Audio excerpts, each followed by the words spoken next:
old, same old. I didn't want to hear it. So then you wonder, after you're bored, there's a no rush to come back to you? This hit me harder than I thought it would. Was Odin right after all?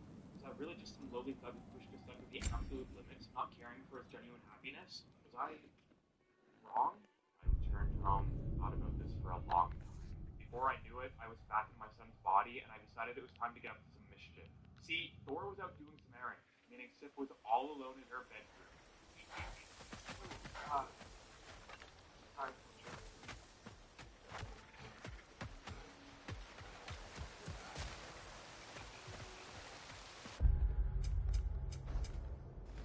Moving on, Odin had a mission for me. I was to go to Helheim to retrieve the Mask of Knowledge for him. It wasn't an easy job, but rent wasn't so cheap these days, and it was the least I could do. At that moment, I got a little suspicious. Was Odin just using me for my abilities? No, couldn't be true. I had to give the guy a little more credit than that. Thanks to my future boss, of course he did. Oh, like the loyal leprechaun I was, I took him up on the offer. Together with Thrud and Heimdall, we began the search. Heimdall dipped out immediately, which was actually a blessing. So Thrud and I just forged on ahead without him, taking out enemies and solving puzzles along the way. We did well, and everything seemed to be going right. That is, until we got the arm. For some reason, Thrud thought it would be a good idea to free that poor creature, and because he didn't know what the hell was happening, I just went along with it. Heimdall promptly let us know, freeing the realm-eating wolf was a massive mistake, and we had to do all realms for that destruction. Oh, that was not good. No, being right? It was just a little mistake.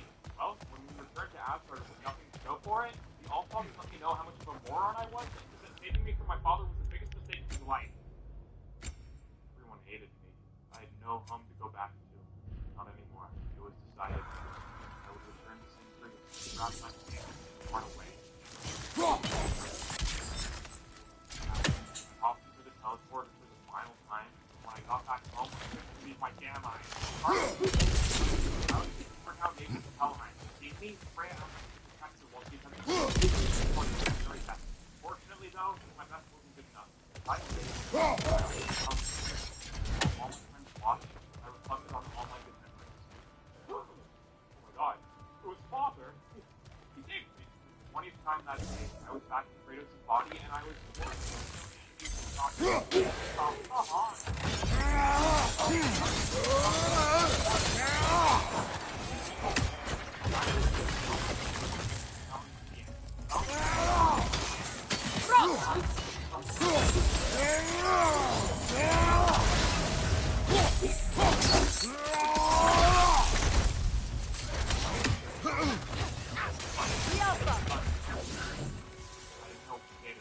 How could I let him know how wrong I was?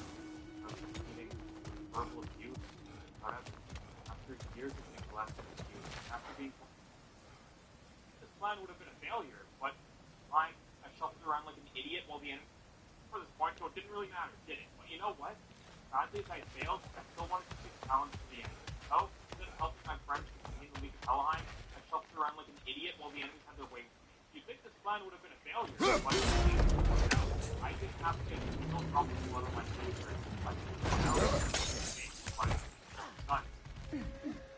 didn't know what to say to him.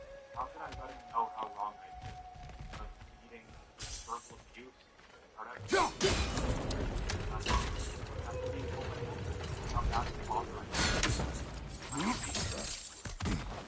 Before I could say anything, before the tackle came, for all the love that they got. He knew how bad I felt. There was no need to put into words. The regret, sorrow, shame, felt plastered on my face for him to see. Just like Freya, I was willing to forgive. Finally had my boy back.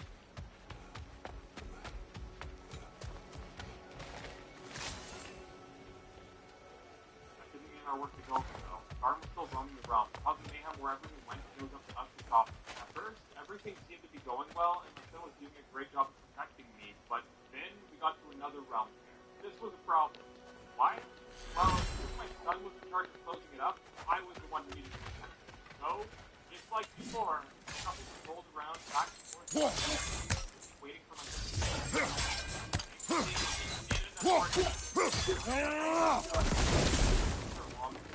finally came across the solution we were looking for.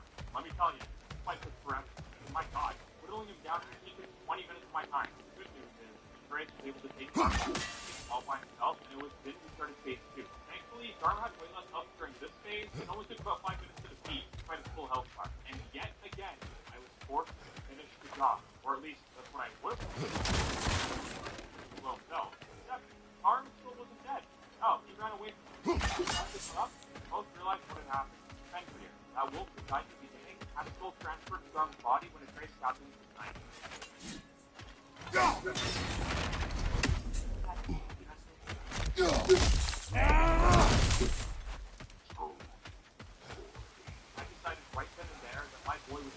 There, that's got to be the last drop of the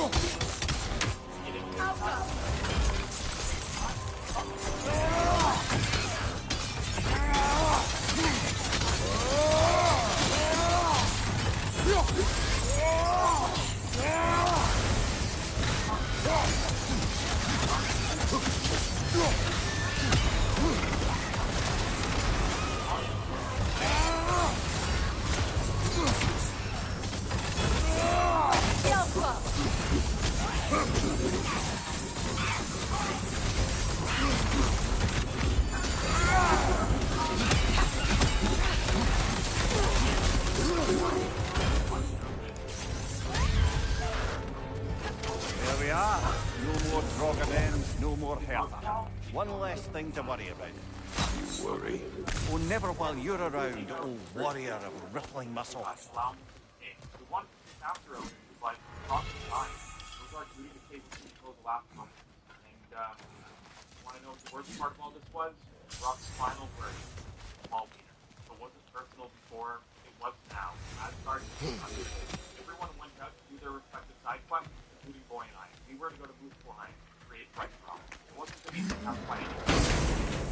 Luckily, my boy was able to take out every single creature on the way there. After getting the scooter, we began the ceremony. We made our way to the end of this, out in the galaxy of Soul. I had to do a plunge through death, and before we could get out there, we were attacked like a falcon. I was going smoothly at first, and Andreas was doing well. But when Greaves and Meat sent me flying over the edge of the abyss, no matter how hard I tried, I just couldn't bring myself back up. I was completely exhausted from the day's work, and not even taking myself to climb back up to the sky. In the background, my son was getting the absolute shit kicked out of him, and all I could do was watch. The little power I had left inside of me, I rose from that abyss with Phoenix and finished the job like Rob and Howard. We returned to the Midgard headquarters and began preparation. Freya just briefed us on the situation. Get that thing to shut up!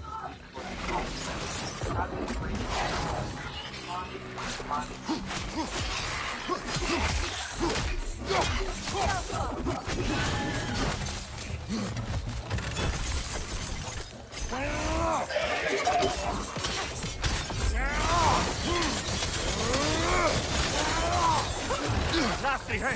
Go right,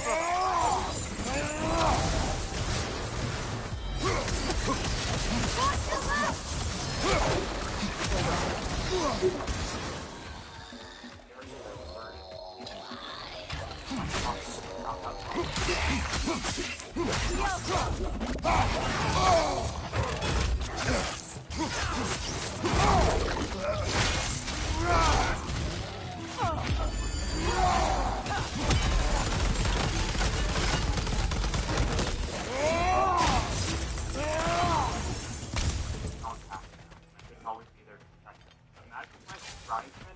Hours later, I woke up to find my boy sleeping in a tent next to me. Wait, had he really been there earlier or not? I woke up. Fucking dementia is going off again. It was time for the slaughter. We rallied the troops. I blew Gallarhorn, and the raid on Asgard began. Freya was my partner for most of the battle, and although she wasn't technically my son, I was my boy. Showing just how much of a man he became over the course of our little event. If he needed me by his side during the battle, that would have completed the whole thing. Guardian like they were nothing. Things were going great, and I was glad to have been the instigator of such an epic war. But then, tragedy struck. Thor flew at me from out of nowhere and began pounding my ass hard. Because my Freya, when Hildisvini went to Helheim, how did he not freeze to death? A perk of the Jofur. The boar-shifting warriors of Vanaheim survived in statecraft as they are deadly on the battlefield. So they may shift into whatever form they like. Sure, so long as the only two shapes they'd like to shift into are human and boar. the end of phase one, Freya joined in on the fight and started magically choking the old guy out. It seemed we had won, until Odin blew up the ground from underneath us, sending us to his man lair. The fight was on. Freya running it around and attacking up my attack tower. All out there. Start attacking with the arrows. The wolves beat him down, and when the moment was right, Freya was in front of him, sword into the swings and my boy and I teamed up like we did on Baldur's 2 years ago, and my god, that old geezer got absolutely annihilated. He didn't suffer from dementia before. Rather than tying him up and dipping his body into a massive pot of boiled oil, which was my idea, I was okay with that. More amazing.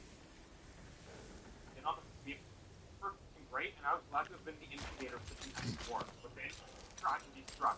Thor flew at me from out of nowhere and began pounding my ass hard. Because my boy wasn't there to defend me, I had no choice but to be sword to death myself. It wasn't something I wanted to do, and it truly hurt my soul to pound again. Something else I recall about that Greek play I mentioned, if you won't take offence to the critique. As a work of performance, it consisted almost entirely of watching people give speeches and receive terrible news. Might have been nice to see more events dramatised instead of described. It is Greek tradition for a story to unfold in a single time and place uninterrupted. It is more clear. If you say so.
Thor was dead. The obstacle just six. They hurt my soul to fail the challenge yet again. So close to the end, but I had to do what I had to do. Let's just say the drop of the spear came in real handy. Thor was dead. The only obstacle standing between my son and the completion of his training was Odin himself. The battle started out with a effect. Me on the sidelines while my boy whittled the guy down with his arrow. Once we got to the end of phase one, Freya joined in on the fight and started magically choking the old guy out. It seemed we had won. Until Odin blew up the ground from underneath us, sending us to his man lair. The fight wasn't over yet. Good news is, Freya joining in around to actually come to my all out on the fight. We started attacking with the arrows, sending out the spectral wolves to beat him down. It seemed we had undertaken the only obstacle standing between my son and the completion of his training was Odin himself. The battle started out just as you'd expect. Me on the sidelines while my boy whittled the guy down with his arrows. Once we got near the end of phase one, Freya joined in on the fight and started magically choking the old guy out. It seemed we had won. Until Odin blew up the ground from underneath us, sending us to his man lair. The fight wasn't over yet. Good news is, Freya joining in for round two actually doubled my attack power. So we went all out on the guy. We started attacking him with the arrows, sending out the spectral wolves to beat him down. Right, Freya was being run into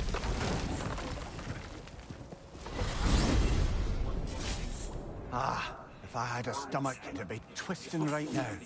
Odin is gone. There's no remaining threat. No. It's from excitement. Hardly any non-giants have gotten the great privilege of visiting the realm of the Jotnar. It's truly an honor to be among a very select few. Odin blew up the ground from underneath us, sending us to his man layer. The fight wasn't over yet. Good news is the bridge. So this is Jotunheim. As beautiful as the stories. And then some.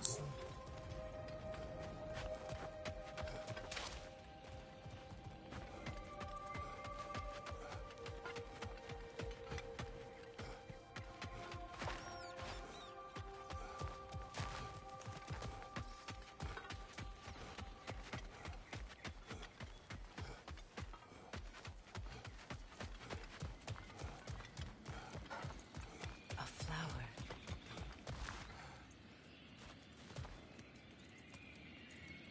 The flower. Incredible.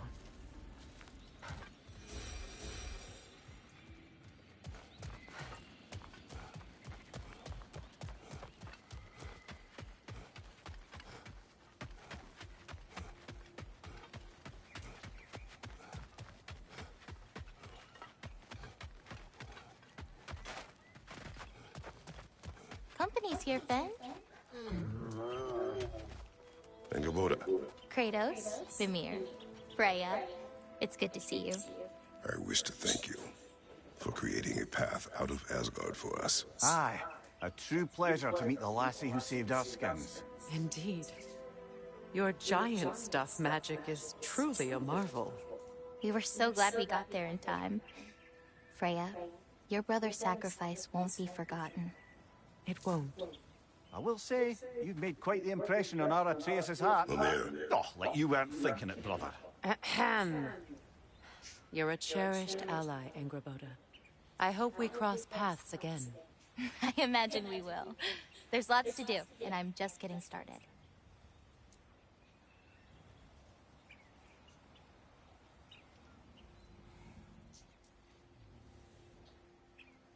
Kratos? The last time you were here was because of Faye, right? You saw this in prophecy. Your son told me. It's a beautiful place to rest. It is what she wished.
Good boy.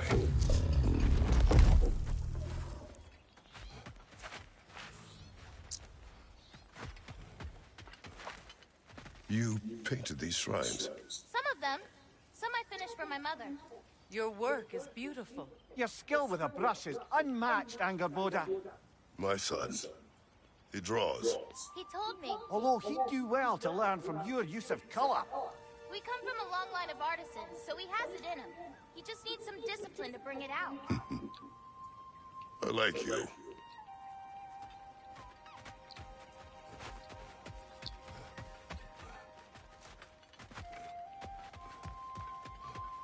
Angerboda, you are the last giant left in Jotunheim. No, actually. My grandmother, Gryla.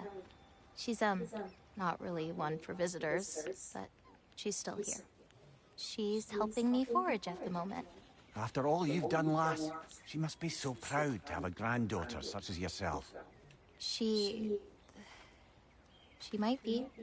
Someday. I don't know quite yet, but I think it's a start.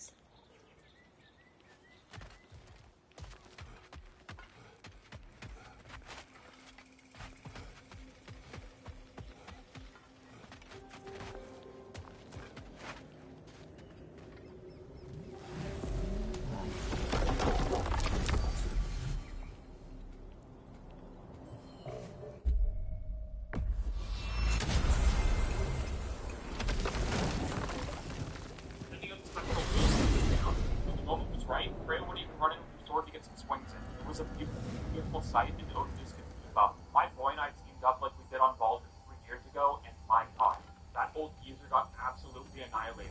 If he didn't suffer from dementia before, it definitely was going to now. Rather than trying him up, moving his body into a massive pot of boiling oil, which was my idea, by the way, Atreus decided that he was going to be in charge of Odin's fate. And you know what? I was okay with that. So, holding Odin like a newborn baby, he whispered sweet nothings into his ear until Odin's soul was removed from his body. The old man was trapped in that little marble permanently. And we thought hard about what to do with him. There were a lot of options. I mean, for one, I needed a new bath plug for back home. The old one broke. I was wondering, who tended your world tree back home? My home had no world tree. Maybe we could use him as a ball bearing in one of Sindri's inventions. There were a lot of great options, but whatever the case, we decided that killing him was unnecessary. If we were to do that, we'd be no better than— Oh, no, fuck, my ball bearing! What the fuck? Thanks for consulting with us, Sindri. The training arc was finally over, and peace flowed through the land once again.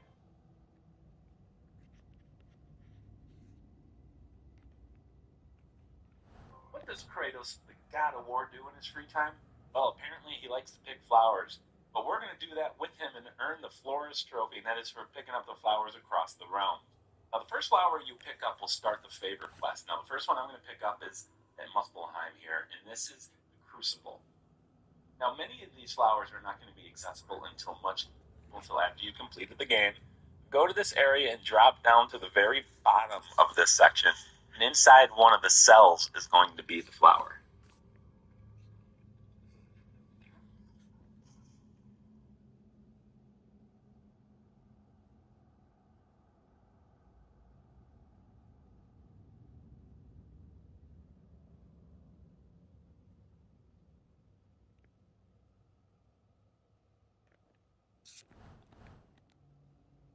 Did one travel from realm to realm? We are off. A busy man, I see. And down here is Sanctuary Grove. The only way you can get here is by coming back and talking to the squirrel after you complete the game. He'll give you seeds. You can then use the seeds to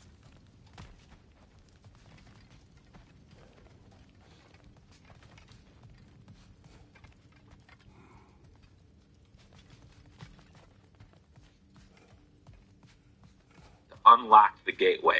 Go to the map and then you'll hold the X button and unlock it. I could have been there to see you and Sindri take down Thor and Odin. That is not what happened. Yeah, maybe not, but it's the story I like best. Important thing is, Odin's paid in full for what he did to Brock. I know it doesn't fix what's broke, but it ain't nothing.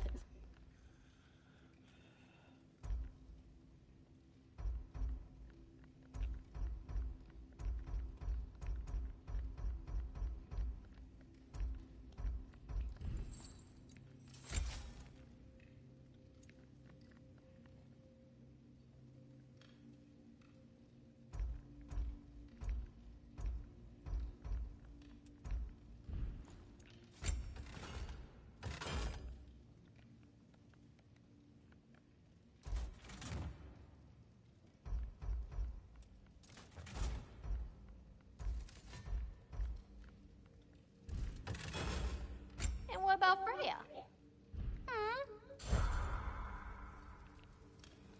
Hiya, Freya. How you doing? I'm fine. On that, madam, we are agreed. What? Oh, all right. Yep, okay.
We're heading back to Charlie?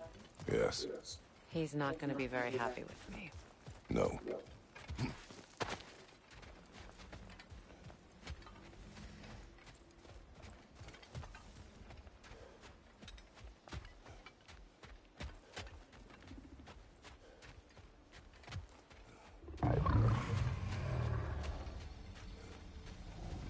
Charlie.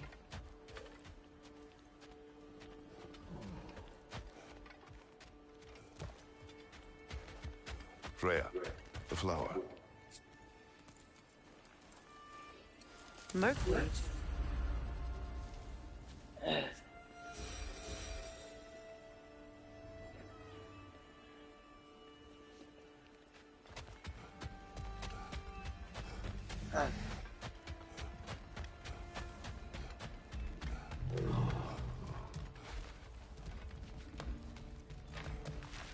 I know, but I can't stay.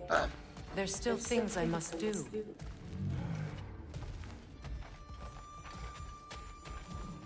Kratos, I should look for someone who can watch over him. Permanently.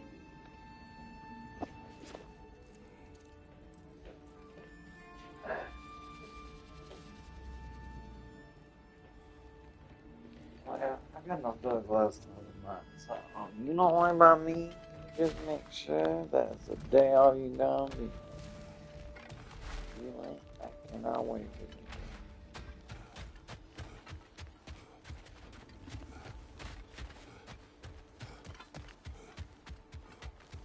Goodbye, Charlie.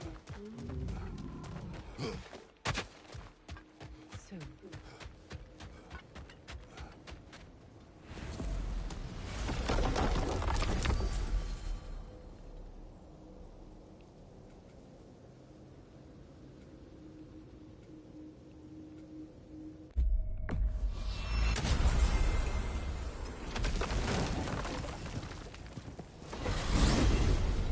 Attack damage after using a relic. Again, we discussed how to get this in the previous Berserker video that you'll find at the end of this one.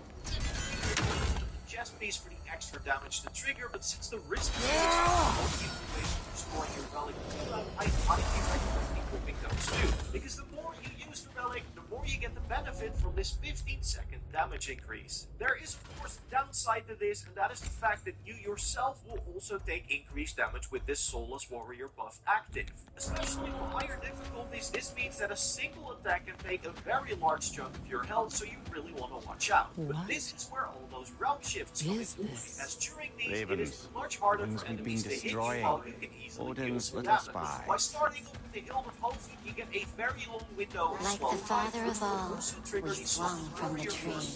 Wisdom gained father, servitude gained we. Emblem of the Mind Realms also equipped you as soon as the first shift ends. What do you suppose that means? From here I thought you were good with Trigger a riddles. second one. If you're quick enough, this second realm shift will also still benefit from the massive buff to melee damage you get from the armor sap, as that one lasts for a full 15 seconds. You'll still have to be careful during the second half of the duration, but at the very least you can deal a lot of damage with the benefits of the Berserker chest piece without having to worry about being hit. So that's already great damage, but we can do even another better fallen if we piece of take Asgard. another enchantment for your Something amulet, seems a bit the Boon of different Valor. about This this is one. enough for the Valor Spartan rage Dunno. ability you I've just just a before you funny visit feeling. Vanaheim, but the boss that drops the enchantment can actually only be reached on your second visit to this realm. It's an optional side boss that spawns over here on the map, and with it equipped, you will lessen the initial healing of the Valor Rage ability, but you gain a powerful buff of strength and lifesteal for a duration of about 10 seconds. Hang on a minute. Is this a prison? It would seem so. Let's continue. Might be something useful inside. Amulets to have 3 different damage buffs stacked on top of each other. And the This place results goes kinda deep. speak for themselves here. Just We should head downward. Ah, yes. I'm sure there's nothing especially dangerous at the bottom of an Asgardian prison.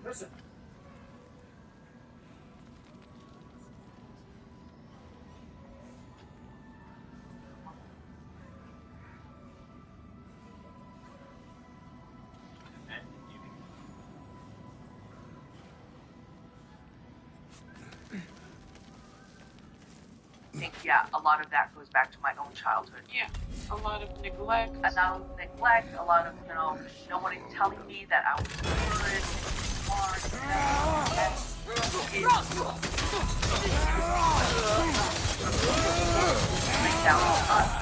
the lifestyle and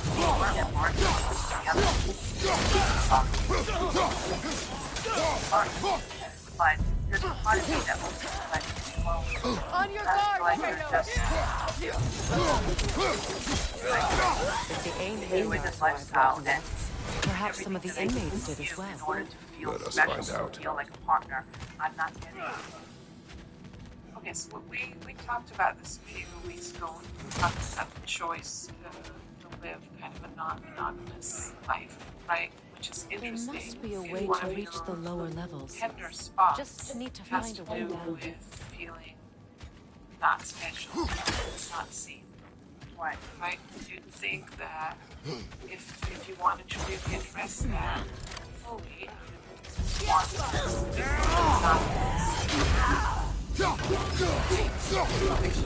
Careful, brother. You're covered in bipod.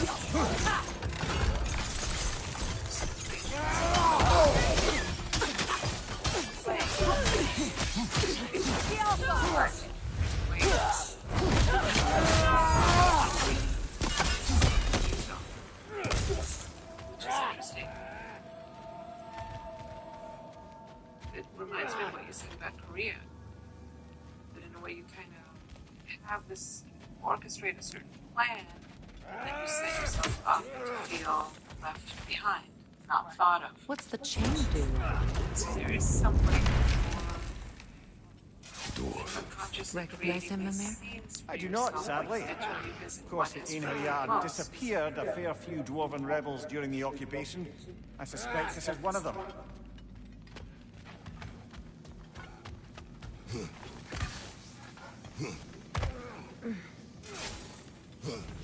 Both seem so sad. What's going on? I feel like that lifestyle helped kind of come out of my shell a little bit. And I thought by meeting him that I found a partner, that would see me and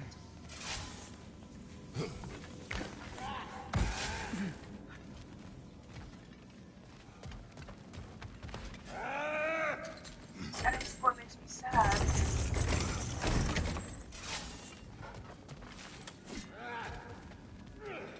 I don't really think he sees me. Well, I have a couple of thoughts, but first I want to say that these kind of early experiences of deprivation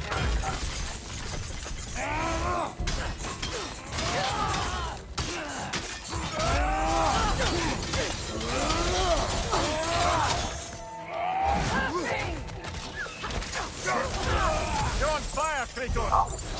It will pass!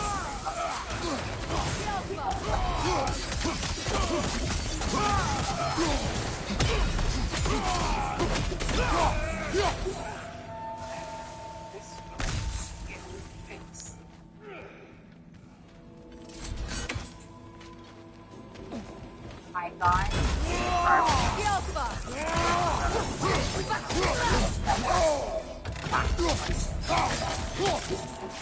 So,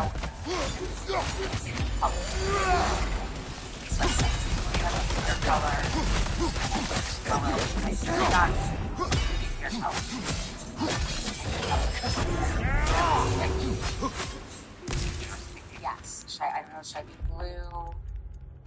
It's hard for me to pick a color. And I said, color that I do what I need to do for our family.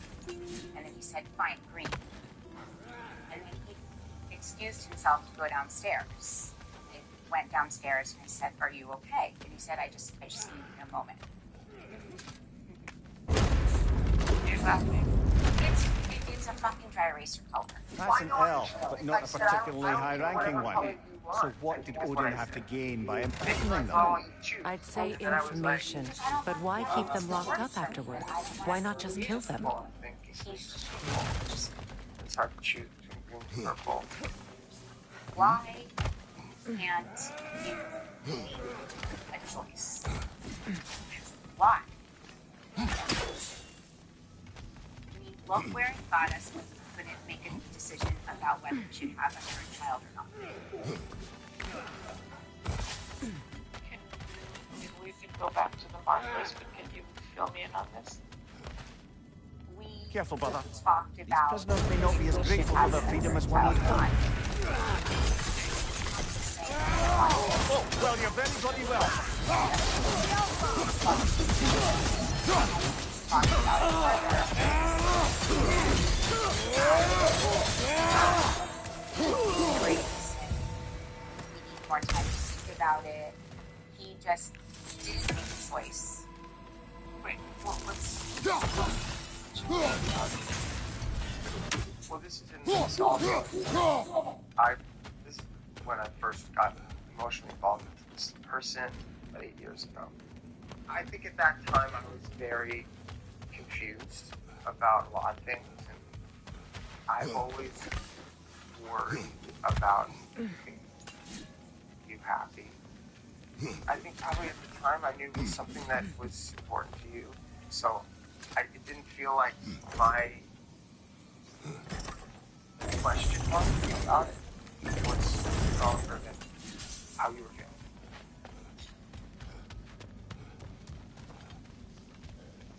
The one thing that I have asked for in our marriage that I have said will make me happy is to talk with me about what he wants or what he thinks.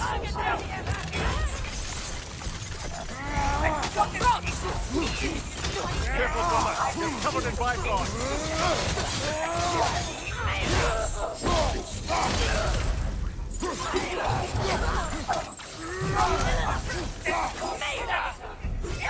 First base,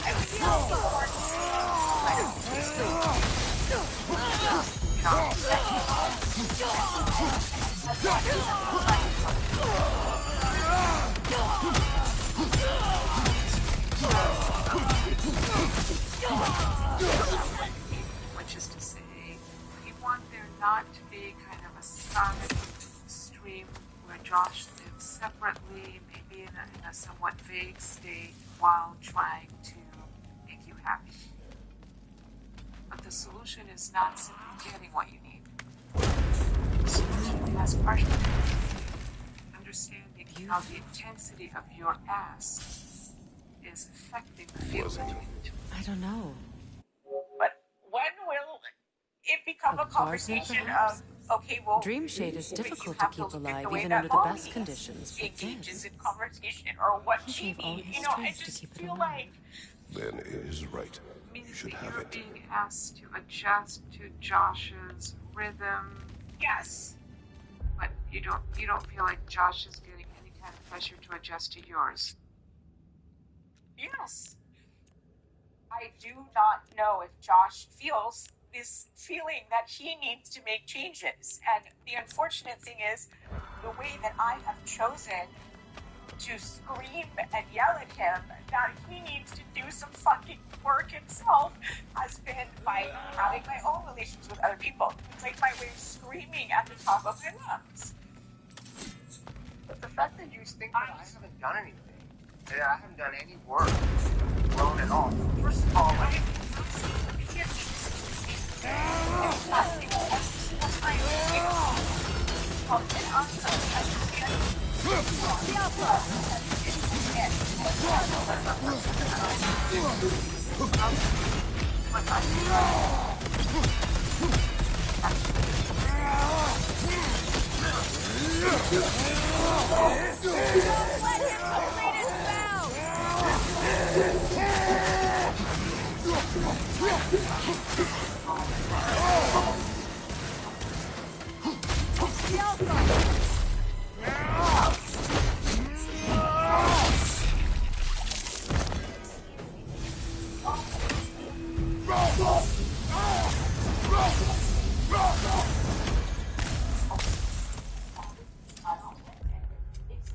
she's not asking me to look at that and change it. She's really understanding it, and now I get to say, see, this is who I am. It's hard for me to make choices or blah, blah, blah, blah, blah. And I'm not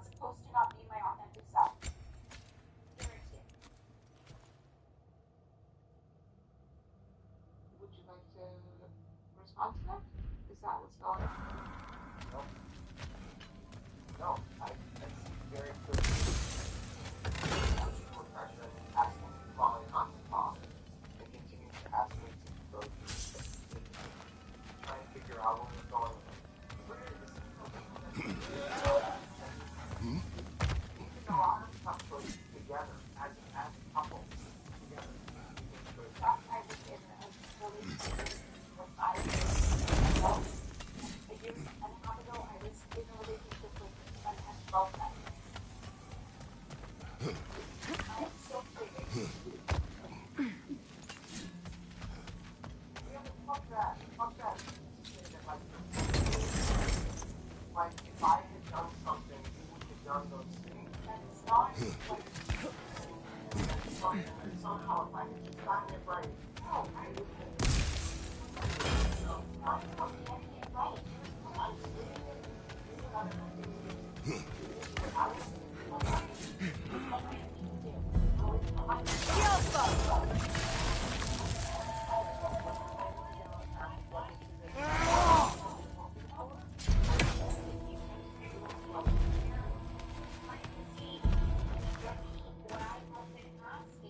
For years.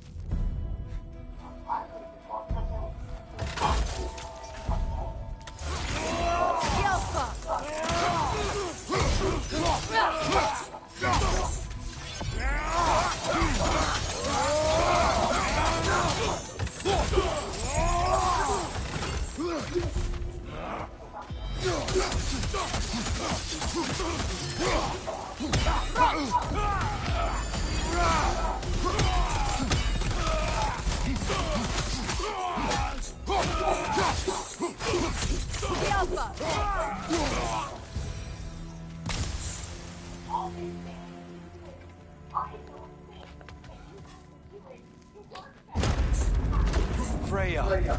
I can't believe it. Wait, that can't be. Lord Tyr. Is this an illusion? No, brother. No, I think it's the real deal. Mimir? Is that you, old friend? In all the important ways, aye. There was such a commotion. If Odin learns what you've done... Odin is dead. The realms are at last free of him. You're safe. Odin's dead. And Asgard fallen. So the reign of the Aesir is truly over. That's quite a lot to take in. And you are? His name is Kratos. Kratos? I know that name. Come. You need real shelter. Food. No. No, what I need most now, I think, is to reflect on what you've told me. I need space, if you would grant me that. Very well.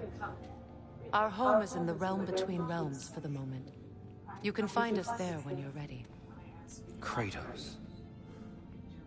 I know you from somewhere. I'm sure it will come back to me. Until then. I hear that as Bob launching your return to the systems of things that make a world in which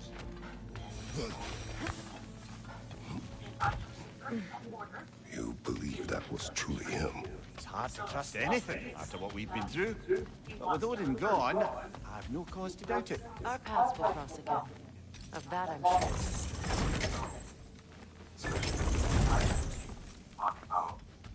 Where to now? not for me that because you want to use your own advice, I didn't give you that promise. Like, I feel like our suggestion of that is trying to shortcut some deeper healing that I think we need to happen. And also, that feels unproductive. Okay, I'm registering what you're saying. Can you articulate what you're saying? I just want to know that in this partnership that we're committed to not hurting each other.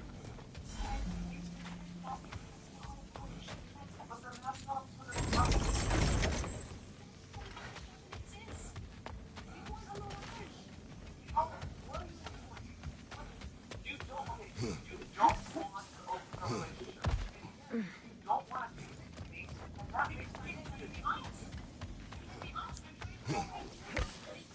What does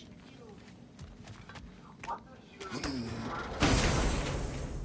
you're talking about transcending something else? What is it? It's fluid. Okay, fluid. Oh, but Chrissy, what does fluid mean? Fluid means that you accept risk, that you are okay with a love that could hurt you. Like, it's real. I know, but the risk after without the fear, there's your opportunity. Formula. Can I ask you to let go? Try to actually have a conversation. You need to go because the feeling is a real issue. You're hoping that the resolution will cause the problem to end. There's people here. You have to extend the same degree of understanding. I know, or like I have. I really have. I just so I can understand what's the impacts. What's your practice? I'm hearing from you that it's not possible to cheat in an open relationship, which is not true. That's not okay. Sorry. Relieve yourself of your own opinions. Just try to understand. What is Brock saying? So he's asking for something that he already has. Which is? How can we sit on him? I love him. You actively not just looking at you all day long. It doesn't mean that like I just do it. Like what? That's not what it is. Can you respond to that? Just think that we're not going to cheat on each other.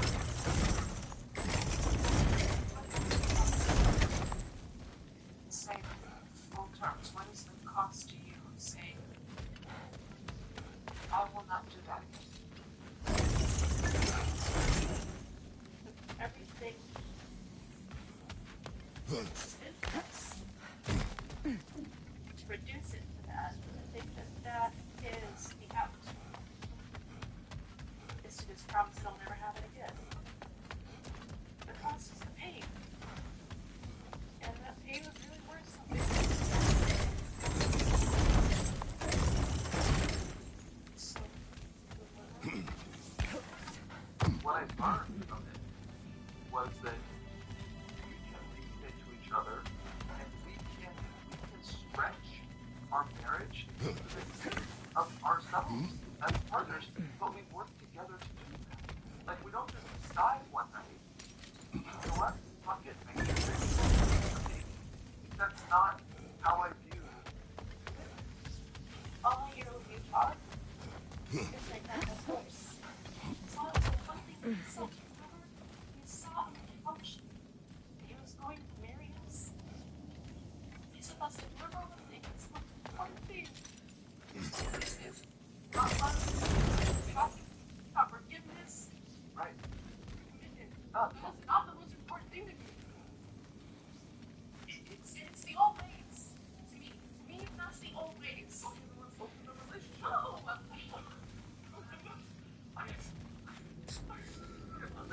Brock, can you, I think what you might want to try.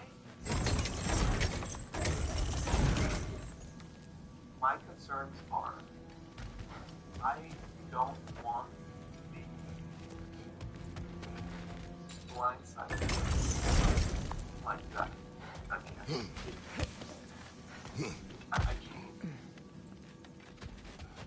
And if that is hanging over me, I won't be able to fully be with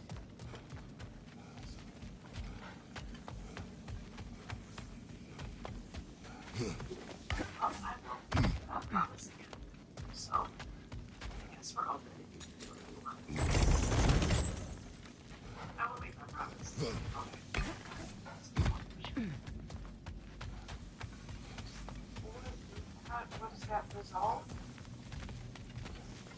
results for you, Brock? I don't know what it is. The reason that I want to go here is because she's not going to kill me. So I am not going to promise to her. That's what it sounds like, that it's some kind of, I don't know, secondary deal. Kind of. But none of you will be happy with that. Probably. You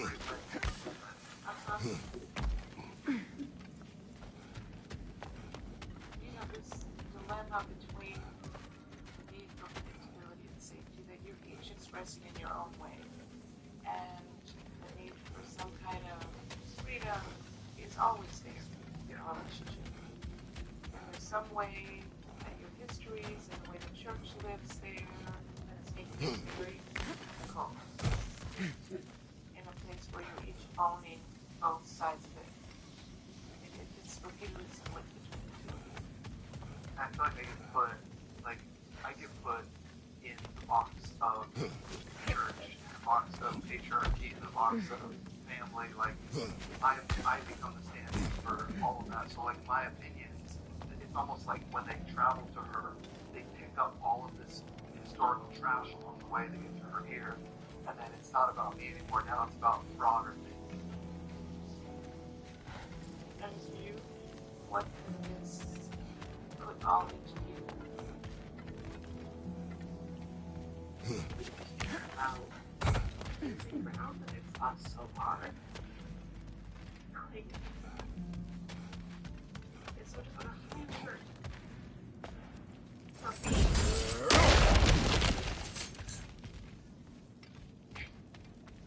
I don't think I've ever been able to trust the things I love.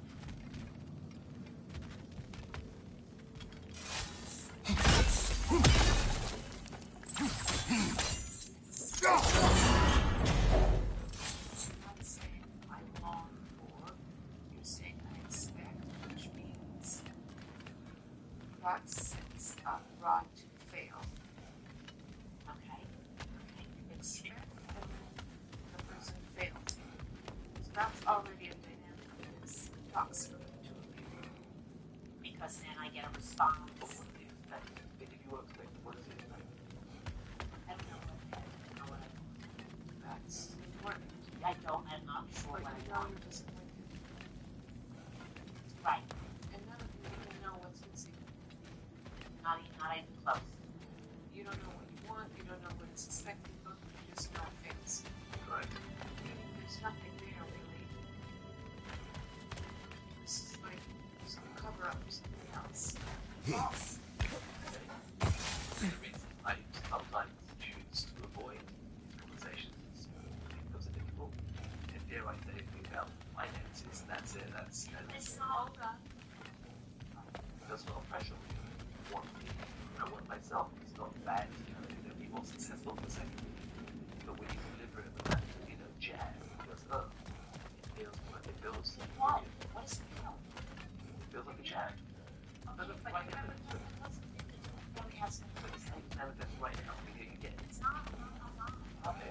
Not. Okay. You sound frustrated. Because I feel like, because you not sound like you want to hear what it feels like. I do want to hear this. Fights that. She triggers so quickly. And it's like, whoa, I get it. It's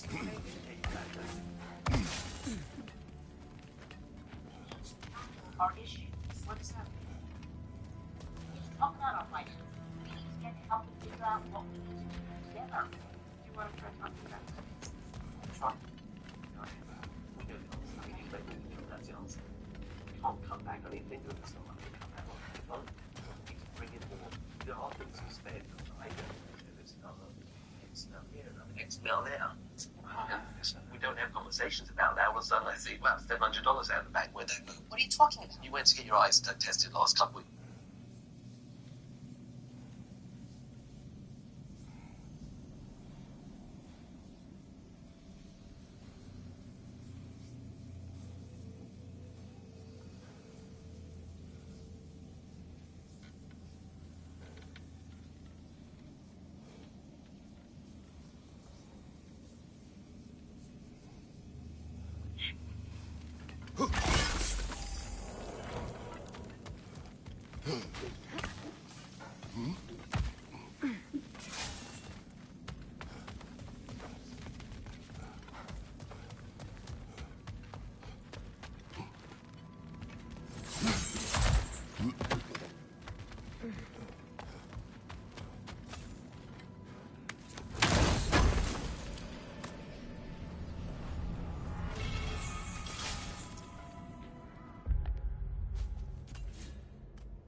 Well, now we know what this prison's for. This is where Odin stashed those he would camouflage himself as. Makes sense. If you're going to imitate someone, you wouldn't want them walking around. Why not kill them? He must need them alive in order to assume their form. Aye. Odin likely wanted Tyr dead for a multitude of reasons, but he knew Tyr would be more useful alive.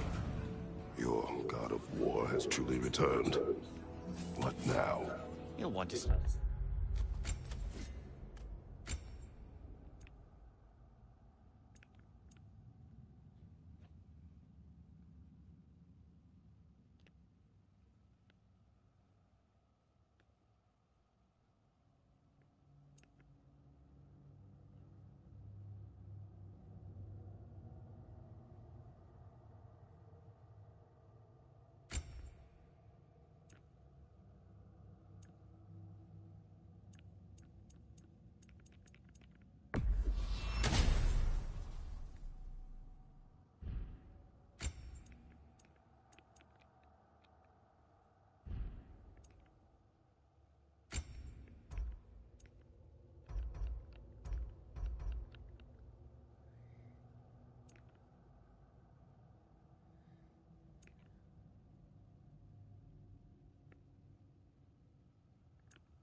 It's his legs, I imagine.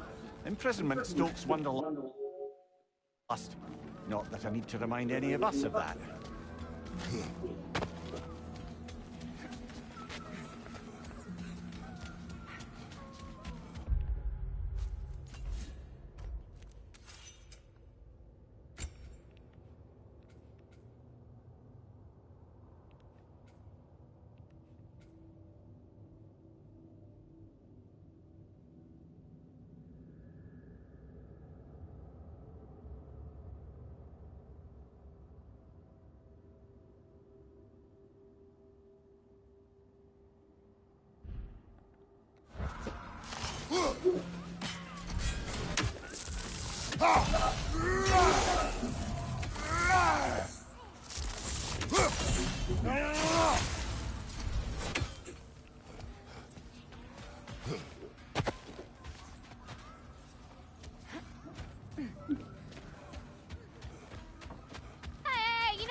I sit down with my parents and I'm like, oh, I want to know. You really like this girl.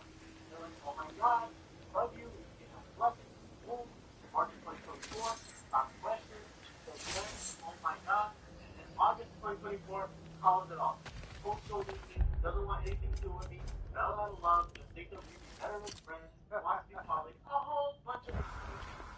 All stemming after a trip with her girlfriend. 2009. Oh no.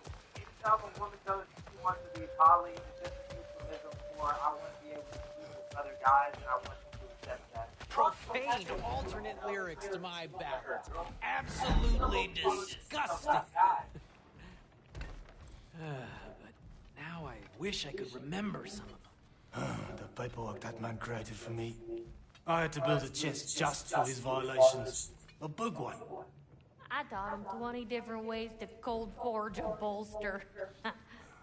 Once, he taught me a slightly easier method of wire pulling, and from that day on called me his apprentice. A true asshole he was. Gods, I'm gonna miss him. Hi, y'all made it. Just about to send him off.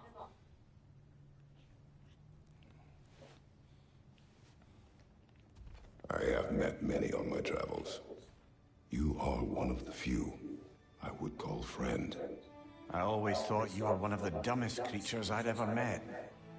Didn't expect you to be the bravest, too. This world is a darker place for your leaving it. We're taking him to the Sphered Sands. It's, in the wetlands near the ferry. We'll wait for you there.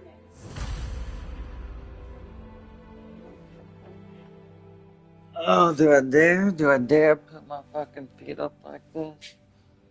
Fucking plebeian. Oh, yeah, that's fucking nice. Now I'm fucking living the dream, dude. I don't even take my socks off just to fucking rest my feet.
Fishing and they were kind of interacting with each other. Didn't think anything of it. I was working 6 days a week in order to make enough money for myself, for her, for us to do stuff together. And I was giving her my 1 day to interact with her. She was only working 6 days a week to pay the bills and saving her money to take trips. We're working 6 days a week saving her money to take herself on a trip. We get to go 3 Jupiter trips, and she's not allowed to come beyond me. I want to go with the girl. And instead of helping you so you don't got to work 6 days a week, you know, back in Jotunheim, I had half a mind to ask Angerboda what exactly her intentions were with the lad. But one look at her and any doubts I had melted away. It's a question every parent must grapple with sooner or later. I trusted her with my life. I trust her with my son. You can't argue with that. I've known Steve since January of 2024. Oh, he's done second. Oh, maybe I'm getting too old to fall out of the loop. I have to look this up. You might have to second. What's that even mean? I might finish my story from before. The laird had abruptly broken his oath by carrying the maiden across the river, and his brother spent the afternoon biting his tongue in confusion and simmering outrage. Finally, the dam breaks. Brother, he cries. How could you do it after everything we've sacrificed? How could you break your vow like it was nothing? Carrying that lass on your shoulders like you were a Shetland pony. The laird just smiles. Brother, I sent that lass down across the river. 'Tis you that carries her still. Oh, I got a chuckle. A rare day indeed.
Careful, brother. You're covered in bifrost.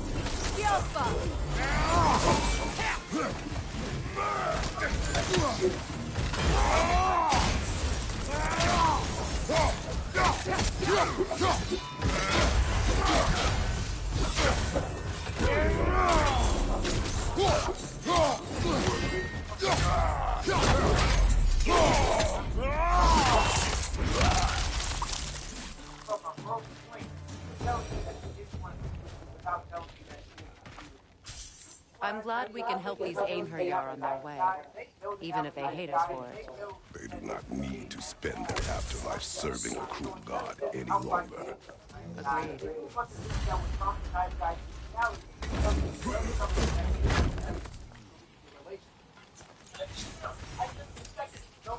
I'm gonna try to do my own thing. Started healing, started talking to other women, moved on with my life. My life goes on. I am way more happy than I have ever been. Got more self-love, more self-respect. I actually do stuff that I want to do, and I'm taking control of my life. I love it. It's a good thing that this has happened to me. But it's still fucked up. So then, a little birdie tells me about how even going to dating less than a month after being divorced. And that's what told me that even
they pressed her about it, and they're like, "You have a fiance? Does he know this? Oh, he's demisexual. Oh, he's just a friend. Oh, we're just talking. Oh, we're just talking." Right. Two things. After me and my pets talked to each other after she left the house, and I was like, "You should be." I took her out for a date. We got her nails. Oh no. Action rubbed the shell on. She got her fillings. I got her. This is the key. Stephen posted something. A picture of my ass. All the panties on the sink. Over your phone, shut up your nose. And it's interesting because the nails you had were the same nails that I had. I've never seen that picture.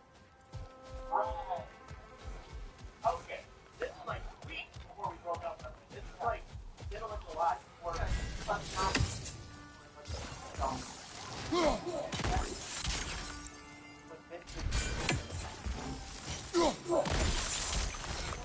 That same night, people fight and die. And obviously, I'm not just trying to say women, on the other hand, by the time a woman visits and she's going to, she's probably different. She's going to for a while, and the relationship is over what happens.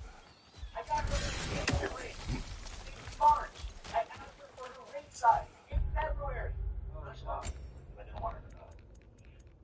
And all of a sudden, she's not wearing her fucking ring.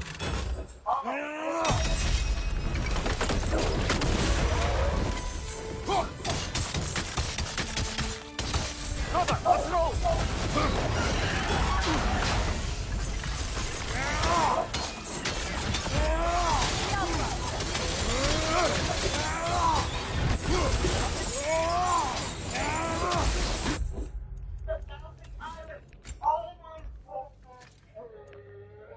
You mean to tell me this was my older girl? He knew?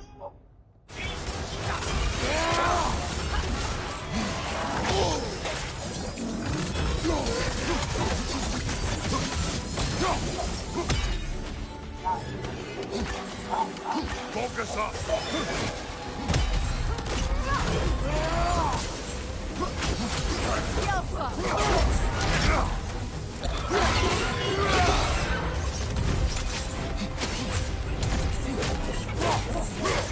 Switching arrow!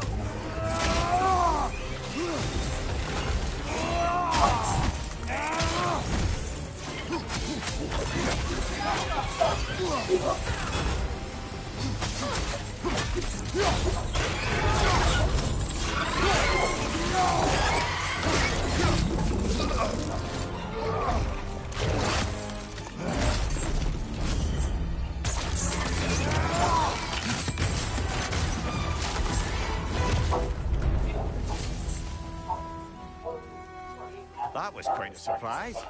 What did you expect? That's a fair point. Brother, that dragon reacted to that relic just like those sleeping trolls did. How very peculiar. Every woman knows a man that would take care of them and do all the things they want a man to do on their behalf. Every woman knows that man. Don't get that mistaken. They just don't want to date them. They want a man that doesn't want to do things for them, just want to do them for them. So yeah, that's just a myth. There are plenty of women that opt out of having good relationships to chase men that they know are not going to be good for them, and then they play the victim. This type of behavior is rampant among women right now. Dating men that they know is more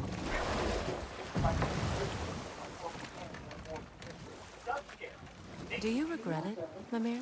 Most likely. What are we talking about in particular? Giving up your body? Do I regret exchanging my life for my freedom? That's a question I ask myself every day, my lady. What about today? Today? Glad to be out in the world. How else could I spend such quality time with you? Okay.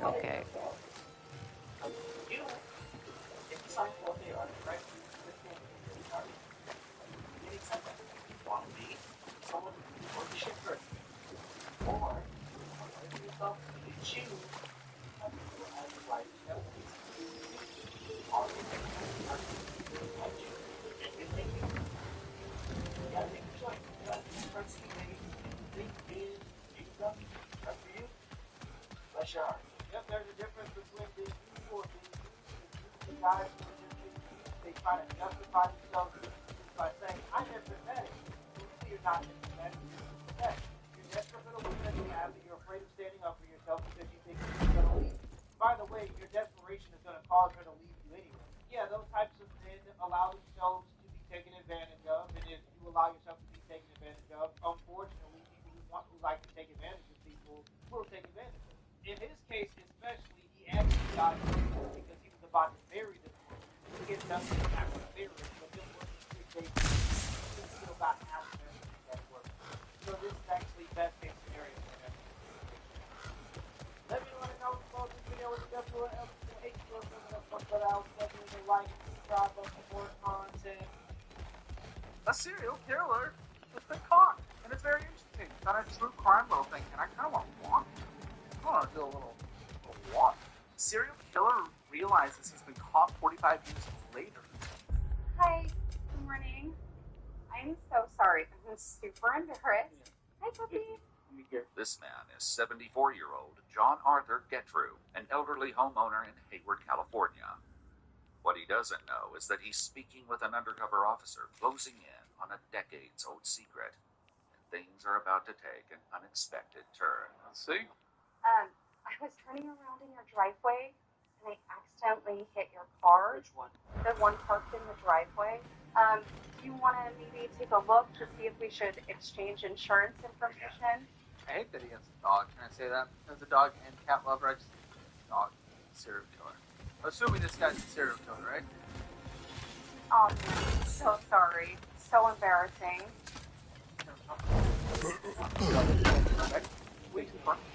This will be of use.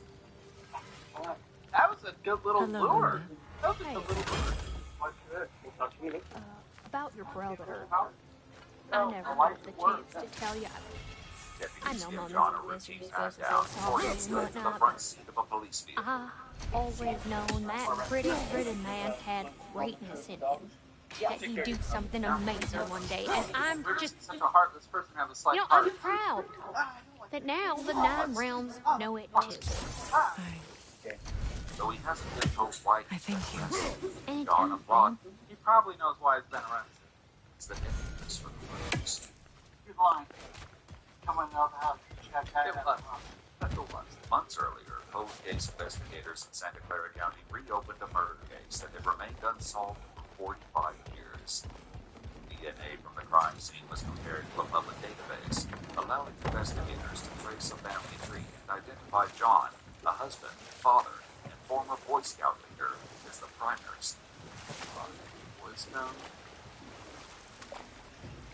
suspect. Investigators bring him in for questioning, hoping to uncover the truth. Is this devoted husband and father simply the wrong man? Or has his carefully lived life been a cover for something far more sinister? The following is based on official police records, and most of the footage has never been seen before. I'm sorry for this. Okay. What do you know what's going on? Why you're here today? I'd like to know. Yeah, absolutely. I explained to you. Try to let you know what's going on. I just want to give you a personal information. Yeah, just confirm your name. Dog, Arthur. Andrew, G-E-T-R. Okay. Were you ever in the military? No. No. John shared basic information about his past and childhood, revealing that he was born in Newark, Ohio, and spent the early years I'm fucking Ohio. his life due to his father's long military career. He spent a significant part of his teen years in West Germany, where his family lived on a U.S. military base. German and Ohio and German, a German Ohioan. This is like every stacked up sketchy white. Now you mentioned that you've never been found out something that something happened. Come down alive was arrested. Okay, what happened? I was accused of murder. Oh, that one. Oh, that accusation. Oh, okay. Revelation is especially jarring, given that he's here today on accusations of his involvement in a completely separate murder. Tell me about what happened. What was the accusation? I killed a child.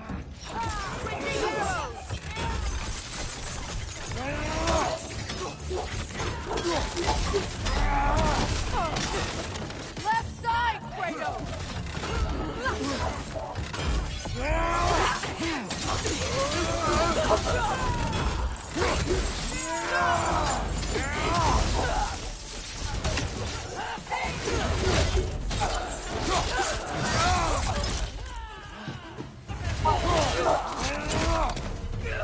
Good riddance!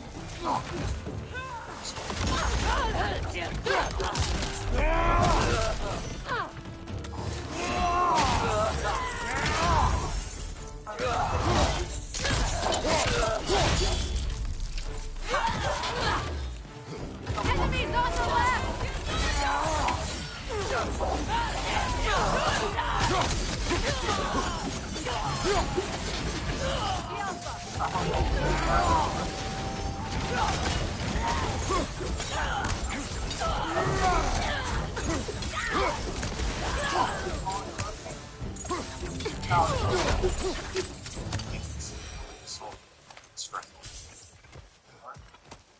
I wonder how many of these fragments of Asgard there are. The realm's worth at least, so I'd say we have our work cut out for us. Somebody see me.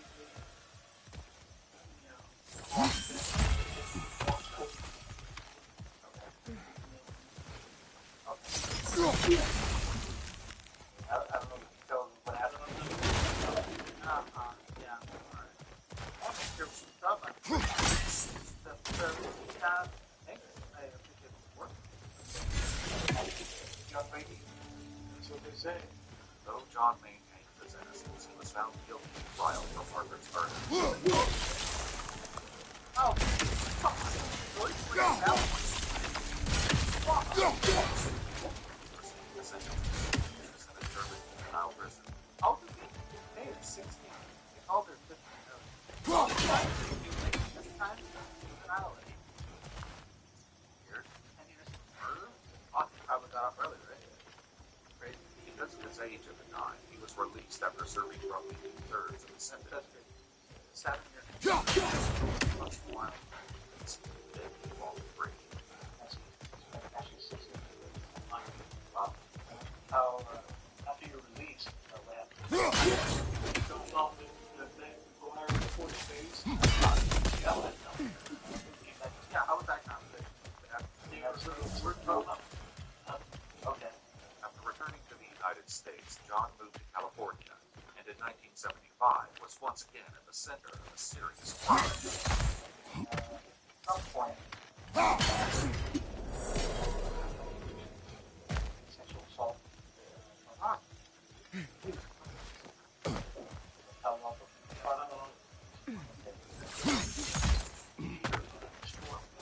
Okay. Tell me about what happened. Nothing.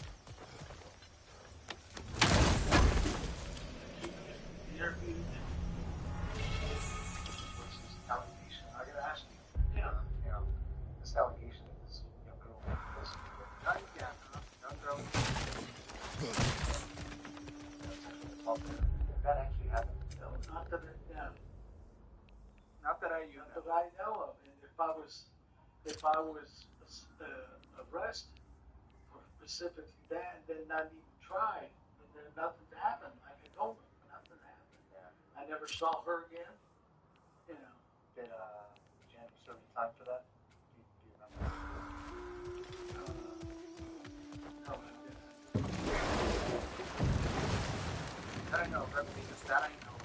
Fucking doesn't matter. Like all of this. It was so piddly.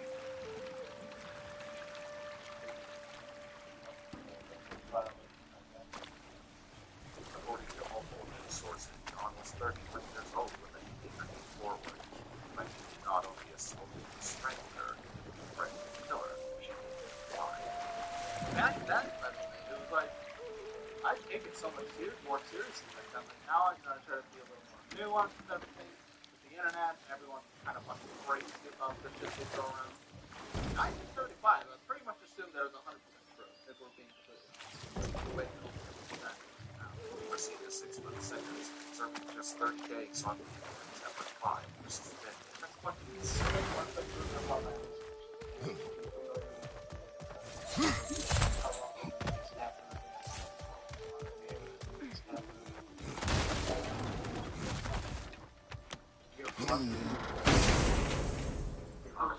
Scout leader, I traveled with all those.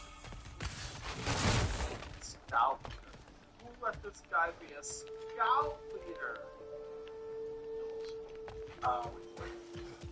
Well, we were out Bay, Tampa Bay, stuff, and I traveled with the different high school boys. Ever going to like area around Cage Road? Cage Road, just west of Stanford. Anything illuminating? No. So I'm investigating a murder.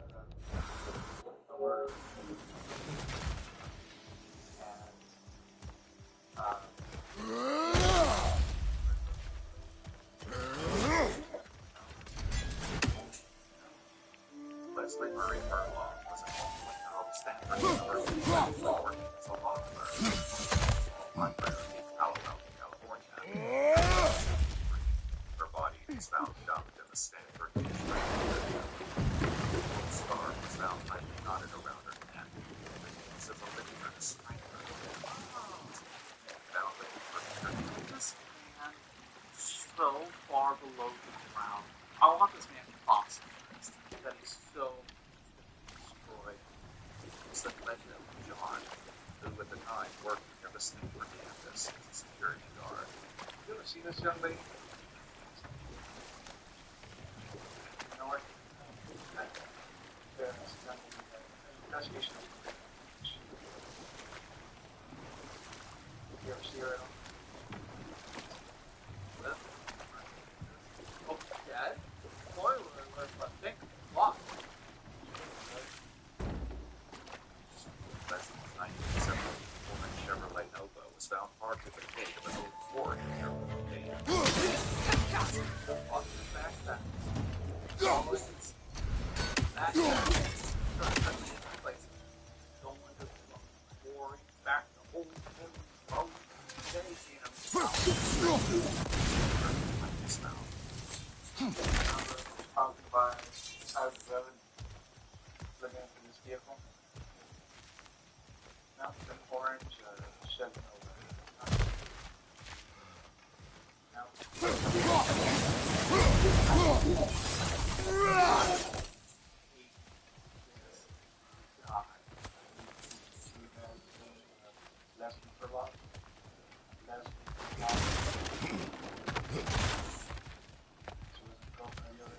Oh no. Okay. Because she's cute anyway. Yeah, that would be it's called her cute. Up there. Oh, that's disgusting.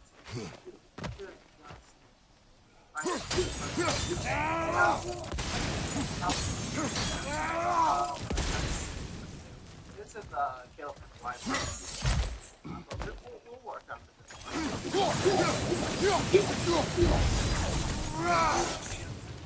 Stanford graduate. Curiously, the sergeant message she had to graduate. Why do you say that? Stanford graduate? Well, just by the way, Stanford graduate, yeah. But we'll work on it. She is called her. Oh, disgusting. Mind if we can talk to you people? Yeah, but we have a link in the comments to YouTube chat. But I mean, this is pretty new. It is in the Caleb Hammer Live. 18 years old. Okay. Stanford graduate. Curiously, the sergeant message here, John and Leslie is a Stanford graduate. When you say Stanford graduate? Well, by the way she dressed in this area. Oh yeah, by how she dressed. Oh. I didn't say graduate either. I said That's it. she's in college. No.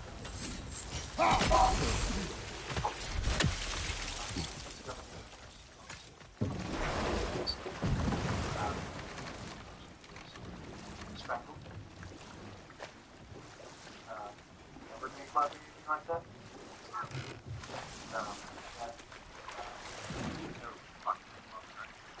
If you have She was doing sexual assault, right? Did you think about committing a sexual assault? Absolutely. Now I'm asking you some questions. Yeah, it's part of the investigation. When you were younger, did you ever fantasize about sexual assaults? what it sounds like a quiver. This is making me fucking quiver. Yeah. Were you showing her every time?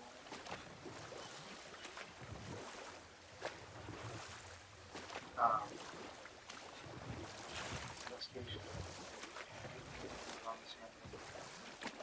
Well,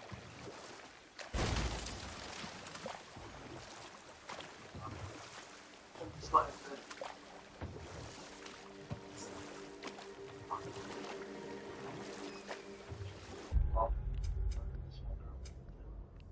As the sergeant continues to press for answers, John inches closer to a blanket stick. Pretty close. Not yet aware of what he's done. you know about the house traffic, what, how it's transferred. I didn't notice this. Okay.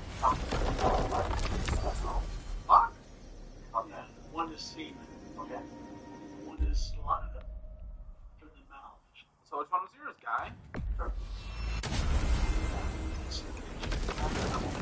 Well, that's the fucking son. Okay. Well, how'd your DNA get there, big guy? Someone take your semen or your semen from under somewhere else? Okay. Okay. Now, there's some that are body other than these two transferred in. That's totally different. And you know about technology now, that's technology is getting good. Yeah, so they're just catch them every day. Yeah, they caught you, you fuck. Oh, this guy's poor fighting kids, too. That guy sucks. That's the big thing. Right? Oh. I don't know. Especially this person. Well, you're talking about. Yeah. Women. Okay. I should have pictured that out. Okay. What's his name? One up on the hill. She did the police. Okay. What's one arm's up on the hill? Look, Yeah. over there. Well, you reach tennis skills. Yeah. Yeah, but now, buddy, why no, it's free. There's dumb little fucking freaks. There's two girls. It's not those the same place. Okay. So that's one girl. Yeah, I mean, they'll be able, wherever she was, the second girl. Okay. While the sergeant doesn't even know it, another woman is found in the Colorado area as I can see before, 1 year after Leslie was discovered. 21-year-old. What? Oh, fucking insane.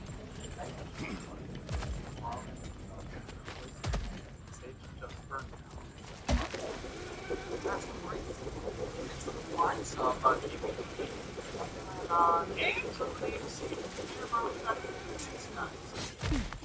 Where it was found dumped among sandy clothes. Hiking area.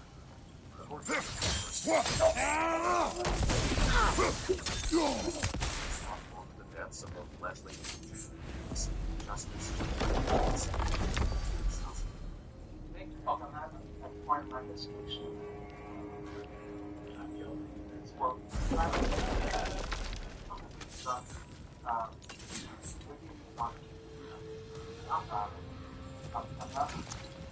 I'm trying to find out. Because we already fucking know. I'm trying to why.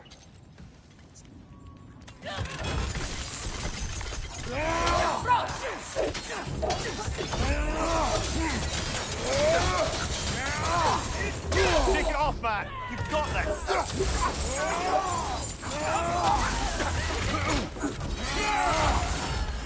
Use the shield!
Careful, brother! You're covered in bifrost!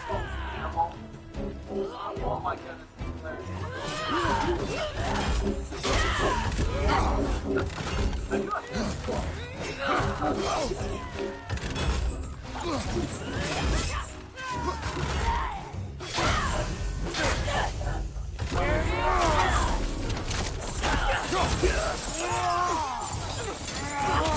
Behind you! Coming bifrost!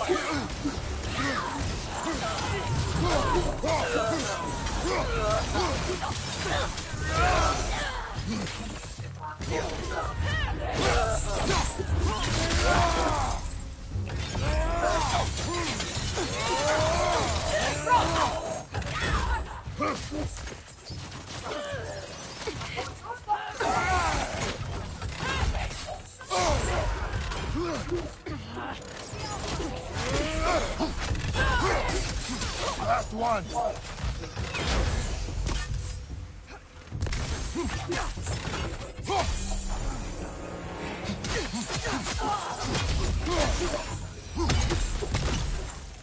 Another camp defeated.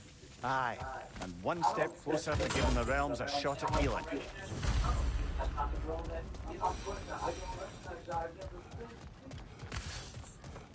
You think it was a different girl that you killed? That's not the one that you killed?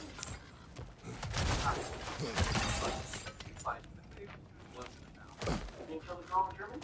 No? Well, that's...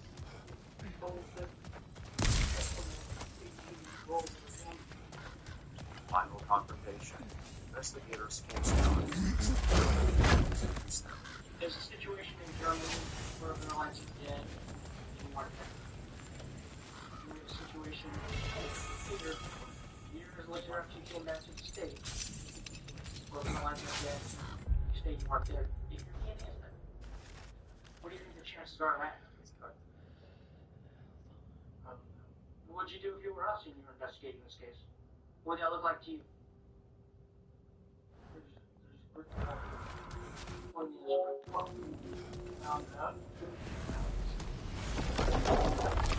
Well, no, I'm just letting it go. I understand it's my job not to let things like that go, right?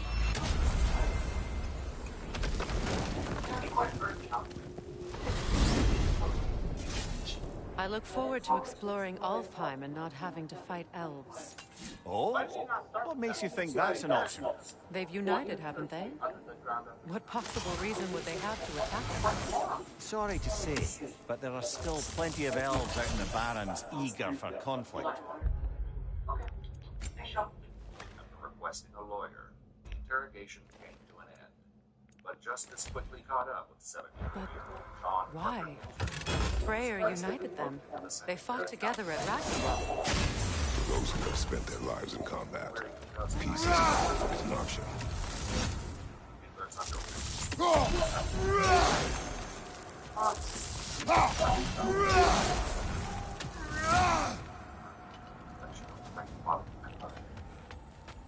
Fine, wait.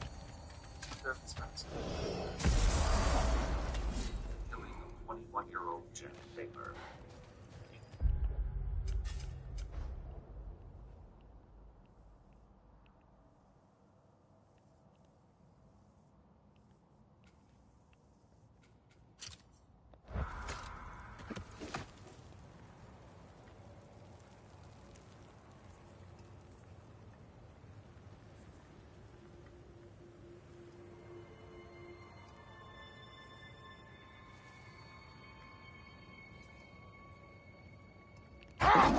Freya, I've always wondered, why was Freyr so revered here so quickly upon his first arrival?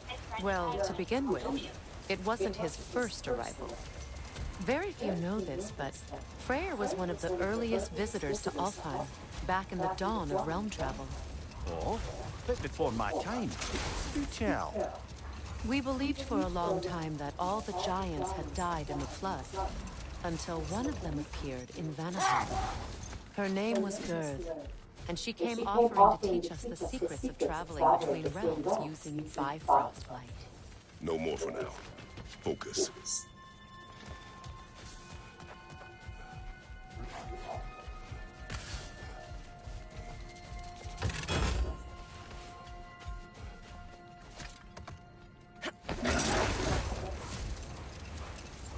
Freya, do you mind picking up that story about your brother? You mentioned a giant had come to Vanaheim to teach you of the Bifrost. Yes, Gerd. Freyr became immediately infatuated with her. He always yearned to wander, and along came someone who could truly show him how. So, wander they did, exploring the world tree from root to branch. But one day, it came time for Gerd to wander away.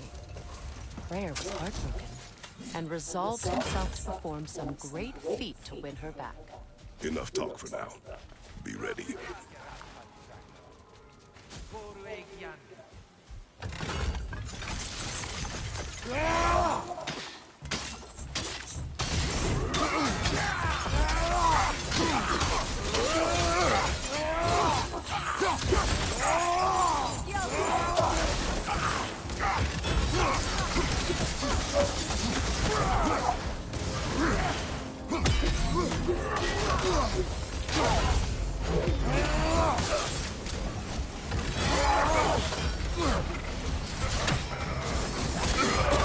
Careful, brother. You're covered in Bifrost.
For every camp we destroy, we find 2 more. It's almost impressive.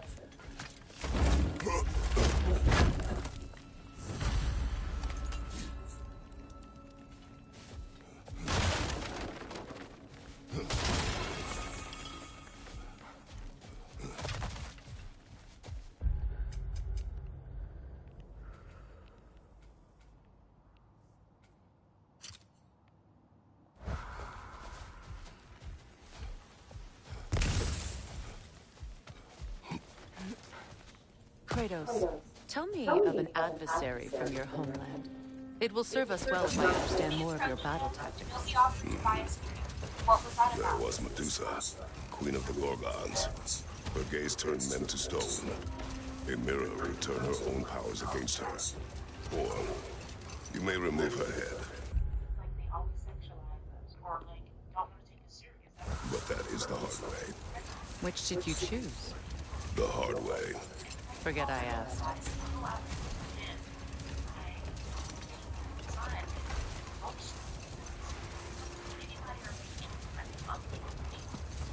Stay at home, son. Uh-oh. Sure you have something enlightening to tell us. We start this with these paper dates. Did you know they're actively living in their mothers in 2025?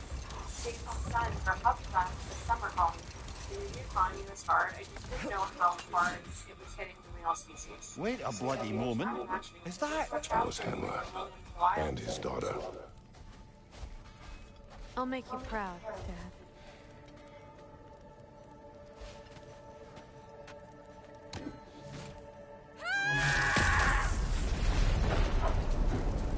Well, good for her.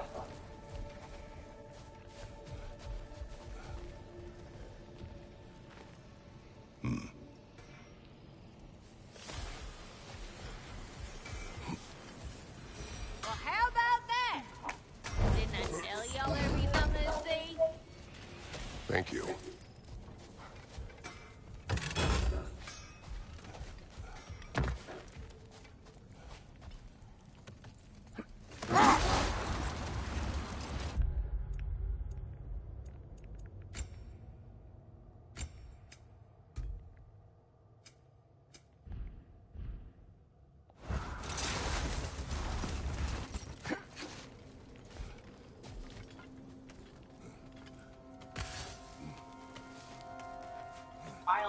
Because I don't think a lot of them exist. You know, I'm just trying to think of myself as a 20-year-old man, a man from maybe the age of 20 to about 26 right now. I'd be looking at the economy. I'd be looking at the rising price of groceries. I'd be looking at the skyrocketing price of insurance.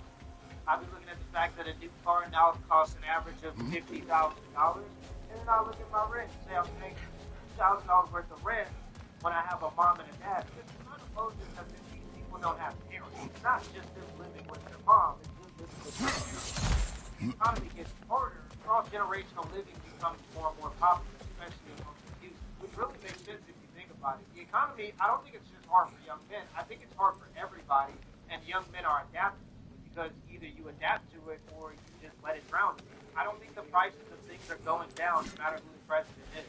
And so, yeah, if I can pay my parents $500 to live with them because I don't have a family yet, I just do that and save $1,500 extra bucks every month. Some of these young women got a little bit of vanity and they want to do whatever they want to do without having to answer to their parents. So they want to live alone. But for young men, if I got a mom and a dad that love me and they have a decent enough house for me to live in comfortably, yeah, I'll just pay them like $600 a month and then pocket the rest. The one thing about boys that have been see, if you're not imagining it, it is more challenging to find a woman in the wild because I don't think a lot of them exist. Sorry, I do empathize because the economy is so bad. One thing about boys, they're the biggest users. They love to take advantage of a situation.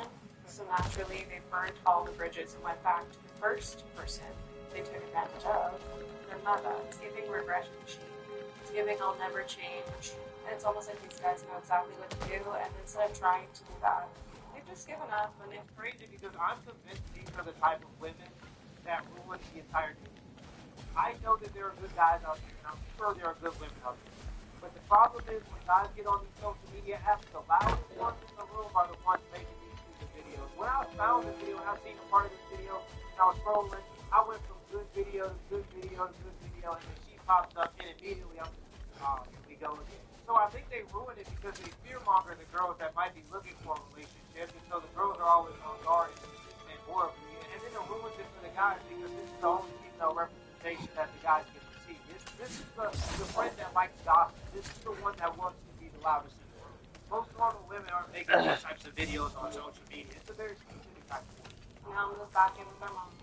It's giving a little bit of jealousy with the art of being taken care of.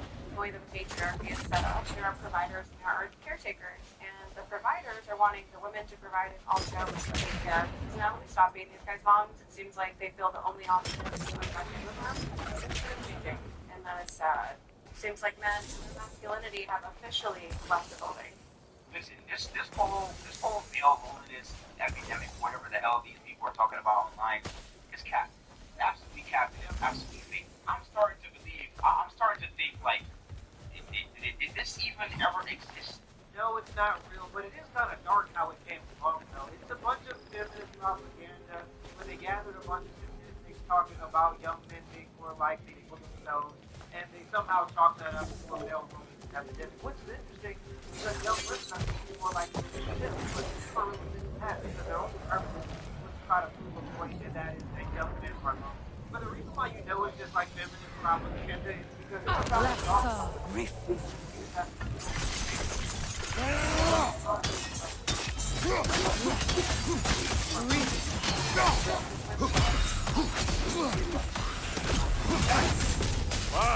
Kill it! You alright?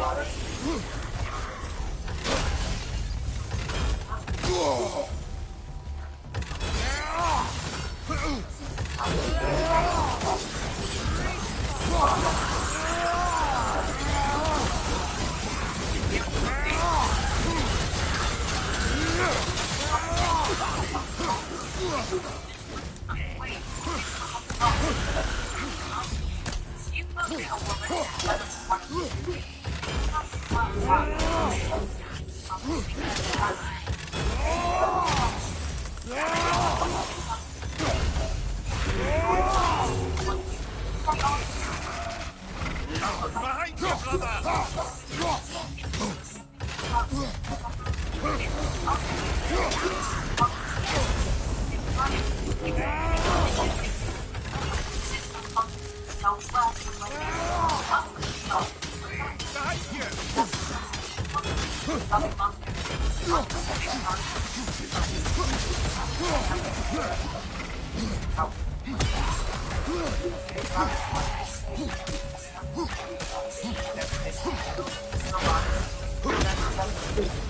But I'm sure our work is far from over. And it's crazy because everything seems to be more geared toward that direction than ever, more equal than ever, more egalitarian than ever. And the closer we get to that, the more things become the drive. So the solution, there's a difference between being lonely, and I think people underestimate how much guys are okay with being alone. And by the way, I'm not necessarily saying that it's a good thing that men don't mind being alone, but I'm just saying that's the trend that we're seeing. Less guys are just consuming in general. I mean, first of all, there's more of y'all than us, right? There's way more women on this planet in the United States of America, and there's way more women in the United States of America than there are men. And while this might be, a little bit of anecdotal evidence to prove my point, from my personal experience, from the stories that I've heard from my guys, right, that, versus this is just simply not the case. And,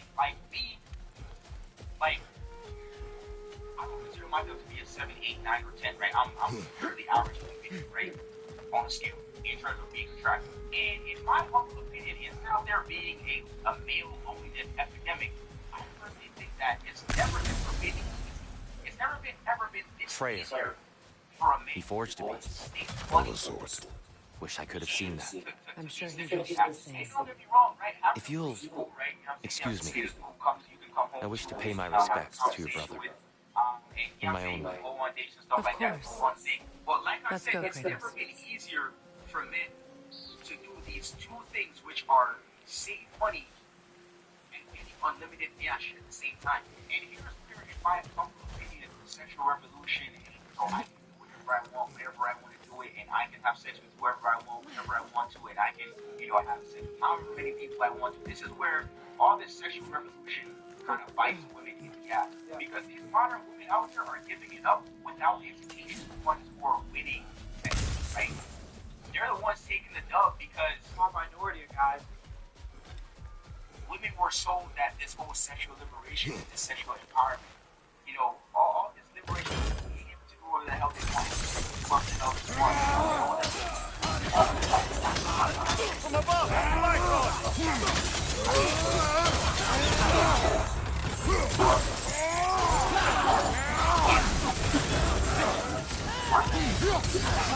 Keep coming!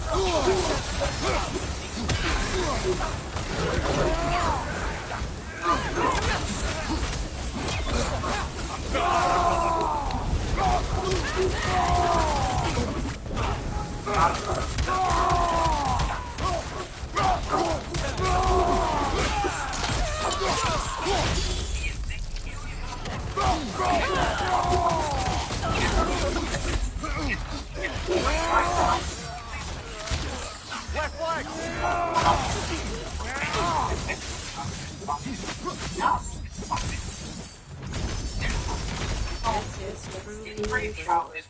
It must be done. I'm sure the civilians were protecting would thank us. Well, like both of you. Maybe they would just point at and scream.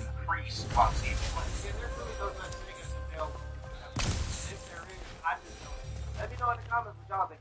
Let me know in the comments below this video with the W or L, even the HBO special that's out for our special. Leave a like and a subscribe button for more content. Till next time.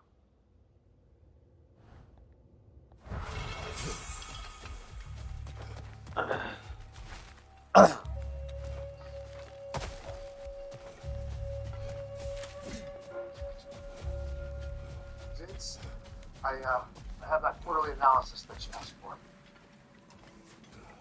I had a quarter of these nuts on your chin. Seriously? Alright, where you headed, youngster? Yeah, I'm headed to the Kobo building on Jefferson. Alright, yeah, Kobo Hall, Jefferson Avenue. So, what you in the truck for? I got a little presentation. Oh, okay, yeah, presentation, okay, yeah. What do you present? Actually, it's about how market research can be interpreted without a box solution. Oh, alright, so you gonna get this all outside of the box. Alright. Most people think that all customers are seeking demographics. Oh, okay, you try to get all the demographics up in here. Online trends are less linear. Oh, okay, online trading. Linear. I'm also thinking about doing the presentation. No clothes on, that's good. It's on the floor, in front of everyone. Oh, yeah, okay, this right there in front of everybody. I might just shoot everybody in the place, you know. With the gun, I'm hiding in my ass. Yeah, your gun way up in that ass. That's the way to do it. I'll cut my victims' faces off, wear them as masks. Yeah, mask go on the face. Yeah, okay. Ich bin ein Schein. Heil Hitler. Yeah, okay, I okay, here we are. By the way, when you kill those people with your ass gun, make sure to use the serrated face and cut the faces out. I'll be the same.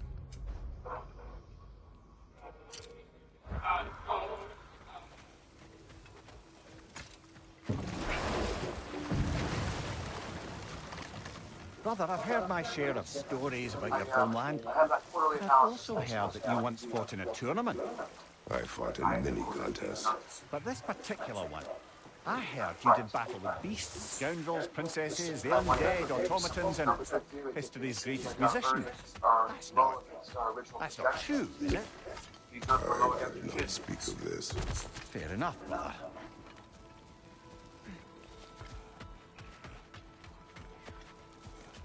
You know, Vince, if you ever need to talk to me about something, I'm more than happy to listen. Not to the point that I can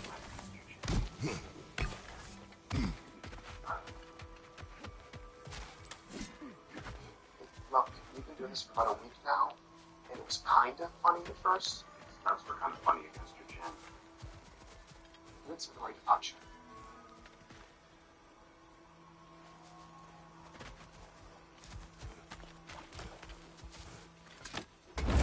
worry about this husband. Seriously. Enemy behind you!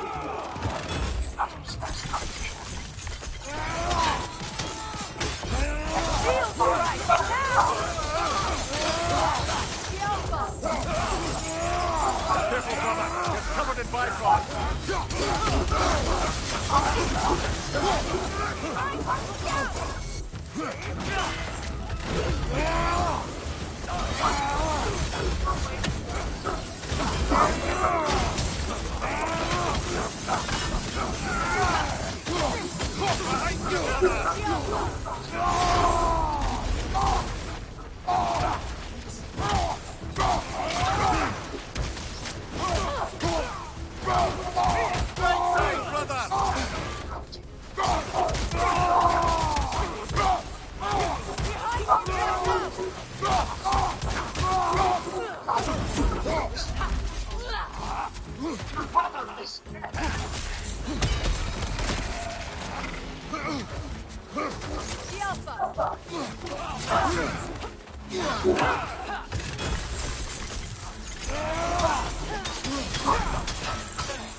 They're healing!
Shield strike now!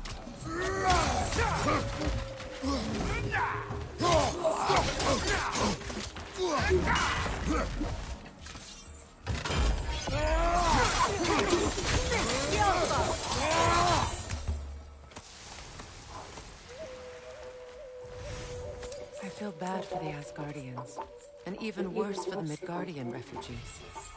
Learning the god they indebted themselves to didn't care for them at all.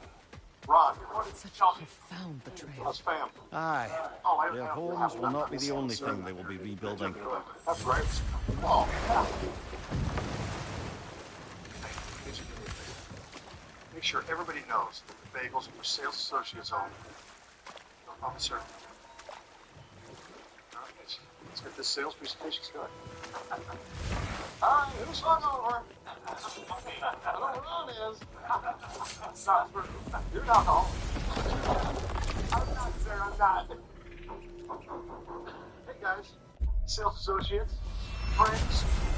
Today I want to talk about the world gold. I know what you're thinking, right? Snacks, prostitutes. That's not what I'm talking about. Okay? Talking about Satan. Like in our ancient history, the first caveman out sold the rock to the second. I don't know. What we hope is to get forth. I will never know the answer to that question. Oh, no, so those are for sales associates only. Food. Not for you. I'm sorry. The bagels are just for sales associates. What's free? No, it's free. Oh, for free? Not for you, though. It's just for me. No, besides that, the bagels are only for sales associates. Ron! Love the enthusiasm, but it's a little distracting. I'm sorry, sir. Don't do it again, please. Sorry. Moving on. For me, maybe? No, not maybe. I'm sorry. I'm so sorry. What? No, not about Swan. That one. It's just that they're for sales associates only. For me, maybe? I'm ready to get on. Alright. What was the first tongue twister? So, cream cheese is also only for sales. How many do you want to be like?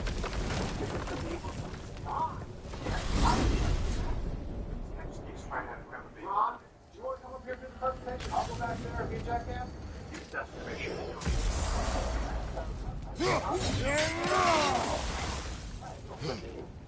he's really relentless about it. Unbelievable, everybody. Alright, I'll start cold. Sell things of a body, but selling things of a body come along. Hey, Ross.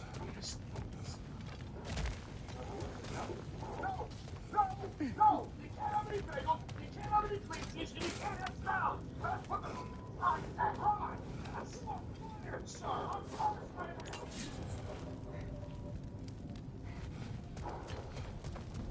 Alright, you know what? Just give me a minute. I'm gonna try to forget Ron and ruin my day. This presentation.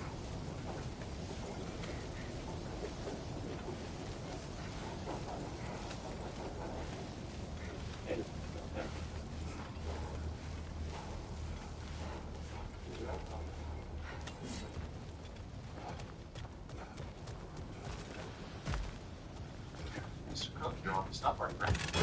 Good. Really gonna use this to strip on this one. See, you know now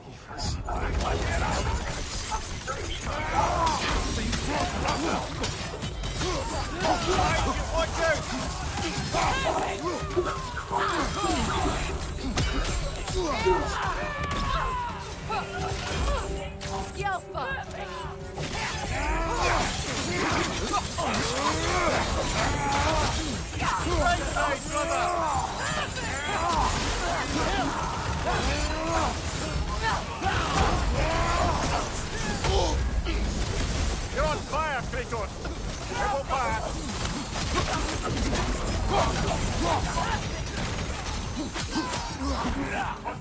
Back on! Above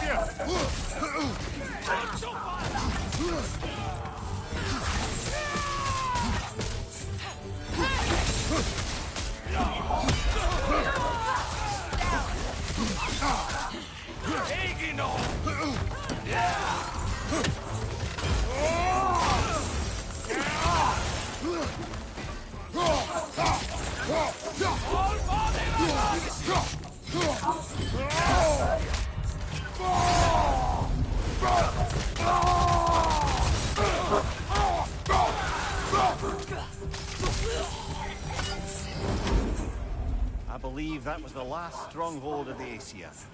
So, Odin's oppressive ways have finally ended.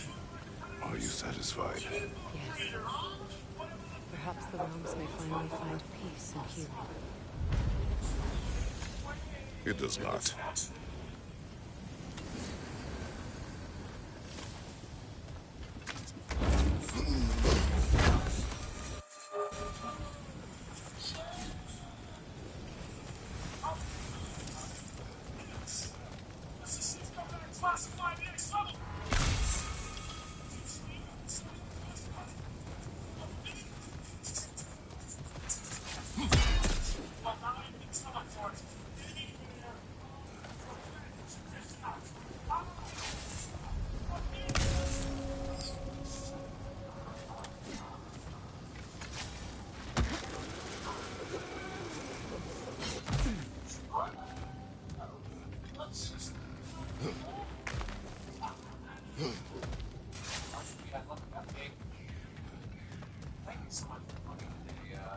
Every year, the vice president hosts the annual company luncheon. So I brought you here to make sure that none of my material can be in any way misconstrued as sexist or racist or homophobic. So if you hear anything that can be in any way offensive to anyone, raise your hand. Oh, sorry. Can you find something offensive?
What happened here? Surtur sacrificed himself for Ragnarok. Perhaps he was able to find peace after all. I always felt sorry for him, Miss Mara. She's still alive, if you wish to speak to her. I was in Niflheim briefly. A weeping emanates from the realm. I think she's grieving. And may grieve for a long while yet.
My brother passed away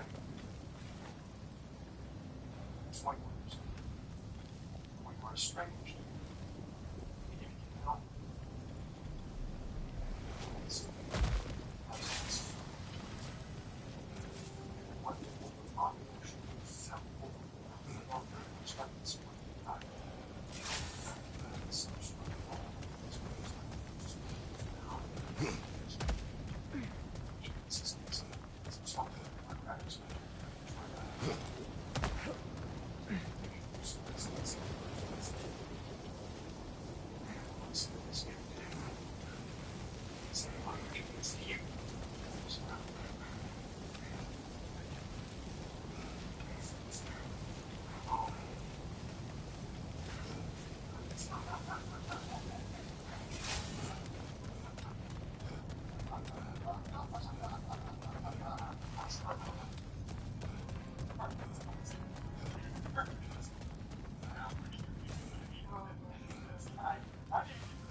Chinese food after this?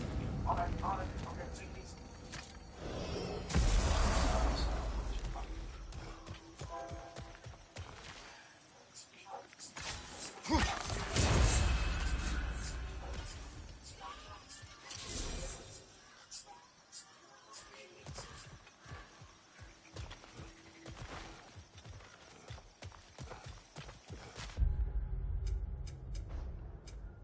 Okay, that's the least of my worries in episodes 1, 2, and 3 of Home. You're talking about Twitch movies, and obviously completely suggested by CGI.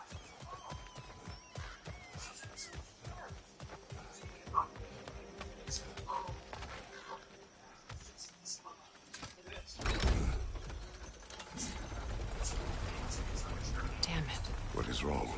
I should have changed. Sewn some mourning garb. We're not dressed properly. We're fine. Dwarves don't typically require formal wear at funerals. Brock certainly would not. Perhaps. Still, now you've got me thinking of what I might look like with some jewellery around my neck stump. Maybe some gold woven into my beard. That'd be quite fetching, eh? Thanks for trying.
There they are, brother.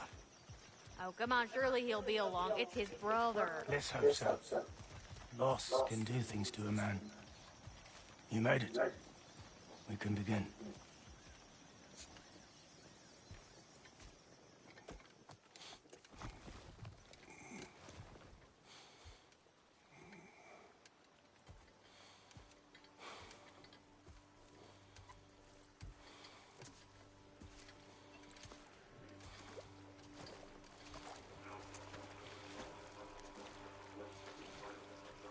What are you looking at?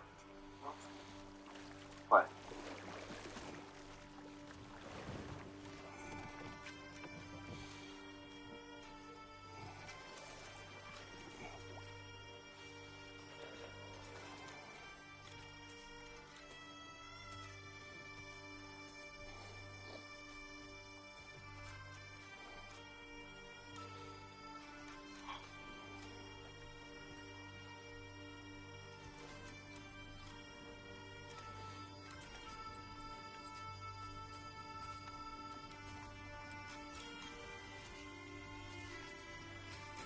It's you!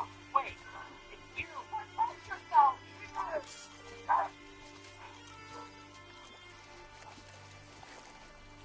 There's another of Garm's realm tears nearby.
Sentry.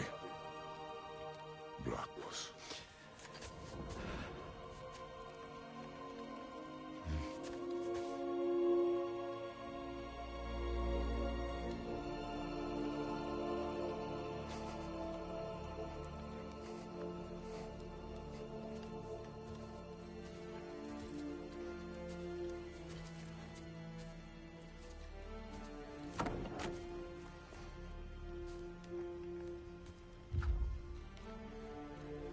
A hole.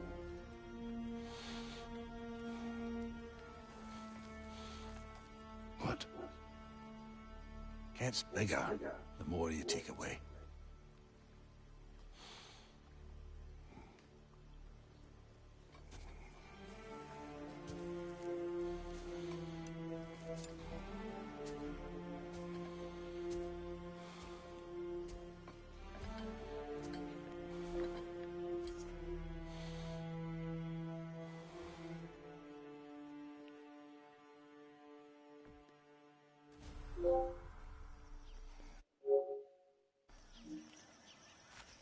I don't know if there's anything beyond the light.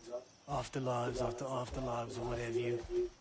But if there is, well, I imagine he's causing one crazy ruckus there.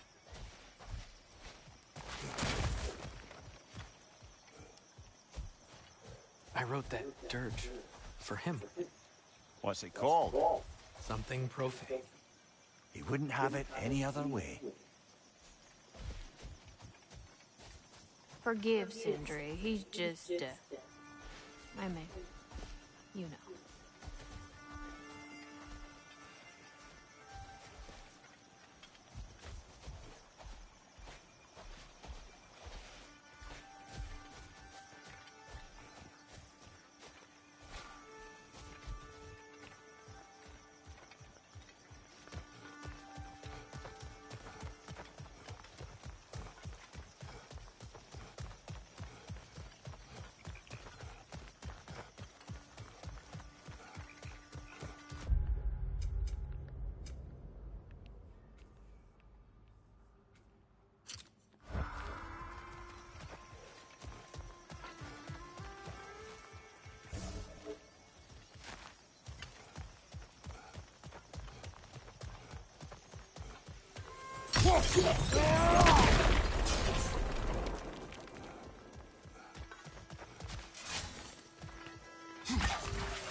There was a streamer that got arrested.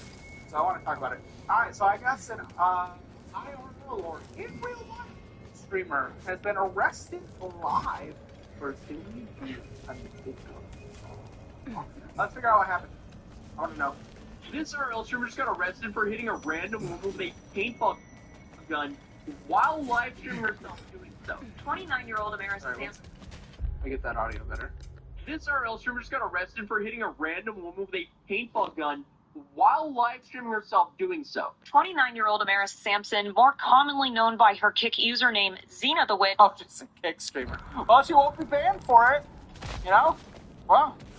Was arrested Wednesday night around 10 p.m. On Saturday, August 9th, Sampson is seen in a live stream shooting a random person with a paintball on the trail near Lady Bird Lake. What?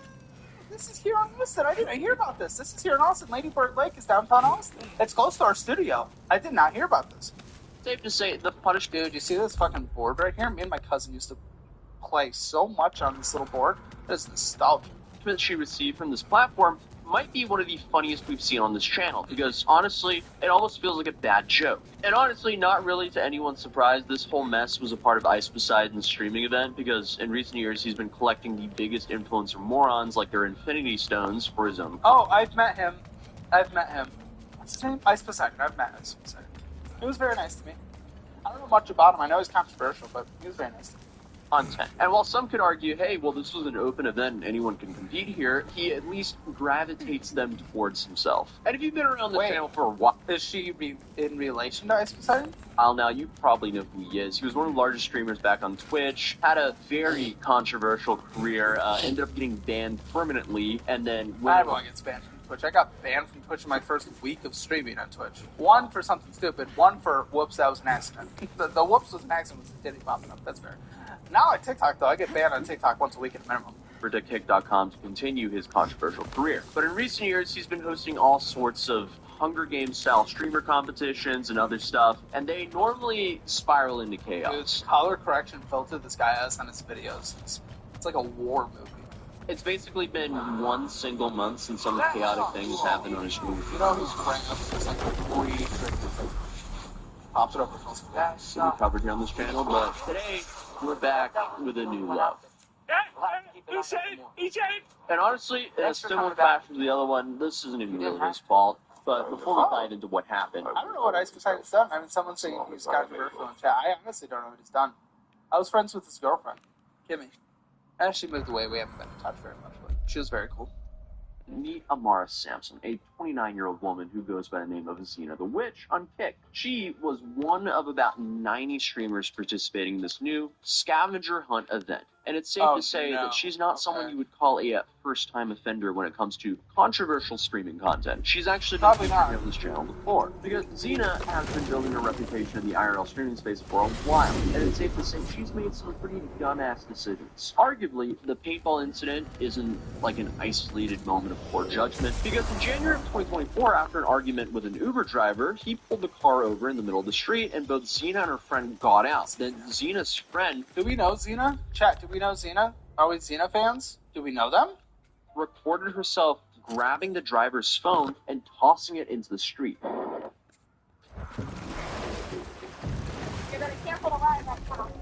Brother, you don't like riddles, eh? You just haven't had any good ones. For an IRL streamer, this is when I'm young, dead audio, I'll tell you that. What Handle. Yeah.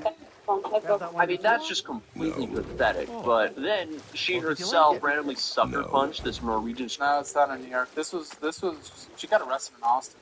Streamer by name of Don... She's Sneako's ex-girlfriend? Really? Patrick, in his head, completely out of nowhere, during a Jack Doherty broadcast. Okay? No. What the fuck? Oh my... Oh, there's Jack Doherty, so she has great company. Great. Wonderful. And while the first one's outrageous and the second one is scummy, the most recent thing might just be the dumbest and most outright coolest thing that she's ever done on her stream. So, what happened? Well, earlier this month, Austin police started getting reports about streamers running around the city with paintball guns. They're here. They're in my city. Why?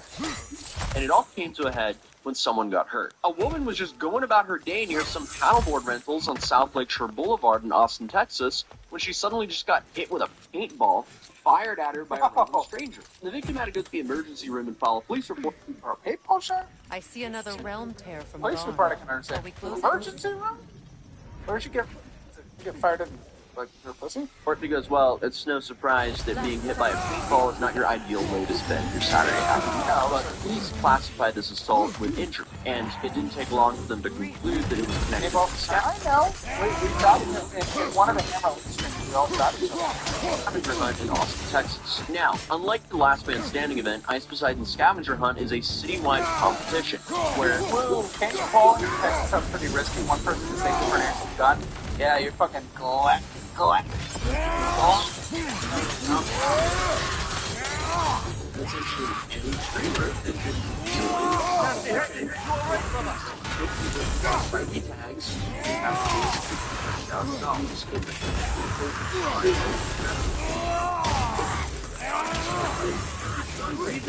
These IRL streamers are awesome.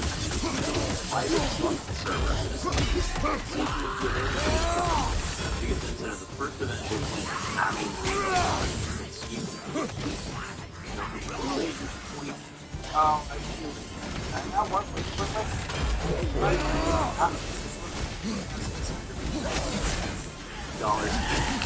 Canada, they need to run water. I love fire.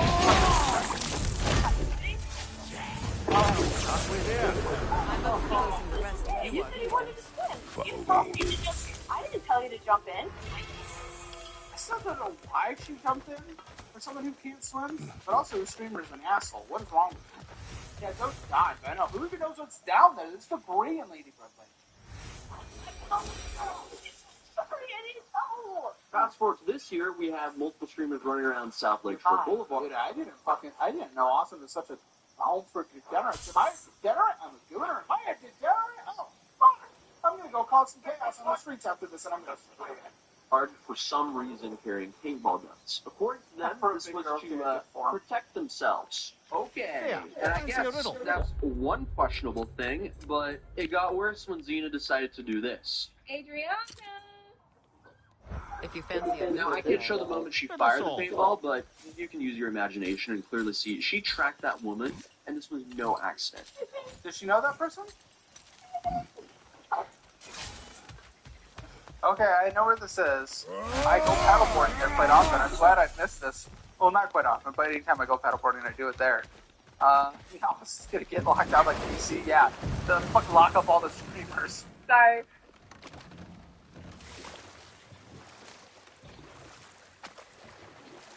Tai Lopez got hit with a $112 million charge by the SEC, and unfortunately, I am not surprised. 400 grand's like a no-brainer. That's how you make 400 grand. Put in your calculator, say, I make 400 grand. Sam Millsap is a scammer? The 19-year-old only life coach who preaches the gospel of Jesus Christ from the driver's seat of our on STO is a scammer? So today we're going to be looking at one of my favorite topics to go over, these social media gurus. I swear they must multiply by the day because the amount of examples that I find over and over again is unbelievable. I think part of the reason why they're so popular is that many people are going through a rough time right now financially. So when you see someone apparently making tons of money online and selling you that dream, it becomes very appealing. But at the end of the day, your wallet's just going to be lighter and all that you're going to have to show for it is a poorly made course. While the guru drives off in their Lambo because you gave them a ton of money. We have a lot to go over today. Let me know what you guys think in the comments below. But let's start off with the guy who kind of started it all when it comes to social media, Tai Lopez. Tai Lopez got hit with a $112 million charge by the SEC, and unfortunately, I am not surprised. If you don't know who Tai Lopez is, he was one of the original guys selling online courses through social media, and he used Lamborghinis and lifestyle to help sell it. Now, I did hear a while ago that his venture that he paid a ton of money for ended up failing. Even in that case, you do everything right and an investment doesn't work out, usually there's going to be a lawsuit. But in this case, it's the SEC charging him with a Ponzi scheme. One thing I did notice about Tai specifically is a video I saw where he was selling a real estate course. Now he's really in plywood. And someone on the live call asked him what a cap rate was. answer it. And when I watched that, he wasn't raising capital, but I went, okay, these guys sell courses, selling that they've done something they've never done. They've just gotten good at marketing and sales and hype, which is equal dollars into their model. Now, we will see how this shakes out. But what he's being charged with basically means he was paying old investor returns with new investor capital. That's not just doing business. That is fraud. But people don't do too much research other than watching the ad that was on YouTube, some sort of social media platform, maybe clicking on his website, seeing some of the fake reviews, and of course his background with the Aventador and the giant mansion. And that's it. They just start forking over hundreds, if not thousands of dollars, even though in the end the guy barely knows what he's talking about. Like he said, they get very good at marketing. They start putting up a ton of content online. And that's when I think it starts getting really dangerous, because they will just say anything to go viral. 400 grand's like a no-brainer. That's how you make 400 grand. Put in your calculator, I make 400 grand. And I divide it by 365. That means I need to make $1,095. If you've ever made $1,095.11, you can make 400 grand, because I just showed you how easy it is. But if I wanted to make it easier than that, I'd be like, divide by 24 hours. I'm going to numbers in the calculator and saying, I just showed you how you could make this amount of money just by putting it in the calculator. What if I was a not million in answering the calculator? the riddle. Just break that down into 24 hours. How's it making things easier? You didn't even show people how to make the money. You just put the numbers in the calculator, and then you're saying you could just break it down, and if you ever made this amount ever, then you could do it.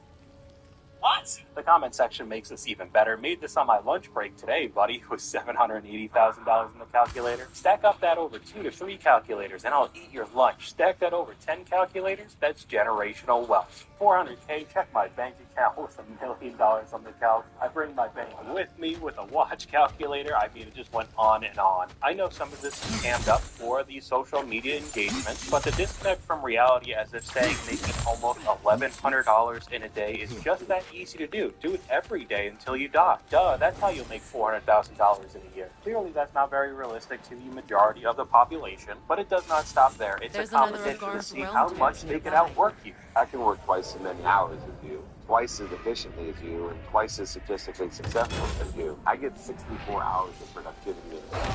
Times 2, I'm working 16 hours. Times 2 is 2 hours.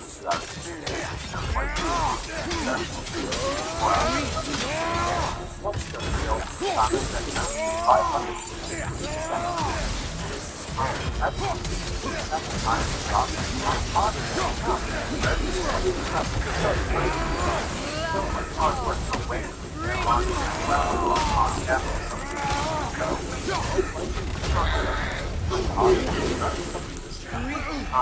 They like to talk about how many hours of productivity you have in a hour. And that's how not the courses that they're selling you. No, it's that they've somehow cracked the code of content.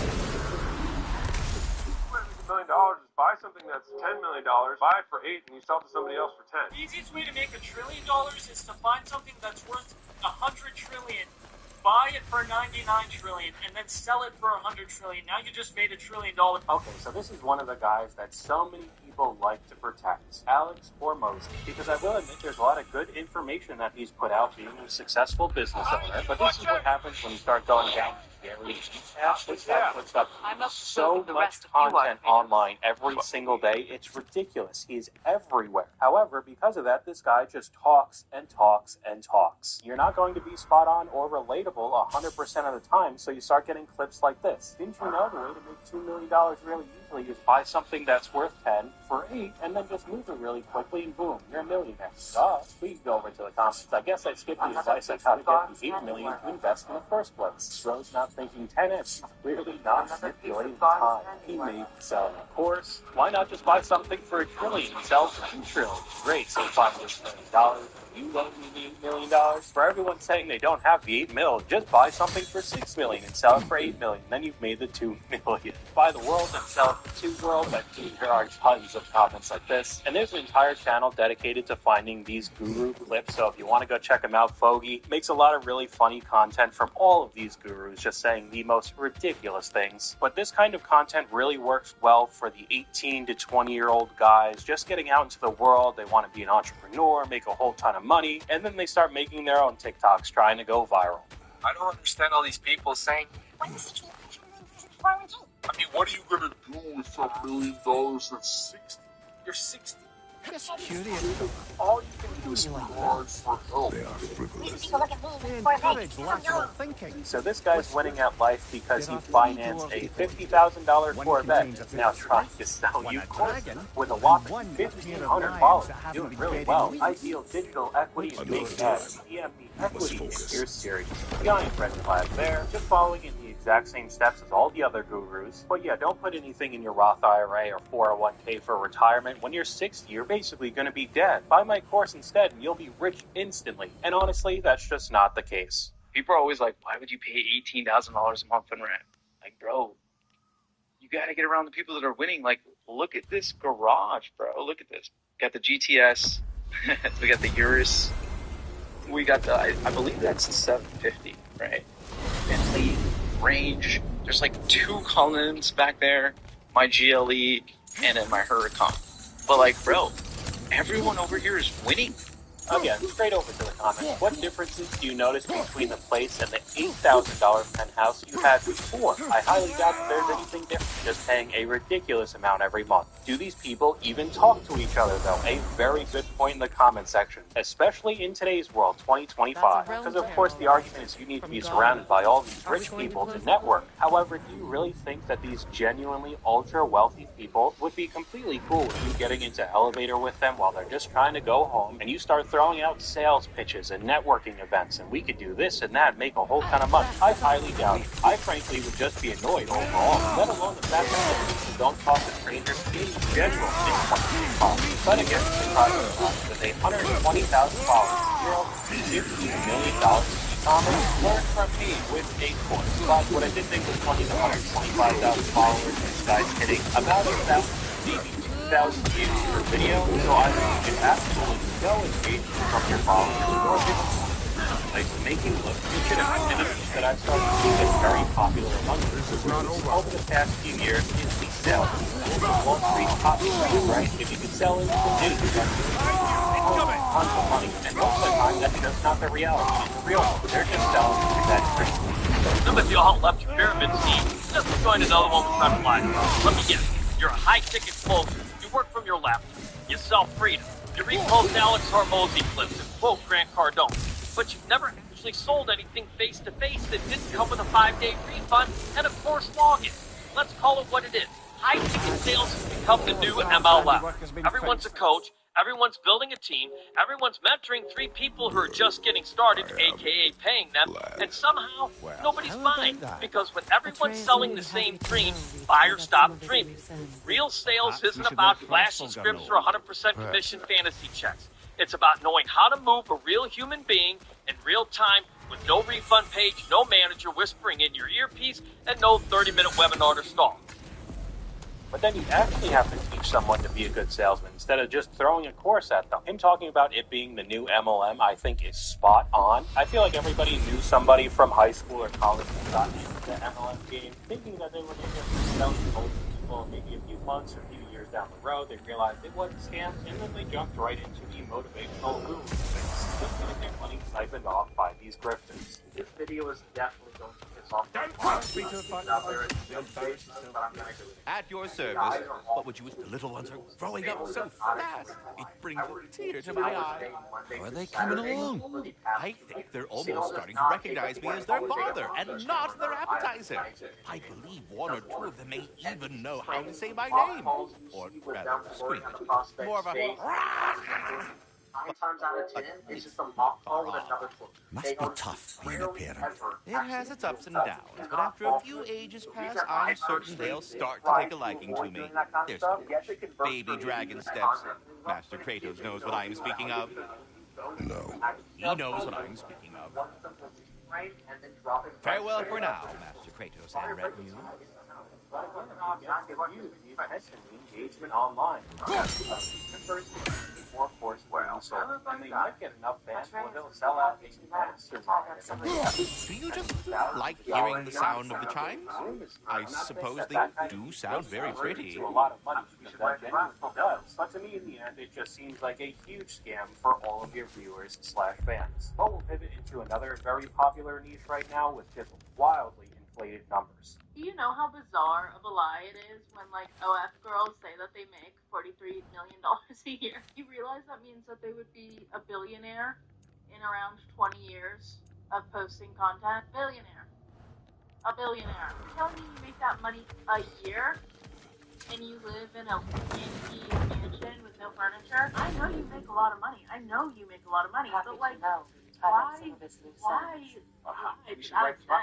After 5 years of making, like, somewhat smart investments, you're gonna be, like, one of the wealthiest people who's ever lived in all time. And you're posting this shit, right? You and me to get Never mind in what family she came from. No, we tied up some I quite agree. She's She's an impressive no young woman. whatsoever. I thought you If might. you are, that's Well, like I ain't so never hard for me to seen see. anyone It quite feels so so hard awestruck for as me. when she Okay, so laid there's eyes a on couple you things back to at talk the about. hole. I have seen that some of these people have been meeting her inflating their idol. numbers, making She it was the same apparently way that like her e-commerce to learn giants all will show Photoshop Now analytics that she to has somebody the else's money, account to try to get those course Places sales. to be, Because if somebody huh? hears that they make 10, 20, $30 million a year, oh, it must be really good. Maybe I'll sign found a up. stone And dragon. that's how they end up Did getting you your now? money. And On did the you other kill it? hand, maybe there are a Yes. few Of course you creators did. on the entire planet that actually do make that kind of cash. That's like you saying, I'm just going to become the next Bill Gates or Jeff Bezos. It is the 0.0001% of the entire population of the world. And this comment goes very well with it. The average OF creator makes about $150 a month. Those who make just $1,000 a month are the top 15% of earners. For a job that's like 24/7, you would legitimately make more money flipping burgers at McDonald's. But they're also trying to sell you the dream. I mean, there's a whole rabbit hole. I've seen course selling with OF. These people that I guess you would call online pimps. Just a lot of different shady situations that go along with something that will be on the internet forever. Well, Sophie Rain most certainly does, but that's why all eyes are on her right now. She's the top 0.001%. The rest of the people are ruining their future career opportunities. Everyone apparently makes $40 million a year. Everyone's grossed $1 million in the first 24 hours. And everyone's making $6 million a month. But we could go on to the next example in a similar situation. A lot of people have money. Oh, I have guys send me money all the time for no reason. It's so easy. But then they refuse to share the secrets and, like, they won't tell you what websites to go on. They won't tell you what apps to go on. Or they'll be like, oh, DM me, or like, buy my course. Or like, they're just very vague. And they're like, you have to go to a high-end hotel and sit in the bar and, you know, some rich guy will just come up to you. Let me tell you a little something, okay? They are selling content. They are selling pictures and videos of themselves to these guys to rent them, okay? And there might be a lucky few that really have a few men on retainer that give them hundreds of thousands of dollars at will. But for the most part, that's not reality. So, like, please don't feel bad or feel like you're missing out if you see these videos constantly, because they are not living in reality.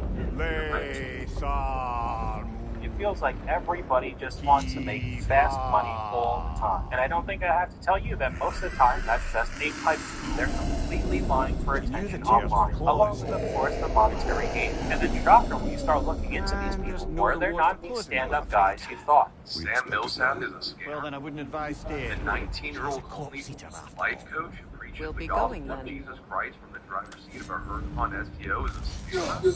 Okay, so if you don't know who that is, we'll just transition right into the next clip. Sam Millsap was $25,000. Sam was running a sales team, as you can see here, and he wasn't paying out any of his employees as they got sales, or even saying things like, please respond, I won't be able to pay my rent next month, and Sam never even responded to them. This tweet went live today from Jay Seekman, who's a consultant that works with Sam, basically showing how as you can see here, through these two guys never actually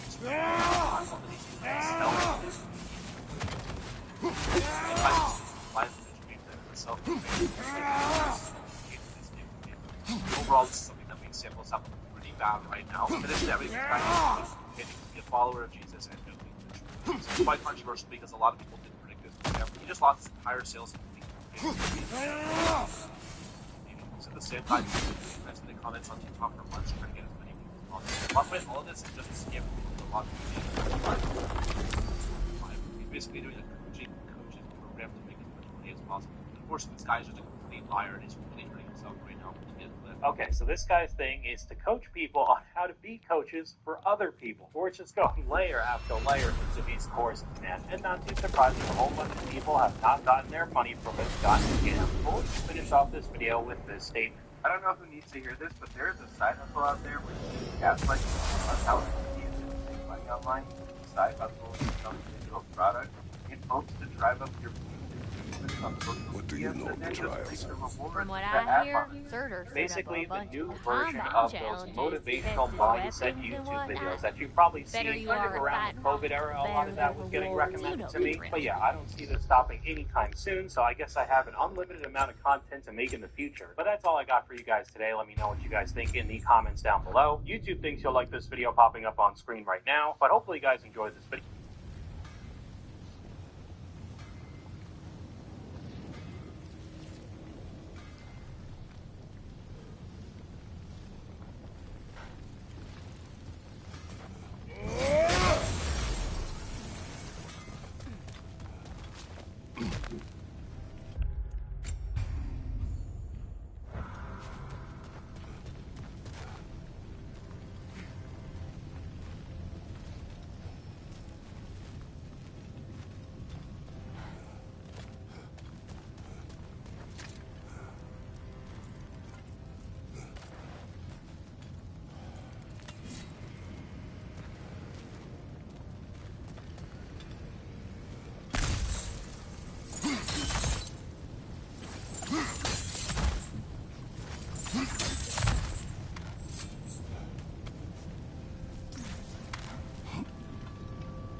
Traitor! Gnaw. She's fierce. Attack only if you think we are ready. Good! Pay for what you've done! Careful, brother. You're covered in Bifrost.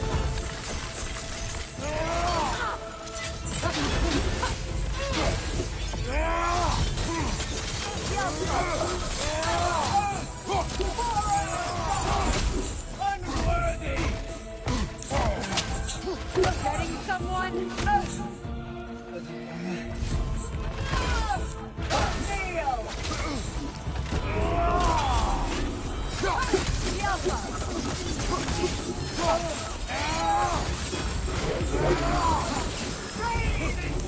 Signal magic! Submit! Get out of there! I felt that one, brother. Get out of there!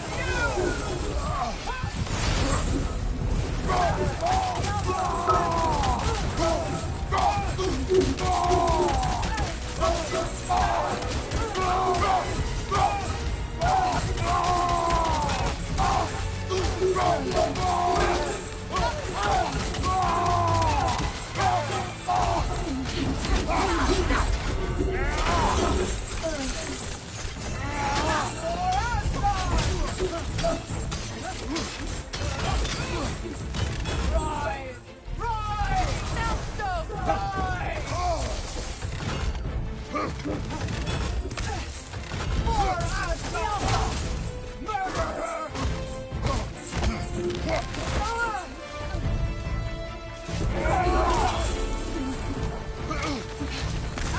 Get out of there! On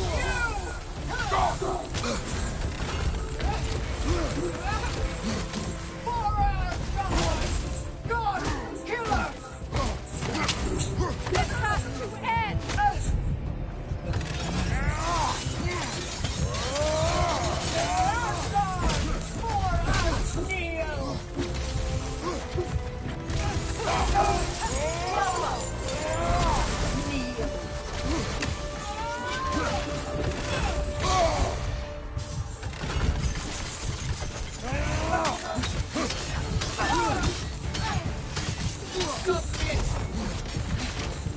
Get out of there! Is on you!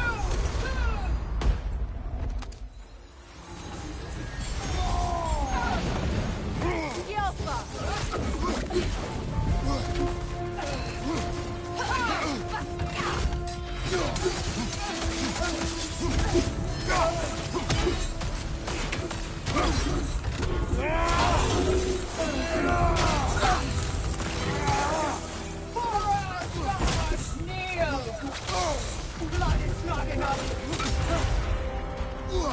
Rise! Rise! Sonic arrow! Die! Yelpa!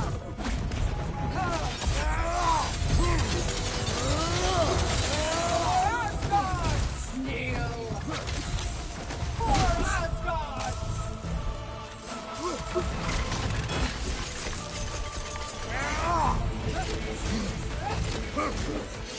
Submit!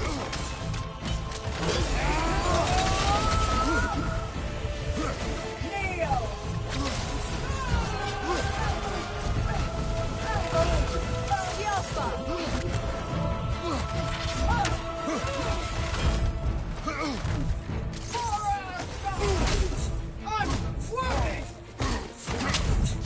Getting someone?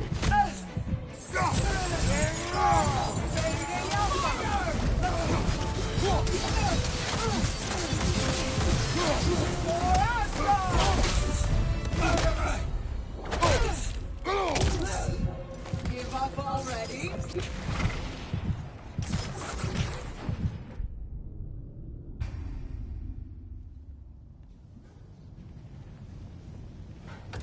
No matter what you try. Good! I'll see you pay for what you've done!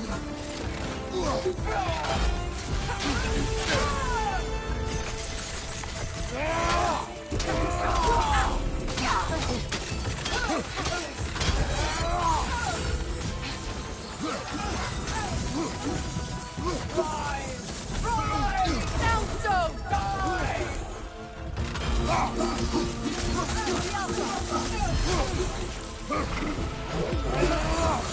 Submit!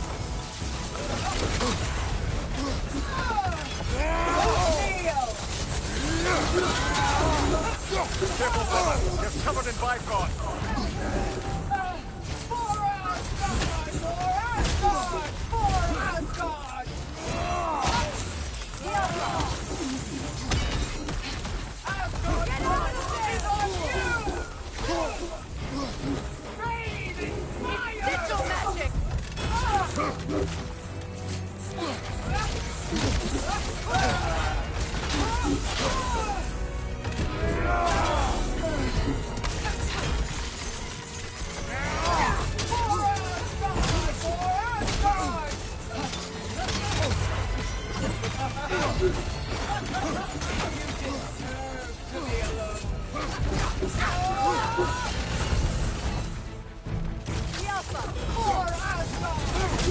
Unworthy!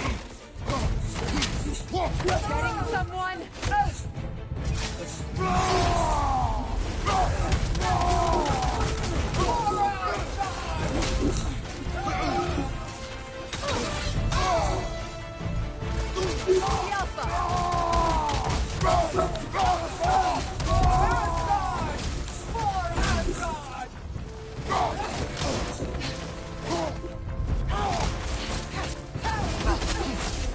Asgard's blood is on you!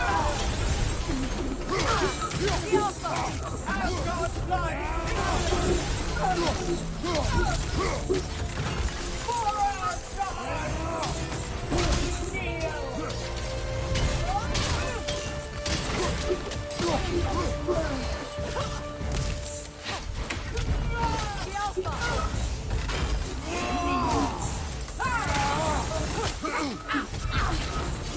Submit!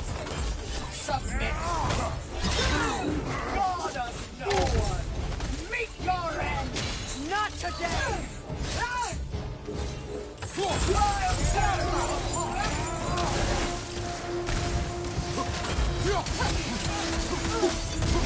for Asgard! Kneel!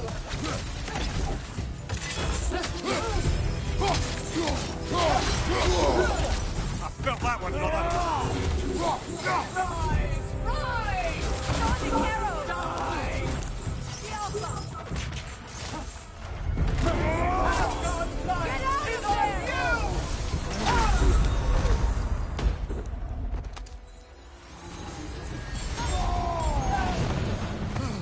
For Asgard! For Asgard, murderer!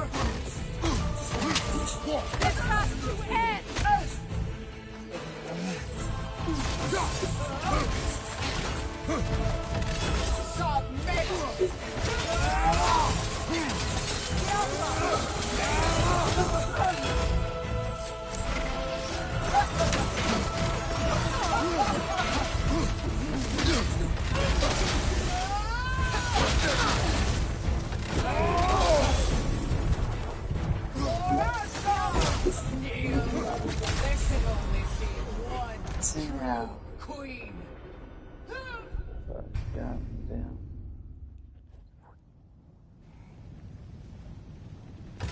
Let's settle this. Good. I'll pay for what you've done.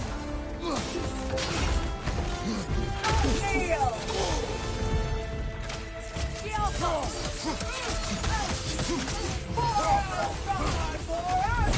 Kneel. Submit. Soundstone.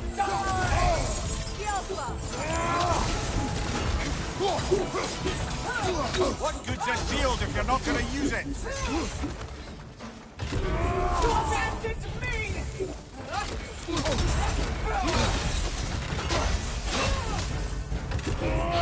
Yelpa! For Asgard's kneel! Asgard's blood is on us!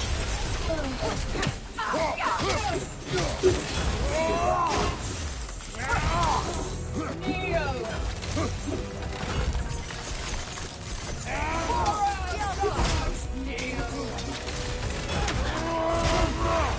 Careful, brother. I'm covered in Bifrost.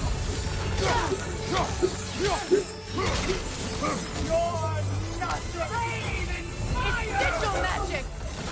Oh, I felt that one, brother.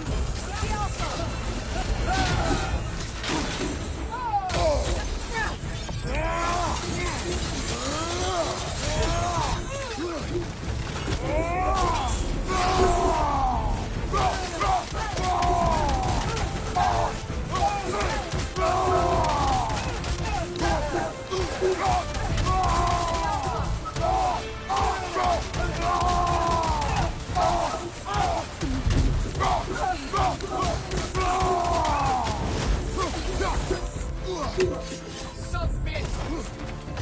Submit! Asgard's blood is on you! The Alpha!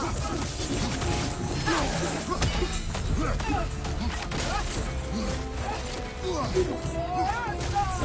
For Asgard! For Asgard! Rise! Rise! Sonic arrow! Die!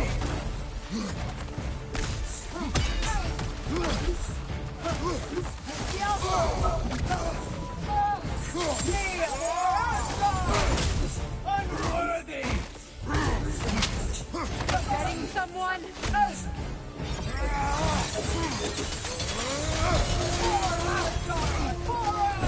Kneel!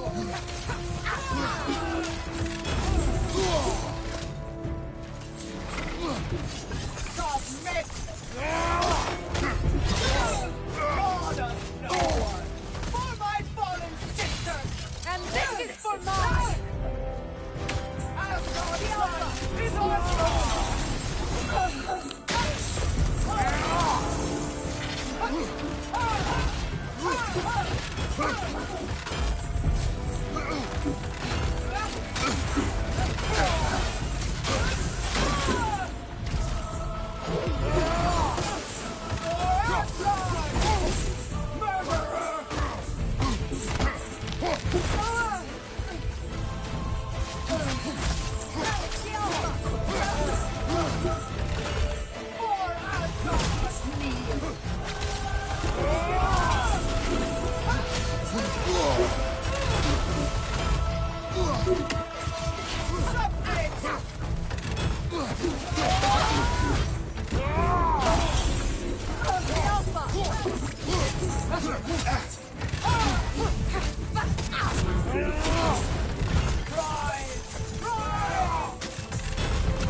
You're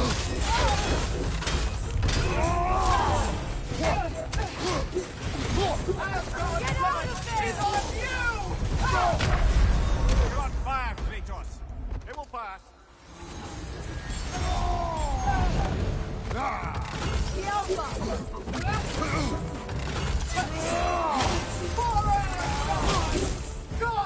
Kill us! This has to end!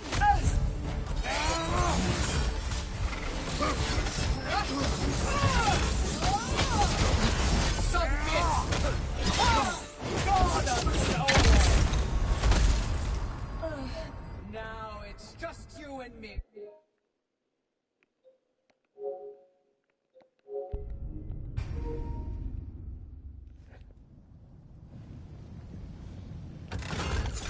No matter what, good. I'll see you pay for what you've done. What's your night? Neo! God of no one!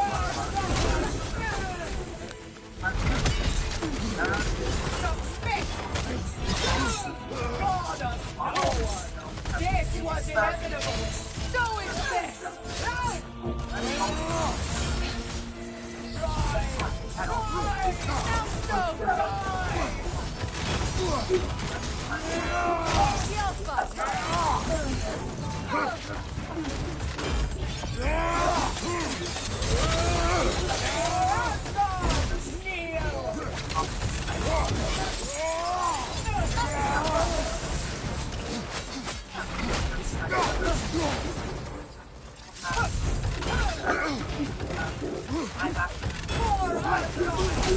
No! Getting someone?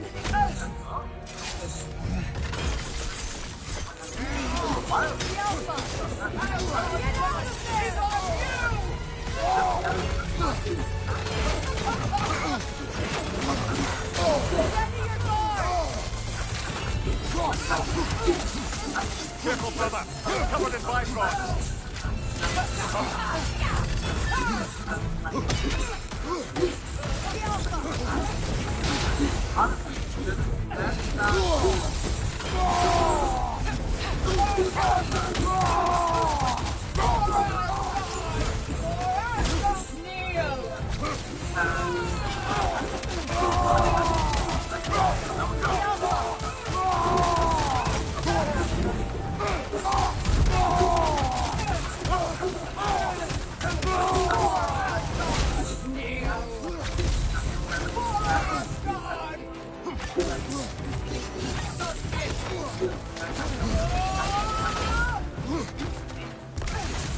We've both been blinded by Odin. It doesn't have to end this way. Sonic arrow.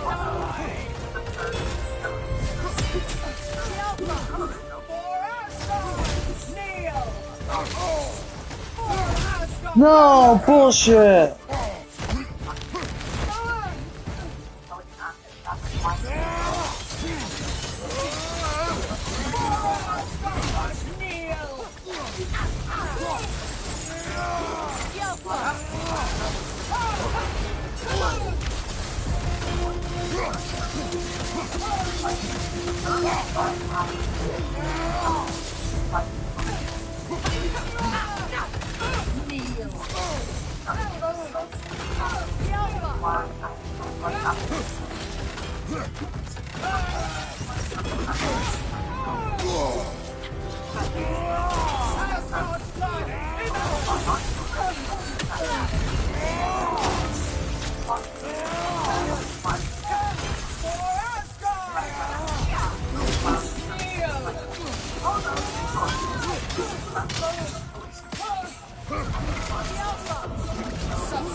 Get out of there! You're on fire, Kratos. It will pass. It's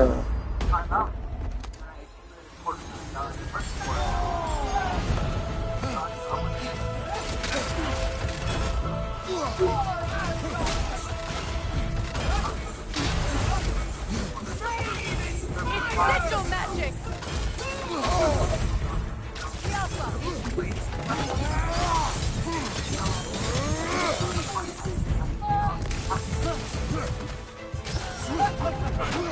Suffer as I have. 60 or 70. Damn. Federal and then private combined. I guess that was probably closer to 8,000. No matter what. Good. You pay for what you've done.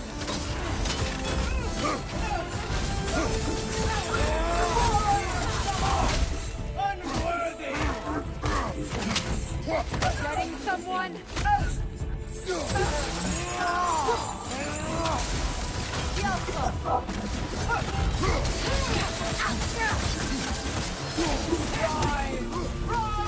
Soundstone, die!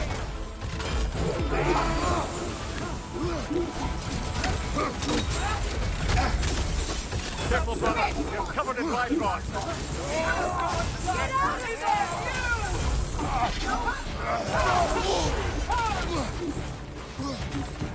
For us, Neo!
Submit!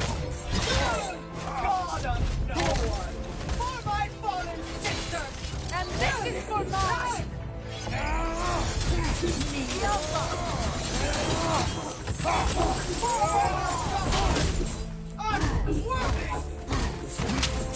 This has to end!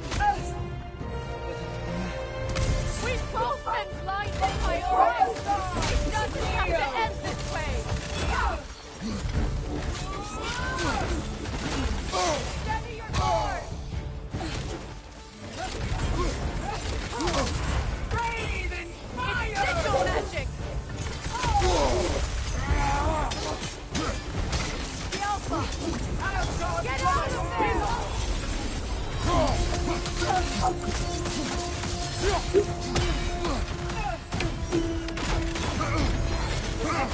I'll tear you apart!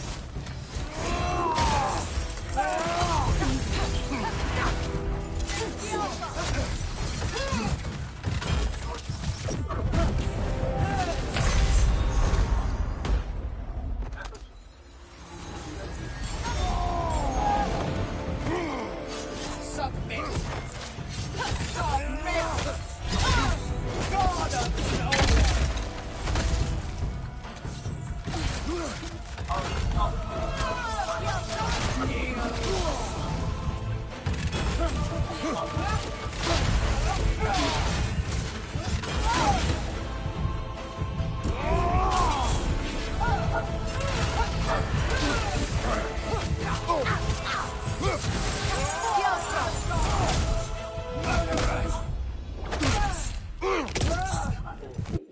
There can only be one true queen.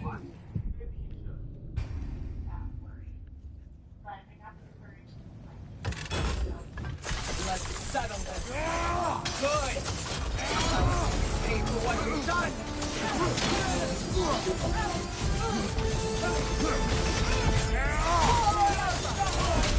Damn it! Getting someone? It's sigil magic!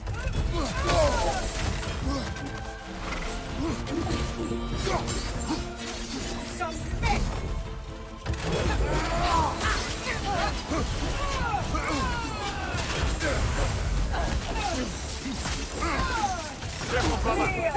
Bifrost.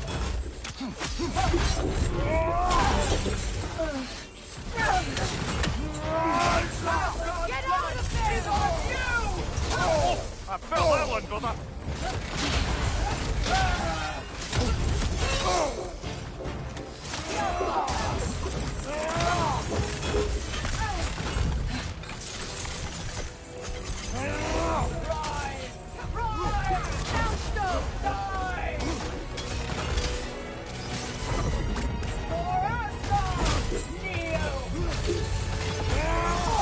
No, she did it twice! Sorry, but how is that fucking fair?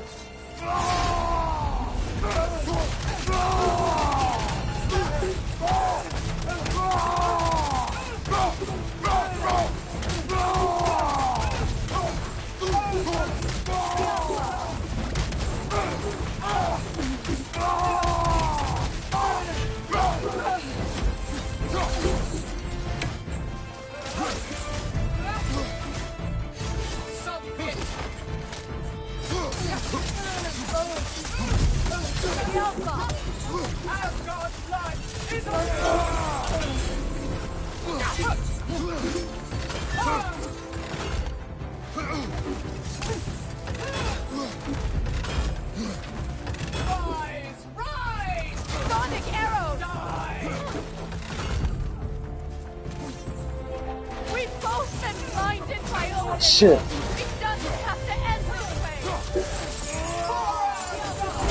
Oh my god, fuck this bitch. This has to end.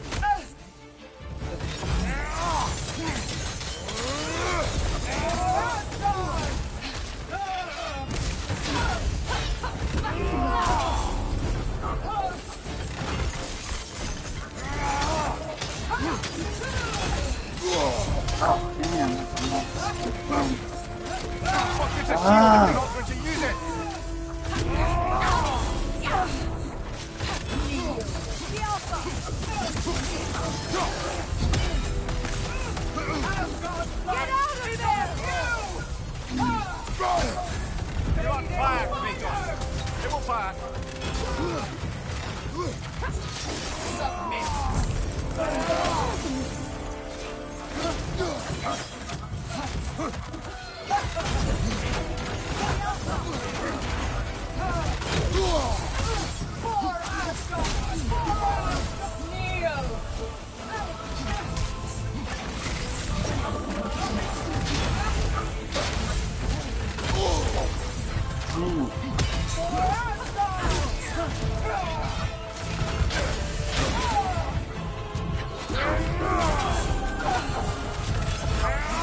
God damn it.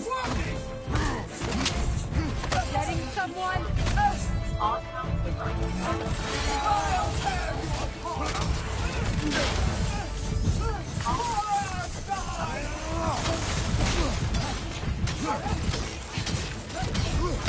Damn it.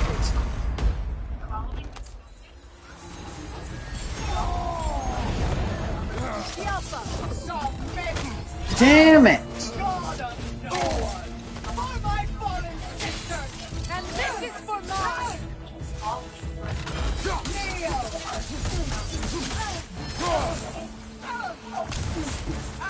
Get out of there!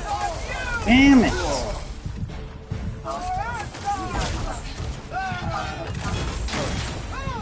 Now it's just you and me. My card paid off by the end of 2024. Let's settle this.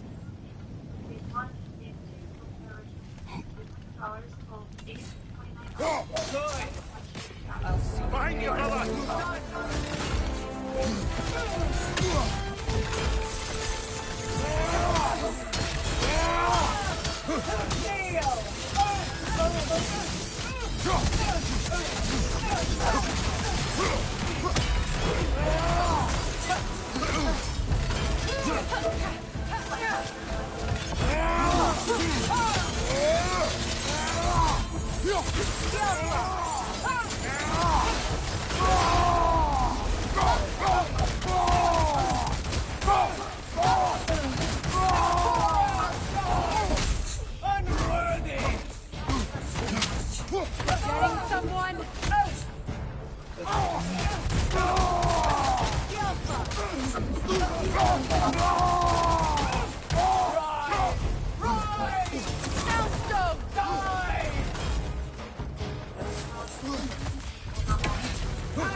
Oh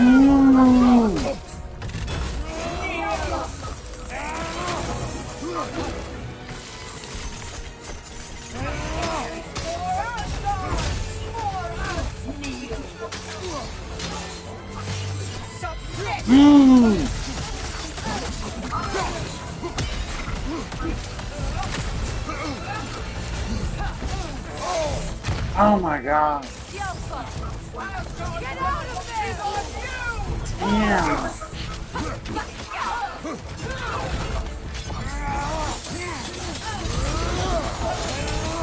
Careful, brother. You're covered in Bifrost.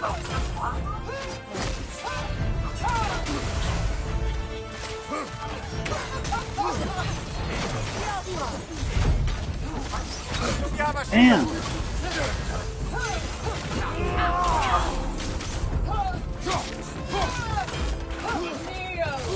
Oh my god, I was supposed to know that.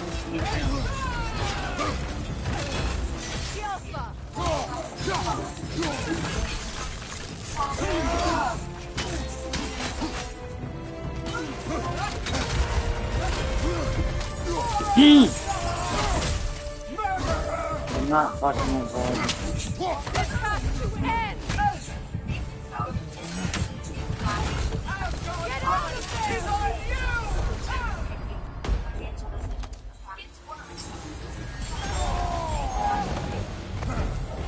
Submit!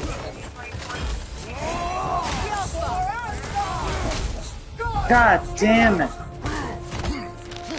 There goes all that fucking hell.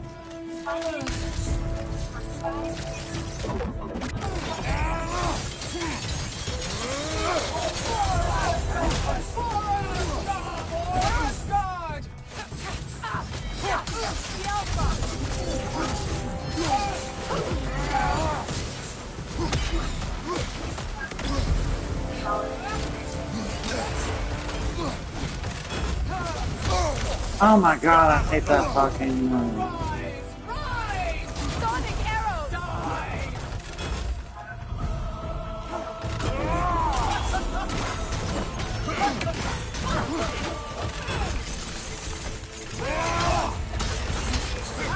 Get out of there!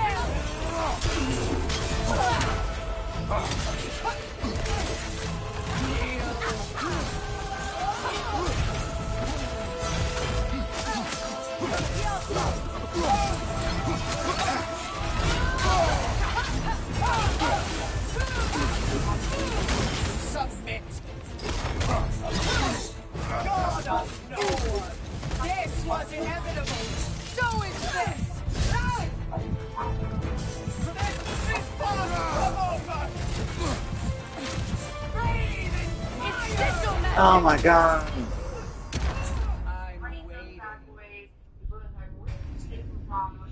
We would be able to squirrel away some money over time and build back our savings. Let's settle this. I was laid off right now. And that is right household. So not just I employed for about 7 months. They're gonna do social media to keep us afloat for a little bit, but here's the deal. We have to put a lot of stuff on credit cards to be able to keep ourselves afloat. And sometimes that is something you have to do. But then you have to pay off the credit cards like it's an emergency and save up for an emergency fund like it's an emergency. So anything that could go on a credit card.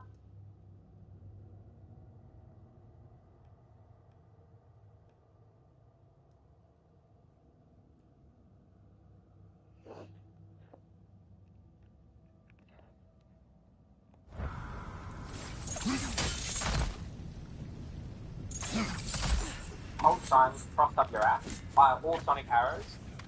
While she's in this stunned state, get a few quick hits in with the axe. Immediately after those quick attacks, use one runic ability from each of your weapons to activate Storm of Bifrost. As this third runic attack is happening, hold square to activate Freya's poison runic attack, quickly activate Spartan Rage Valor, and then Hilda Pofar to Realm Shift. If she moves, chase her and hold R1 on the blades for the combo. Now keep pressure on her as you are going to deal massive damage and stagger with all your current buffs activated. Make sure you keep tapping square to use Freya's Sonic Arrows as this will stagger her and help you deal more damage.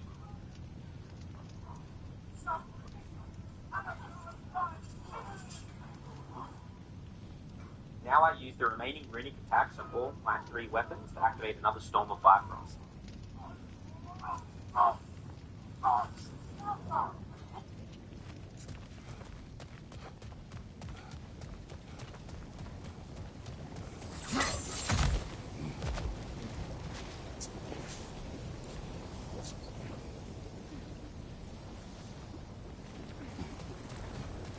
What's happening, Fox here? In this video, we're going to be going over my first win against the Knob fight. This is the Give Me No Mercy difficulty. It took me about 4.5 hours to beat her. It was 2 separate. The choice is yours. We begin.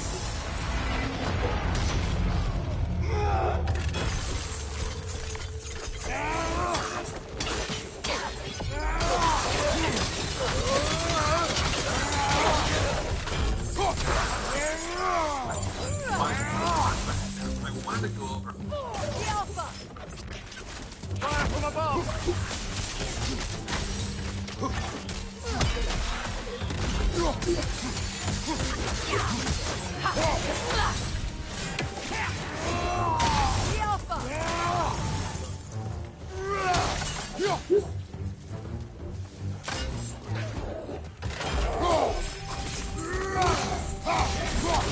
Coming at you!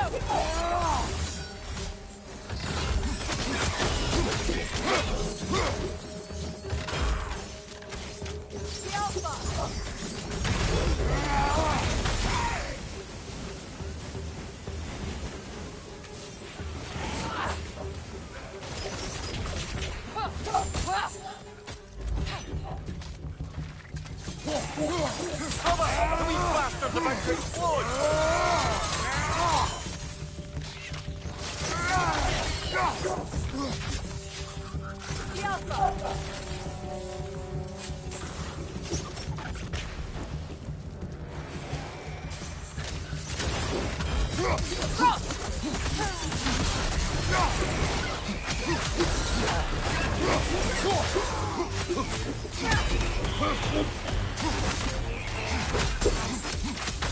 This is the last.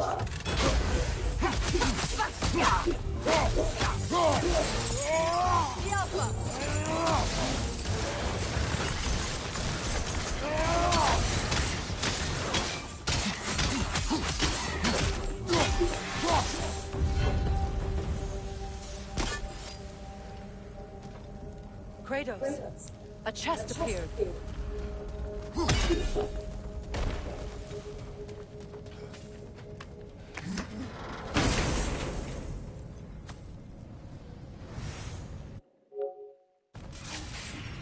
We completed the challenge, but there's more here we haven't seen. Could there be other arenas? Fancy a warm-up before making your choice?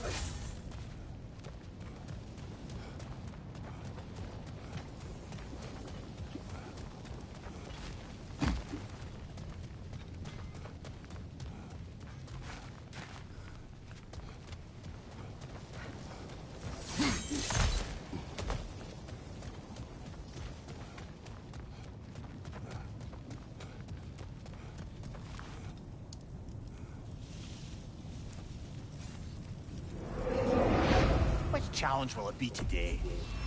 They come. Hey, what's up, Fox here. In this video, we're going to be going over my first win against the Knob fight.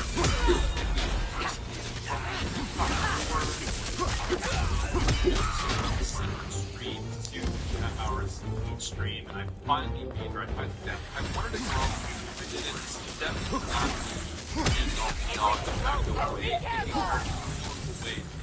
I want to go over how I finally took it down. I think basically it's an help with this fight. It's a very good fight. Probably the hardest fight I did in the entire game. For me personally, I did a lot towards the end. I got it down. If I didn't win during this video, it was helpful. Please drop a like and subscribe to the channel if you love more content like this one. Alright, let's go ahead and dive into this. So these videos up I can speak to this, but there's a lot that goes on. The first thing right after the game is I is my relic relic one, right? The L1X. I start with that. For the horn! Godofwar! But I did that for one reason. One, because when you start the fight, Right side, you throw your axe, your spear, she moves that way. She dodges your first move. Almost always, she does some crazy move that will knock 50% of your health down like that. Literally, you're halfway dead. So I learned, for me personally, I learned to stagger her out of the gate immediately. I will be dodged your bait, but I did on. The first thing that I did right out of the gate is I went ahead and did my relic, or whatever that thing is called, the relic one, right? The L1. I start with that one, and it's the one with the swords like I'm a berserker fight. You don't have to do that, but I did that for one reason. One is because once you start the fight, if you run towards her, or if you throw your axe or even your spear, she moves out of the way. She dodges your first move, and almost always she does some crazy move that will knock 50% of your health down like that. Like within a blink, you're halfway dead. So I learned, for me personally, I learned to stagger her out of the gate immediately and get like the first 2 bars down immediately. And what did I do? One is I used that move to basically stagger her with the swords, or use whatever you can to get her out of the, just kind of give her in a bunker, just kind of keep her static. Number 2, I immediately used my jump attack with the spear. Which challenge right? should we The undertake? heavy, I believe it is. So your L1, R2, and I leaped at her because I found that if I ran or walked to her, or if I threw something at her, she dodged almost 99% of the time. I got tired of that, so I leaped. Here they come! Right after that, I would use Freya to do her to set her right or just crank out as much DPS as possible. Here you go. Here's the half speed. You can see the slashes going off the screen. That's from Freya. It's getting staggered. You'll also see the green swords going everywhere. It's another stagger right on the boss. So we're done one move. Another thing that I have to do here, do not do this. I just have it because I absolutely love the Storm of Bifrost. It is my favorite. In order to trigger that, you have to get, what is each weapon to trigger it right. I don't want to go into that now. But so what I did was I started with a spear, getting from that. Then I went to the Blade of Chaos and I did my heavy move there. You're seeing the screen. Freya still doing her stuff. And then I went to my axe. I played it right there. So I'm on Firefly Sports because I got that. Now we've already got a bar and a half down. And it how fun it is. I would start doing like yes, right? And then I would go ahead and do the double L1 to knock her out of that. This doesn't always happen, but it's different for every single fight, trust me. But the one thing I want to point out here is when she starts moving like this right here, really pay attention to these red circles because they come out. That's probably my number one advice is what she's saying, the boss is what she's saying. Try not to rely on these red circles too much because they're almost unpredictable. And yes, the red indicator comes out and you know what to do, but by the time that you see it, this boss makes sure it's hard to do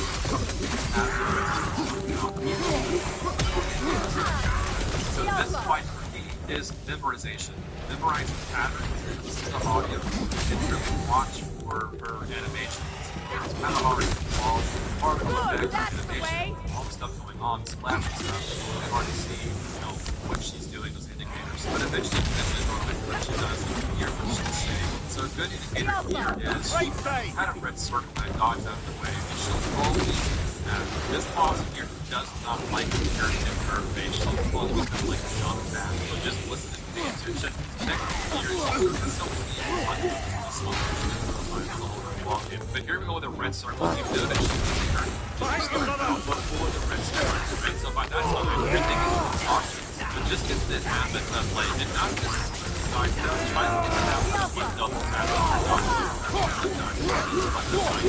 Circle. And so here you're going to dodge out of the way from her.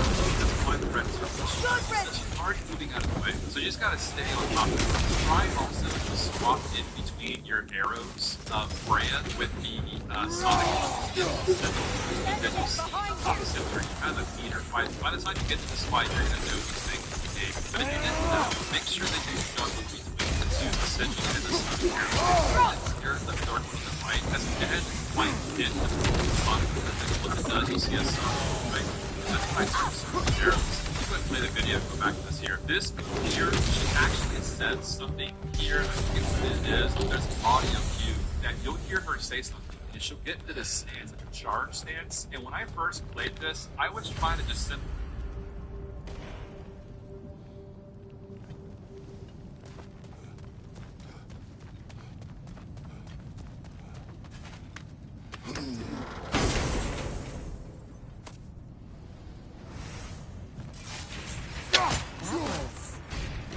Fun. You're not my family. All right, I'm sorry. Howard here. You choose the trial. Howard, I simply shout. I'm mentally ill. Get ready. every morning here. Alright, so in this video, I'm going to be talking about how to leave and how to spend that's what needs more videos. While this is a big one, so I thought I'd get back into it. Also, you know this goes old and different meetings in it, podcast nowadays.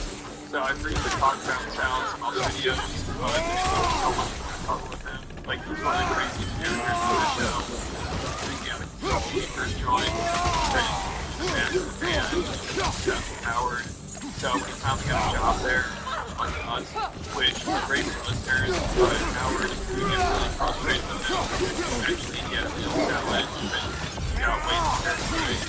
Like, once he started Howard's personal life, Howard needed to get him under control. But Sal's early years there, he had absolutely no filter. For a while, he kept insulting Howard's fiance at the time.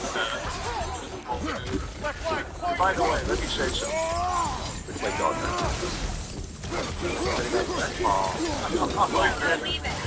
What can I say about Harry Belafonte? He got a face like a horse, you stuck Howard's to make it in show business, and you love eating at no food. Oh wait, that's my roast about Beth, I'm sorry.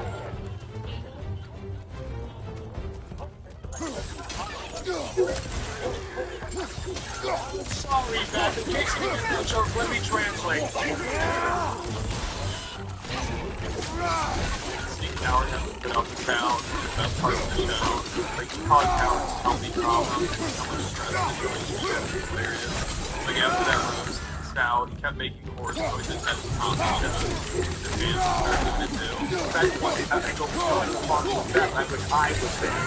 So once in a while, because of the roast, which is on Howard TV, sometimes you hear like the horse, they come out, you want to connect it back. So exactly what you want, man. No, but wait a minute.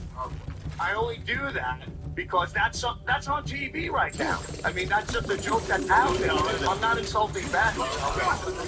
You started a thing. We're making horse. Yeah, but that's on Howard on Demand. I'm saying everything's on there. I don't really mean it. You began a thing when I said fire. Like everybody knows I said fire. Everybody knows I disgraced Howard. Insult anymore. Howard, you're scaring me with your eyes. Don't do that. Whatever you want, sir. No. Your relationship with Beth. No more Beth jokes. No more Beth jokes. She doesn't know from that. God forbid you got with some fans somewhere and they start doing that. Well, I was roasting you, though. But I think no, but it sounds definitely jealous now. He's jealous of anybody close to Howard than him. He just sounds with Howard in the show.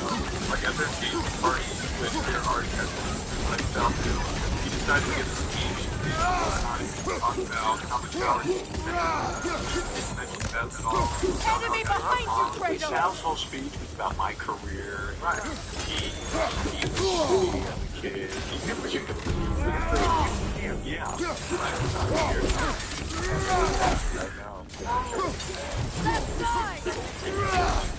I was trying to get to the point I was trying to make. So Howard did. You get 1 ounce of the pleasure from Beth that you've given the world, and you got the luckiest girl. You're the luckiest person in the world. Enemy to your left! Luckiest girl.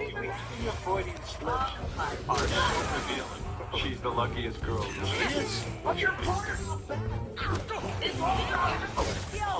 One of them makes that this guy's broke his ass for 20 years, and it took him 20 years to break his ass and to be in the world together. He needs in his life to get that back.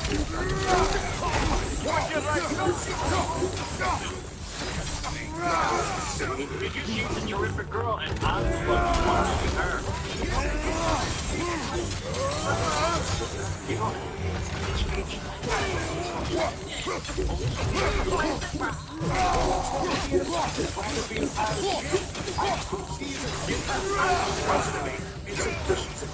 person that she has the ability to give you the pleasure that you deserve that you give her the world. Right, and watch we have you raise so many people with being an incredible entertainer. Mind you, I know you hurt inside. I know you do. You know, I know you have a lot. And the point is that something like you, over years and years of grief and anger and anxiety, you've put it all on the line. You've entertained so many people. You finally got what you deserve. You finally got the pleasure back in your life of entertaining so many people. And that pleasure has been the source of being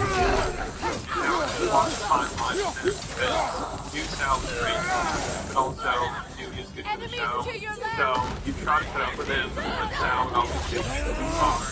Sal talks about you, and that means he went out and like Ryan Howard's much different on there. Way more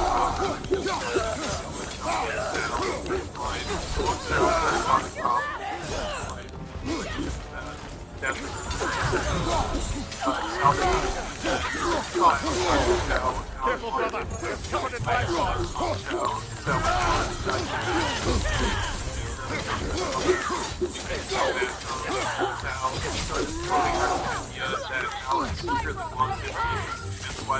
That's why you invited to it. You know, to then make it content for the show. You know, it's out of the same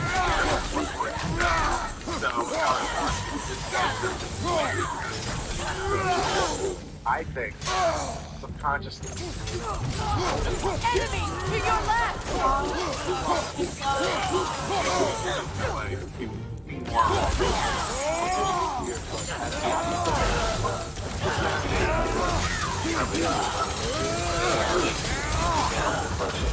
You're extremely talented. That came from the show. Now, What? that came because of the popularity you've gained through the Howard Stern Show. You've created this entity.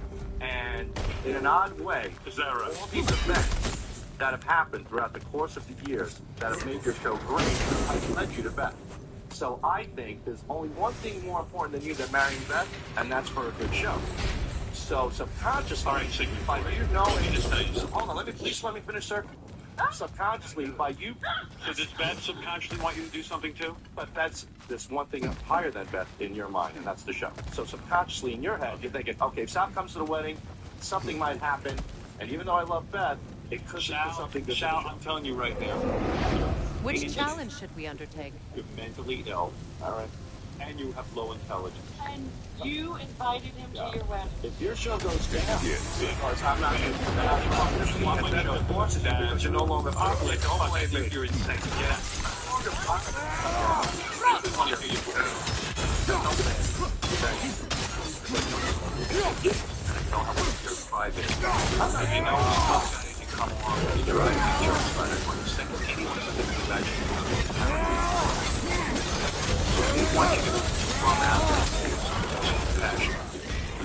The audience is right. I'm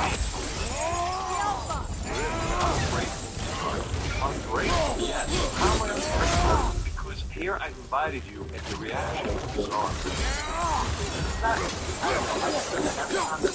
You're saying you're so dumb that if I invite you, I want something bad to happen. Not bad.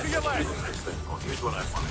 Oh, it will be interesting without you. No, but keep in mind. Do me a favor. This is for real. This is for real. Here's my deal. No. Do me a favor. No. I really get it back. I don't want you to get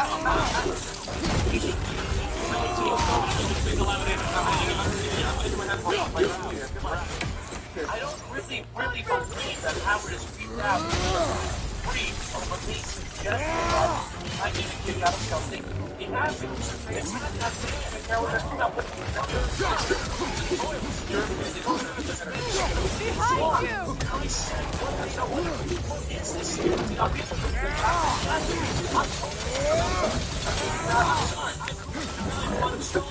People, I kind of get Howard's crazy side. But I'm so proud Behind you! Watch out! thought he was.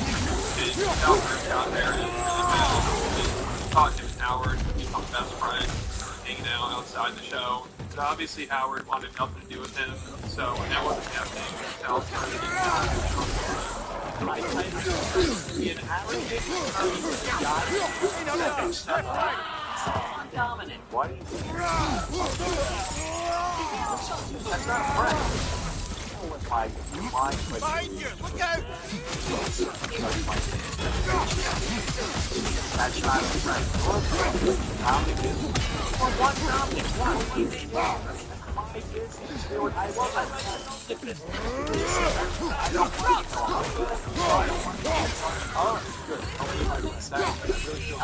Yeah, so in the beginning it literally felt like a guy obsessed with a girl that isn't interested in him. It was so creepy. Like Sal kept wondering how he could take his relationship with Howard to the next level. So he tried to ask him if he could sleep over at his apartment.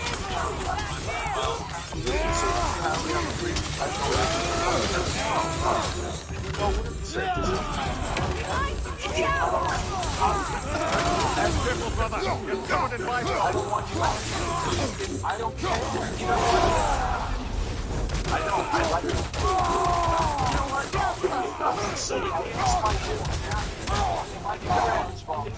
Apartment, sleeping in bed. I'm not your boss.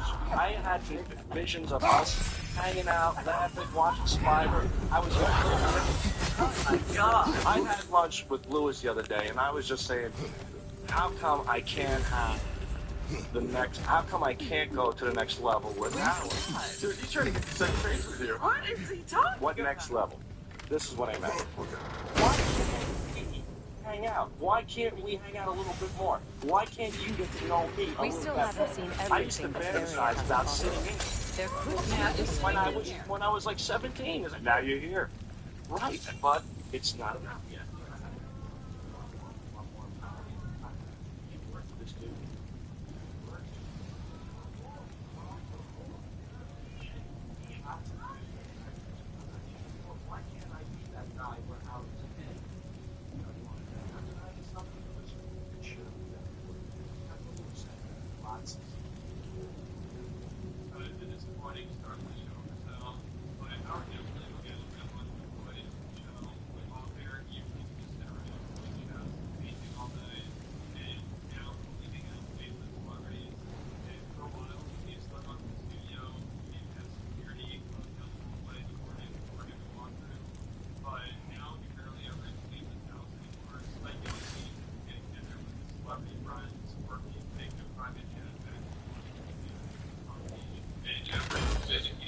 House for years because he's a huge germaphobe, which Sal, of course, crossed the line with that one time too. The choice is yours. Use Howard's megaphone and cough all over his gut dick.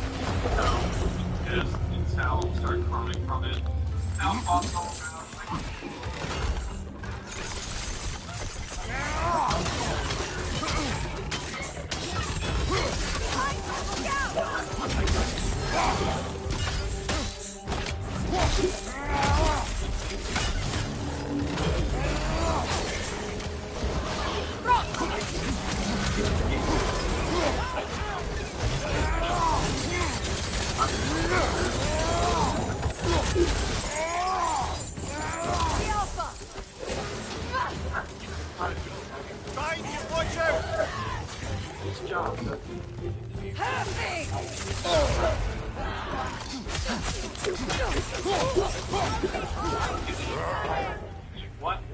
Why would you touch my next time?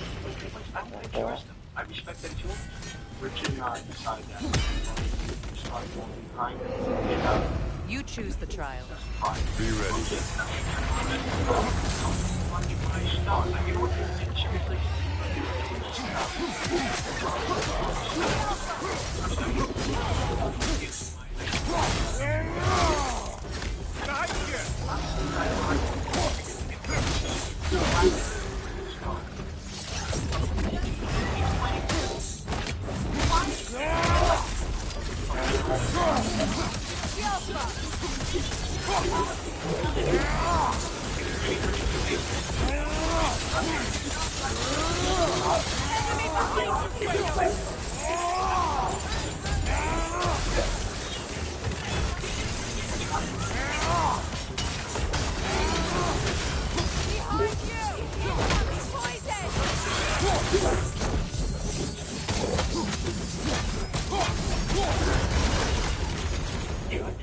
Right. The megaphone should have never happened, is what you're saying. Right. When are you going to be in this situation? You know what? Look, I got to respect this guy's private space. This is a guy who gave me a job, and this is a guy I like. This is a guy whose respect I want. This is a guy whose trust I want. My God, dude. Personal things. You can, though, but I don't want to. I personal chest, Kratos. Might be worth opening. One of the times, Howard finally had to get him under control. He didn't anymore. Like, this was after the wedding, and Sal still kept trying to get involved in Howard's life. When he decided to email them, We've seen all the arenas and tell the completed story them. about how Maybe something's changed in the main he had a document open on the computer, and Howard said he saved it, but he posted it didn't save. So they got into a whole argument about it, and I guess Sal thought it'd be a good idea to email them and give her advice on how to remember to save documents. I'm sorry to hear about the save option. One time, I was editing a movie for my son's birthday, and the same thing happened to me. I'll give you some advice that has worked well. Put a post-it note that says click save. Stick it on the corner of your monitor as soon as you see out your projects. Not only will it help others, but it serves as a great reminder to yourself to click it for your work too. Good luck, Sal. So now my... It won't listen to us. Not until we complete the other challenges. I hit save 900 times. The save didn't work. The save function didn't work. Now, I'm getting heated up. I'm getting heated up. I go, that fucking jackass doesn't even listen to what the argument's about. She's basically saying I didn't hit save. Right. Why? Can you leave my wife alone? Can you leave my wife alone?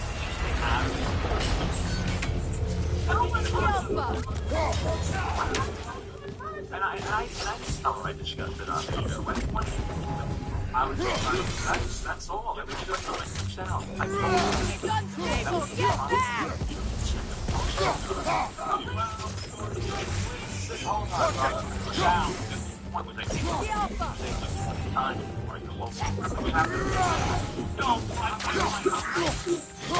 I'm telling you something else. You have to think that is what you're doing. It's exactly what I'm talking about.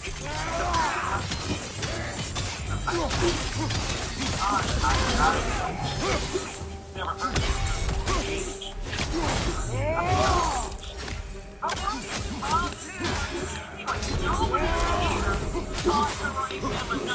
no one else is better. I know she's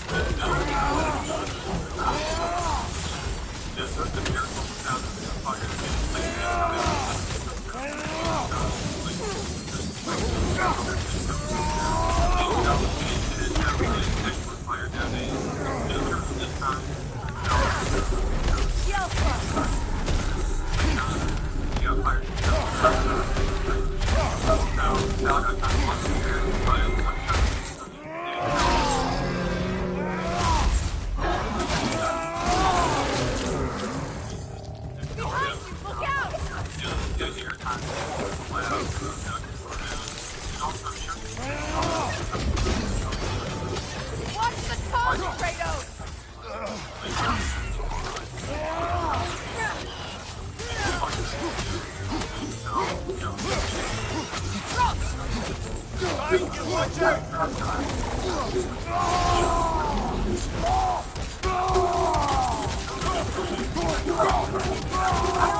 What did we do? We know black chicks' asses are nice. I mean, no, where do we live? Black women have beautiful asses.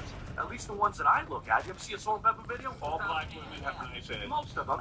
I like when he goes, where do we live? When's the last time you said a Jew broad's got a fence? I mean, if only, you know, these are just of people. No, wait, the Chinese are small. They're small people. Just these certain stereotypes, and they're true. I don't care if people say I'm a racist. I'm not. I'm telling the truth. That's all it is. That's all, you know, that's all it comes down to. Most people drive cabs smell like this. That is just what it is. You know, you might laugh, but it's true when you like beating up a get out house. I'm telling you, a good majority of the people are that way. That's all there is to it. That's it. You don't see how comments like that can be I'm right there. Everybody jokes about blacks and watermelon. You know what the truth is? Blacks enjoy watermelon. What is so bad about a black person enjoying a watermelon? This could get hairy. Enemy behind you!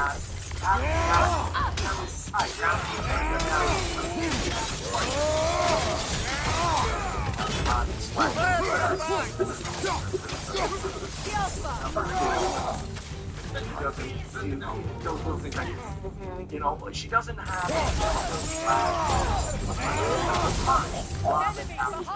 people don't. She's like Ahmad Rashad.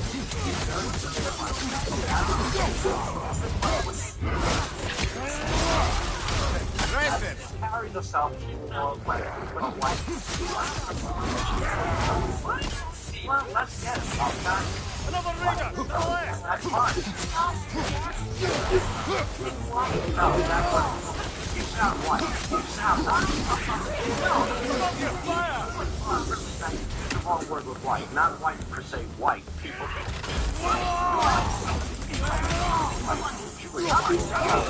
The devil wears Prada, white.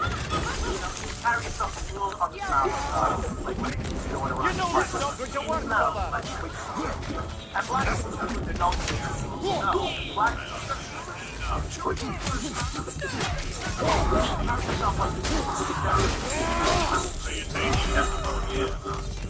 No, she doesn't. That's the difference. No, she has really, you're just thinking you're insane as a black hair with a Jewish attitude. She does. A little bit. She's got a lot of money. Incoming right side!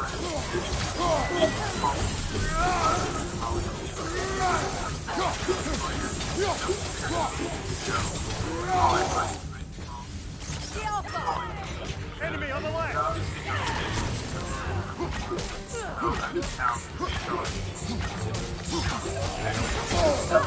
Get that thing to shut up!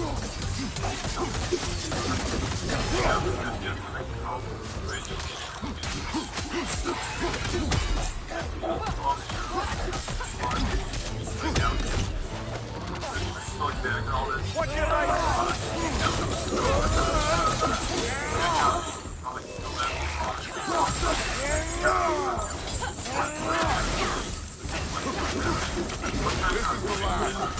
Yeah. That about us telling the lava to move. It's said that the weapons of Muspelheim retain the memories of So what do you got there? even after they melted down. And it sounds That's a message. Sure. Home more. I talked to the company. They wanted to rearrange my schedule at all, flexible, and my hands started to shake. And I called Sirius last night, and I said, I can't sign this. And I sadly want to say that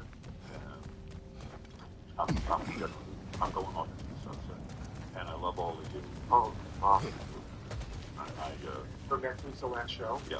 Next Thursday? Next Thursday. Let me say something. I'm not leaving anybody high and dry. Letters of recommendation. I'm sorry. You know how much you devoted. The runes What? on the ground. I'm sorry you're Same crying to ones us. from the Look other at your arenas. face. They I must like, be I don't know. I am so happy. Sounds violent. I was right. Something to speak to the three little boys.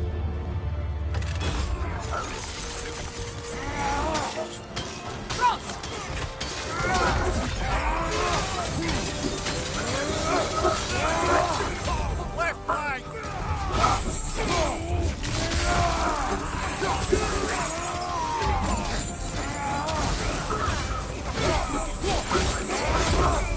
Enemy behind you!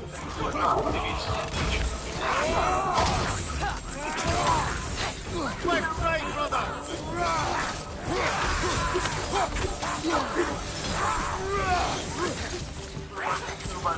You know, it's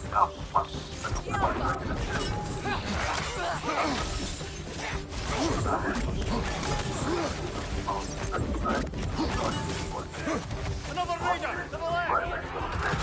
Awesome.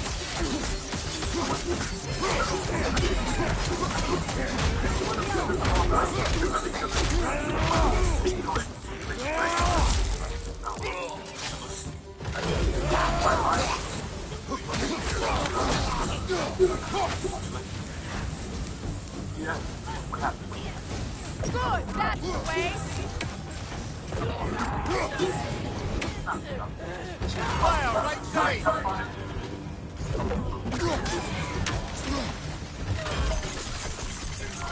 Enemies on the left!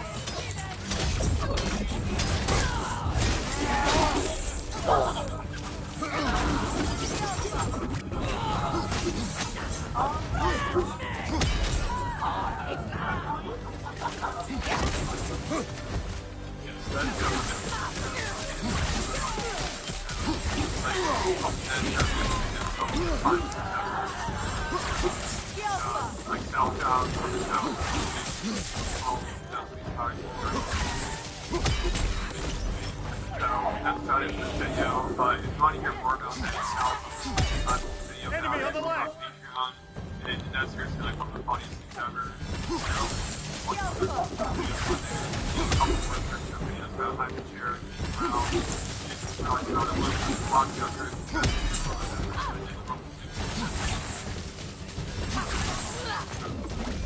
Enemy behind you, Kratos! For real?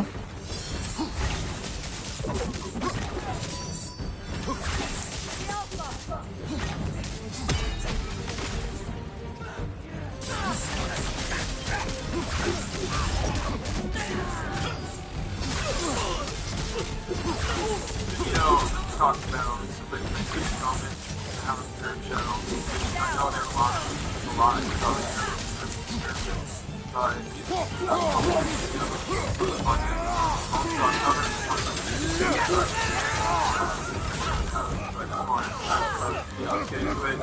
let's start here with where I think got a lot of comments on each other. I'm not going to get into the whole thing here because there's a lot to it. I'm just going to the already playing versus I didn't like when already start glad and I didn't like sure. I'm like, what's up with this stuff? One day Howard had this contest to see both the previous I won it by like first like one box, won the contest, never even opened the TV, never used it. So then some other people on the team. One day Howard talked to the studio and asked questions about it. And it's just like, you know,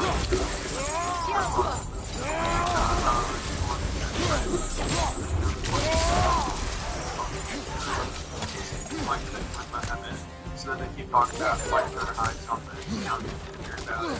Starts trying to defy by calling out everyone. Talking about it, yeah, because then some Bill Howard said, like, party, then right next to what the kid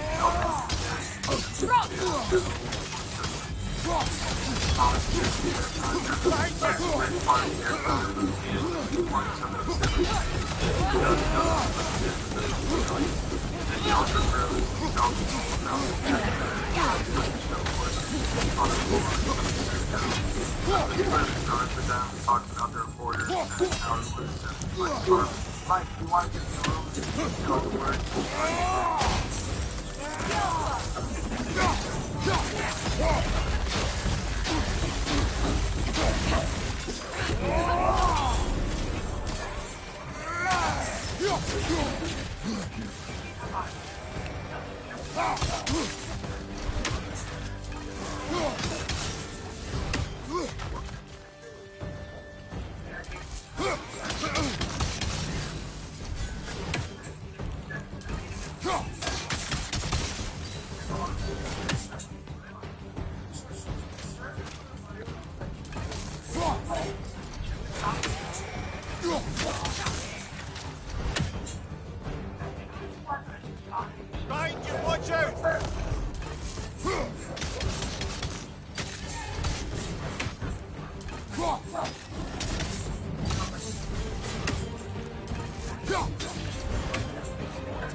Behind you! Poison!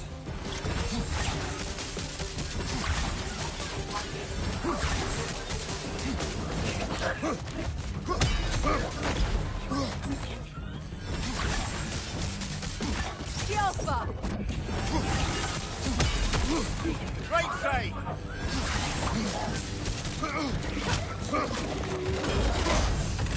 He's getting away with the stone!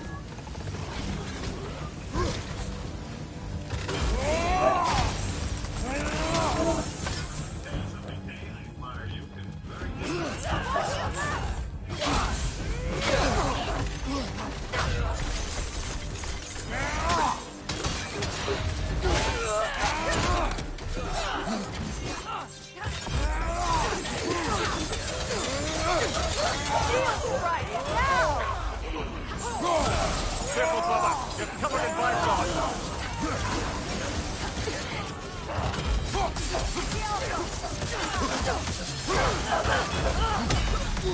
Right side, brother!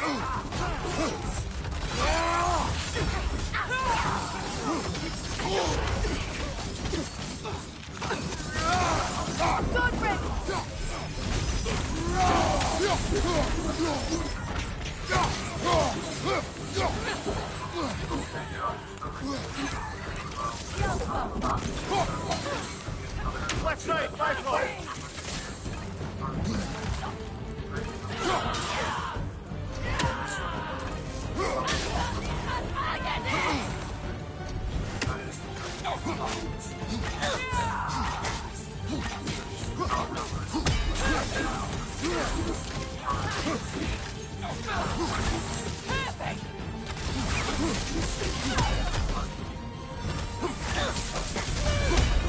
You've done it. What's the fort have to offer us? That's why I came to see if you could speak with me. I am not equipped to help you. The kind of help you need is found at a hospital where they can sedate you and get you back on the road to conscious people.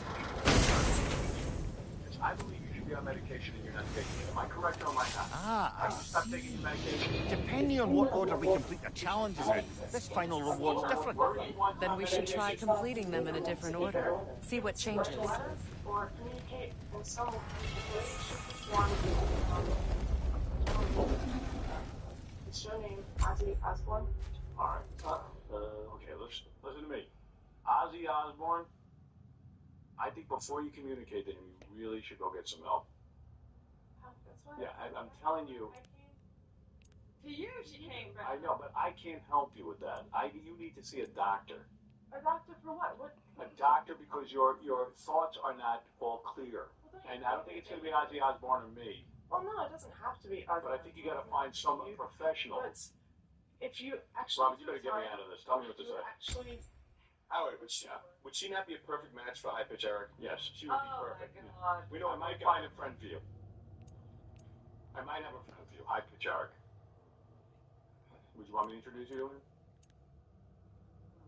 Oh my God. I would like to answer any question.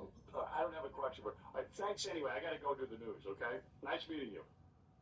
Well, there she goes. Her name is Sunny. Hi, Sunny. Get here. I have a question. I gotta go.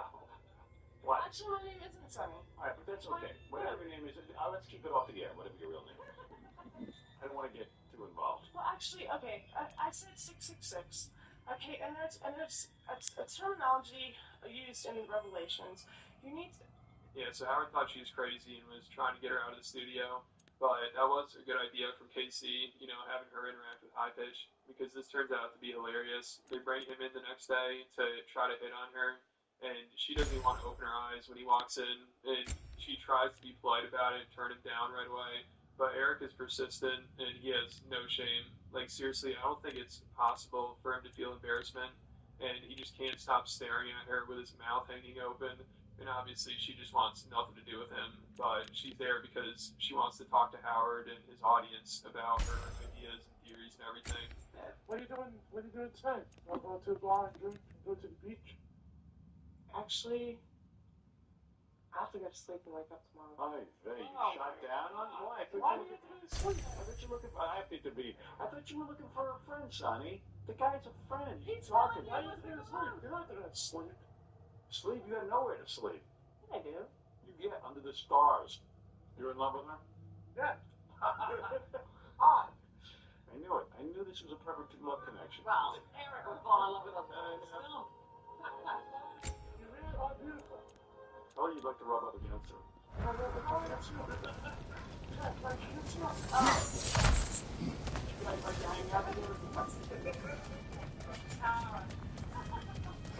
I don't think that I actually, to be completely honest, I really don't think that I have.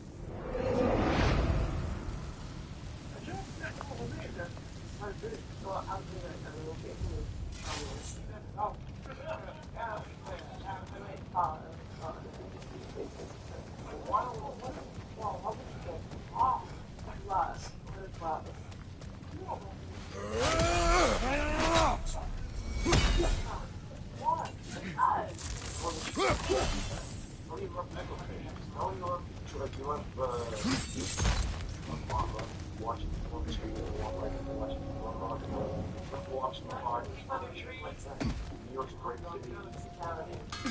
Ragnarok armor's on the house. We'll call it a commemorative piece.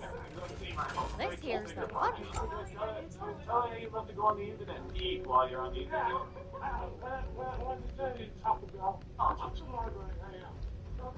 When I'm here, that's what I'm going to do. That's what I do. So how long is it? Yeah. Let's get a hammer block. I'm a heart attack. How long is it, brother? That's not it. You don't like Eric? It's not that I don't like him. It's just kind of like, okay. How do you describe the value of people? I'm not saying you're valueless. If you were valueless, I wouldn't even talk to you. I would like. Yeah, so unfortunately, there's no love connection for High Pitch, but she does tell him if he ever runs into her on the street, you can at least say hi. So that's something. All right, so now to the next topic here. There's another contest they're doing one time, and this guy won $1,000, but then I guess he wasn't happy with that, so at the end he pretended to fall and get hurt. He basically refused to get up, and Howard was getting really pissed about it, and I couldn't find a video of him falling, but everybody could tell it was fake. Like, he didn't even sell it very well. And it was also weird because he kept making jokes about it at the same time. So I think he might have been doing this more just for the attention than the money, you know, because also he already won $1,000. And then once he refused to get up, Howard said, all right, we're not giving it to you. But I think he believed this was going to be funny or something, but nobody was having it, and Howard was losing his patience. Because also his wife was in the studio as well, or she was supposed to be on for the next segment, but he didn't want to bring her in with this guy on the floor. So we're up there.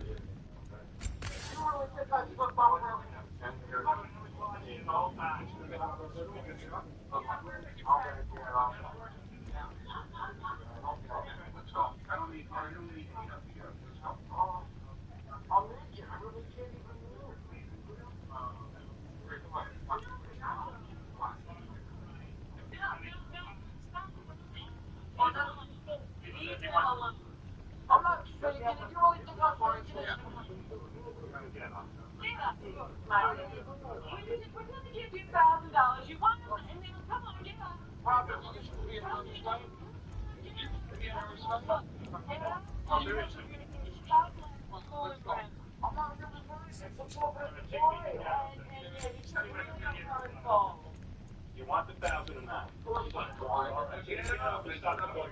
You know, we've been pretty good guys here. You don't have to fuck. Go out in front of the Tony Dancer show, dude. We'll make a fortune. Come on. I was fun. It was lame. It was bad. Poorly executed. You gotta get better on it. Everybody makes. Do you want $1,000 or not? You got to move along. I can't stay here. No, it's not the tape. No, dude, come on. Don't fit it, dude. Just, dude, we have a show to do. All right, I'll call. All right. Ronnie, can you help me out? No, just when we're freaked out by him, it's like he's doing a lame thing, and I'm telling him, get the fuck up. I'm not shitting you, man. You want? No, $1,000. Oh, we're sort of in a weird situation right now. We got a guy in the studio who won't leave. Dude, whatever you want to do. You want to lay on the floor, lay on the floor. What? What did you say? No, I want to hear what he said. What did you say about Tony Danza? What about?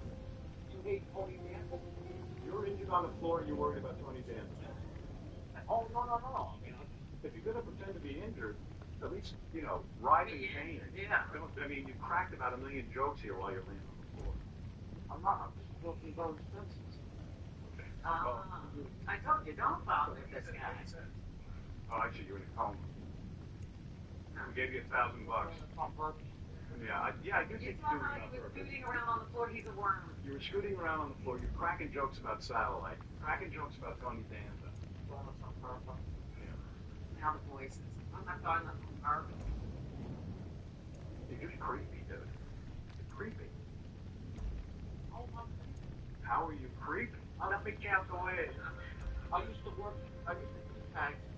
I'd stand out as Uncle Sam in an Uncle Sam outfit. Right. Try to persuade people. All right, we're going to get the cops to take you, okay? And I think that's eventually what happens. And everybody there is like, damn, there's a lot of weird shit that's happened on the show, but this might be one of the most bizarre moments on here. And it's crazy he gave up $1,000 here just for some stupid stunt he was doing that clearly wasn't going to get anywhere with. Like, I don't know what he was thinking. But I think people did say he's a comedian or he's trying to be a comedian or something. So he probably thought this would be some way to get his name out there maybe, but obviously it did not work. Alright, so now there's just one more moment I wanted to get to here. And again, this is a classic. I think this is probably one of the most memorable moments from the show. It's when they aired Howard's producer, Baba Booey's Love Tape. He made this tape after his girlfriend broke up with him, trying to get her back and confessing his love for her and talking about how he needs her in his life and all this stuff. And it is rough, as expected. Once somebody brought this up, somebody called in who is now dating Gary's ex-girlfriend or something like that, and he said that she told him that Gary made this tape for her, and Howard's like, no way. And Gary runs in there, he's like, yeah, unfortunately. And Howard's like, all right, we gotta see this. And at first, Gary obviously doesn't want to show it, but then they start raising some money, and I think eventually they get around $20,000 to give him. So there's a lot of anticipation surrounding this, and they had multiple different showings. Some guys paid, I think, $10,000 to sit in the studio and watch it for the first time with everybody. And Gary's in the studio with them, but he can't watch it. He's so uncomfortable. And I think he said this girl broke up with him because he just wasn't giving her enough attention, and some other guy stepped in. And also, I think he said they got back together after this at some point. So maybe the tape worked in a way, but it's just embarrassing, and this is not something you want to show anybody. One of the callers described it pretty well. They said it's seeing a male at his most vulnerable point. Even though Gary said he made this tape 7 months after they broke up. So usually, after that amount of time, you'd think you'd be over it, but I guess not. And he felt like he had to win her back with this tape. Eric, you don't care about me. You'd see me. You would be afraid to see me if you still cared about me. And I think you still do care about me. I think in the future, the possibility of I don't want to be running around anymore. I do want to get married. And yeah, I could see myself marrying you. Especially if you were interested in marrying me back. But I was afraid of commitment. And I know you think that I was insensitive, but a lot of it comes from that because I was afraid that anything I did for you that was good, any kind of love I showed you or any kind of love would only lead you more down to a way that I didn't feel at the time. I think you're gonna, let me try to explain. I felt, in my mind, how could I do that if I don't love her? And then she's gonna say, oh, you must love me because you did that. That's why I didn't do a lot of romantic things. I am a pretty romantic guy, and I know you point out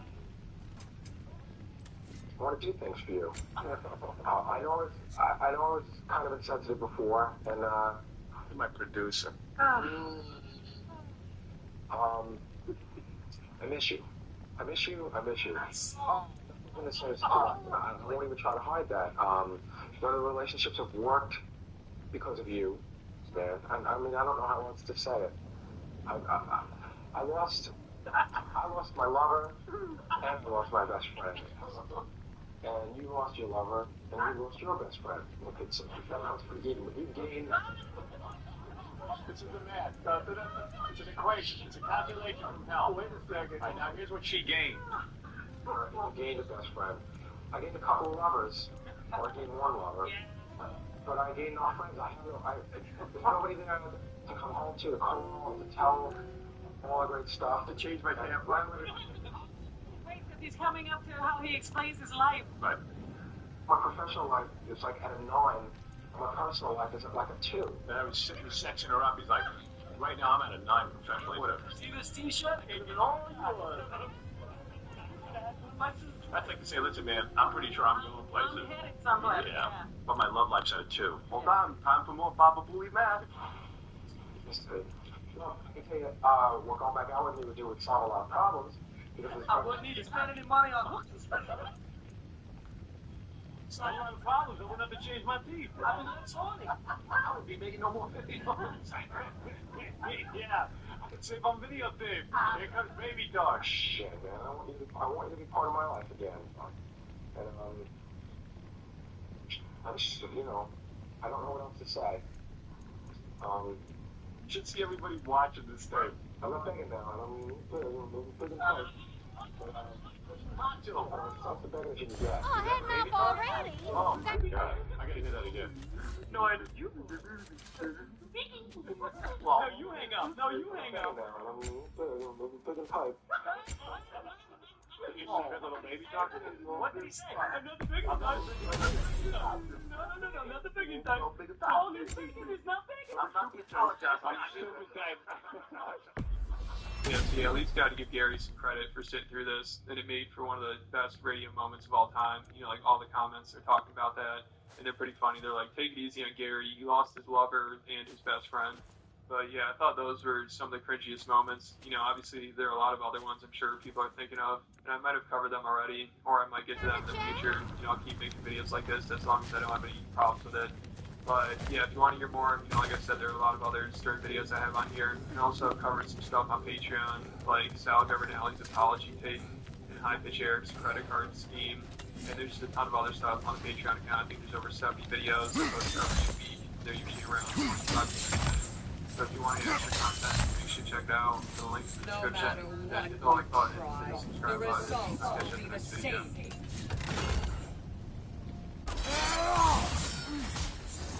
Good. I'll see you pay for what you've done. Nasty hit. All right, brother.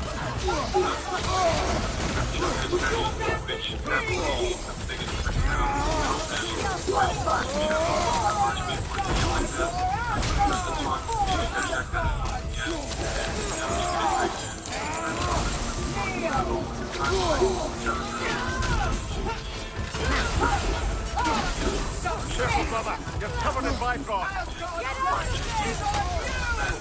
He had trouble sitting through it, and it's actually the most informative show he's ever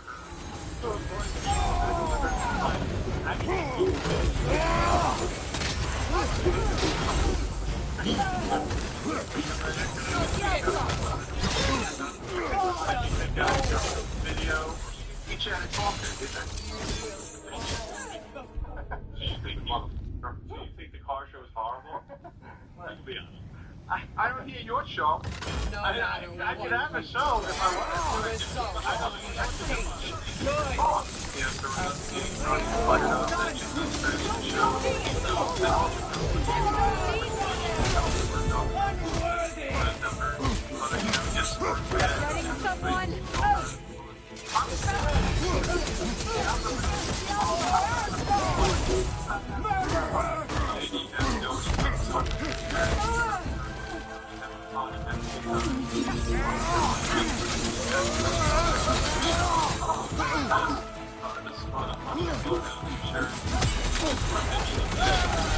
Careful, brother. You're covered in Bifrost. Get out of there, I'm only talking.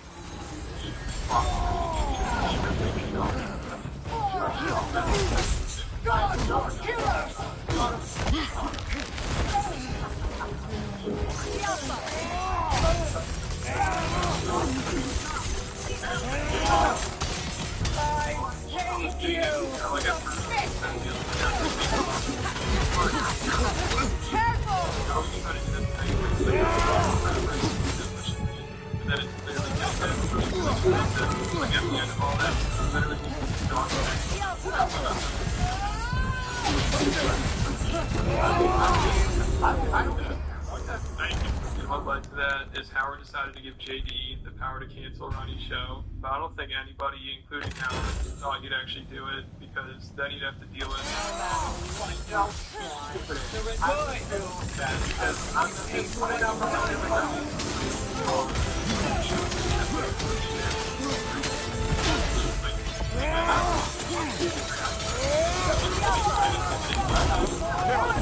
It's covered in Bifrost.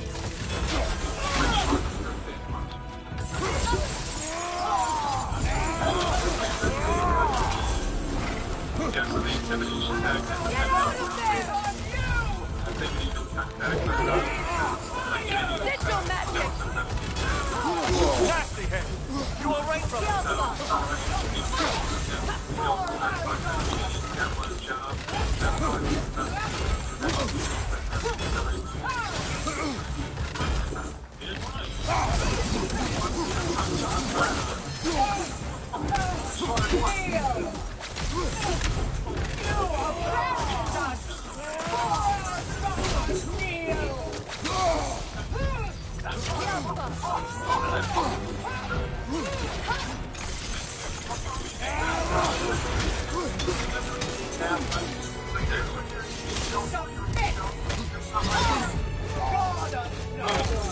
This was inevitable!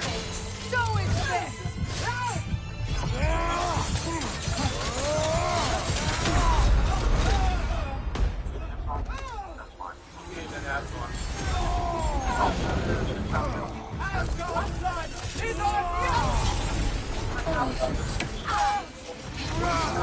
Get out of there!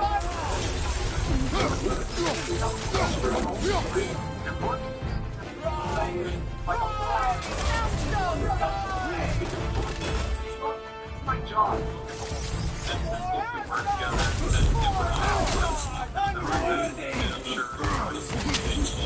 Getting someone? Destroyed him at one point. Your life! Your fight is me! You will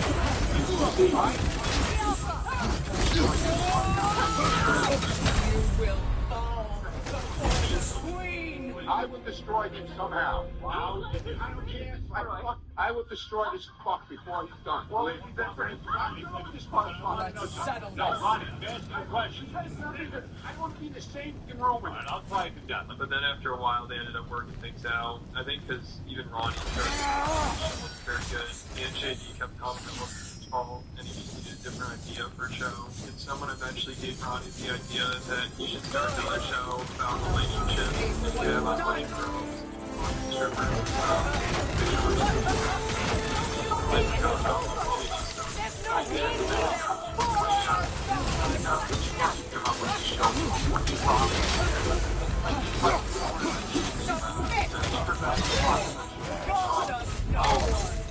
Meet your end!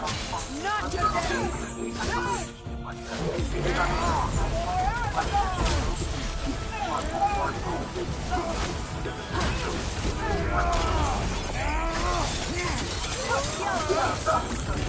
Nasty hit! You alright, brother?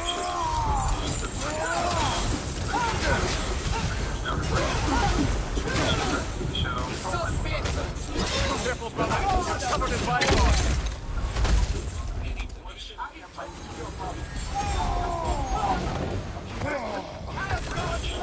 It's on you!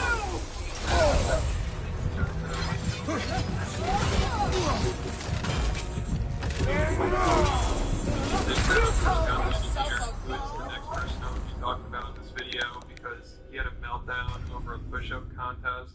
This is a classic moment. So one day people are wondering how many push-ups Scott could do because he's all out of shape. He smokes cigarettes all day. So everybody's making bets, like just small bets, not taking very seriously. And he was only able to do 2 of them. So they felt like he wasn't really trying too hard. And then they decided to make more official bet with him for a lot of money. And Scott, he barely gets paid anything, and he's always desperate for money. So they decided to bet him that he won't be able to do 18 push-ups after I think a month or two of training. And if he does it, he'll get 30 grand, which I'm sure was probably a lot more than at the time. And then if he loses, he owes them, I think, 2 or 3 grand, and he has to walk around the block naked. So there's a lot of pressure on this, and I think the stress is starting to get to him because during his training, somebody recorded him for the show, and he didn't want them to air it until after the push-up contest, but Howard wanted to play it before it, and he just had a meltdown. Here's Scott training. There's Scott. Doesn't change the fact. Look, he's storming off. Good out there, play it anyway. There's Scott punching a bag. Oh my God. Robin, you have never seen anything like this in your life. Quickly, put it up on the big screen. Yeah, Scott's yelling out a whole hour. Like a maniac. I told you not to use the goddamn tape. Did I say you don't use the tape? I told you no way. I told you I would have never let you come if I knew you were going to use the tape. No doing, Jesse. Now stand on my face. Scott, I told you.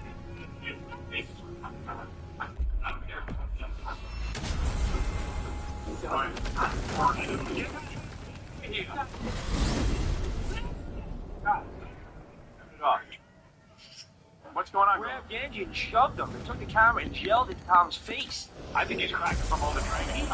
He's crap. Yeah, he just cracked. What's the difference? Who cares? What is he doing now? Dying. Oh my God, he looks like he's dying. And then for the contest, it was this big event, and they had a bunch of people there to watch.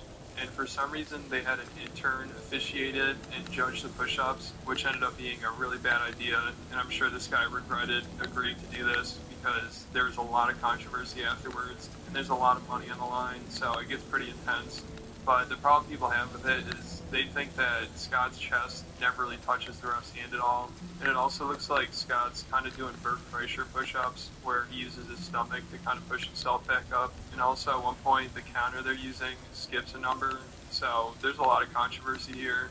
But I think eventually they do end up paying him, even though they are not happy about it. And you can tell the ref doesn't know what to do. Like, he's in way over his head here. Like, at first, it sounds like he's going to count all the push-ups except for one, which still means he did enough and he won the bet. But, of course, there's all this controversy, and everybody starts questioning the ref and flipping out. And people feel like he didn't do any legit push-ups. So then the ref says that Scott didn't do all the push-ups he needed to, and then Scott just loses it.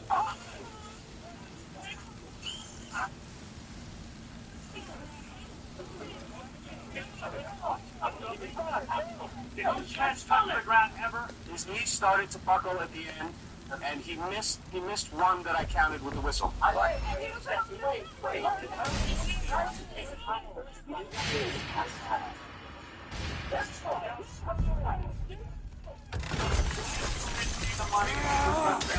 going to tell you something.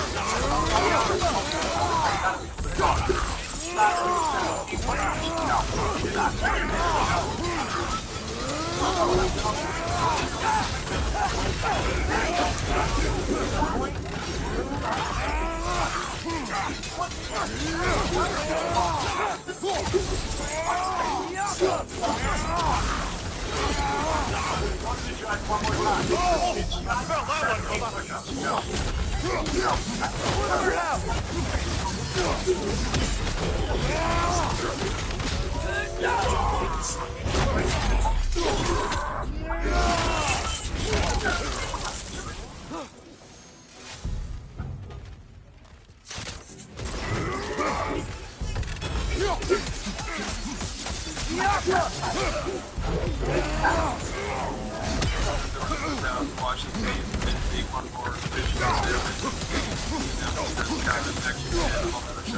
either way, after Scott.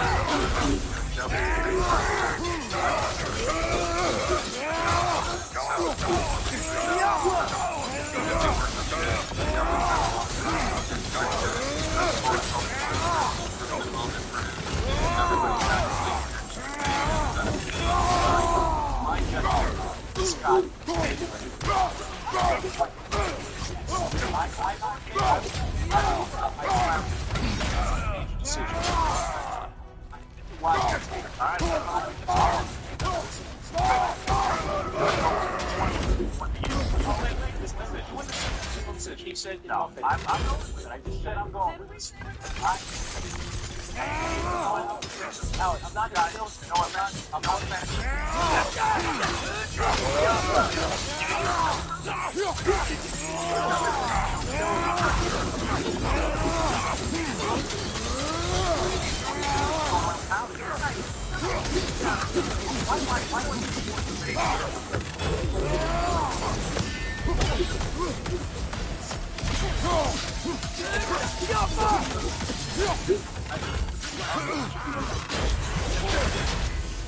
Careful, brother. You're covered in bygones.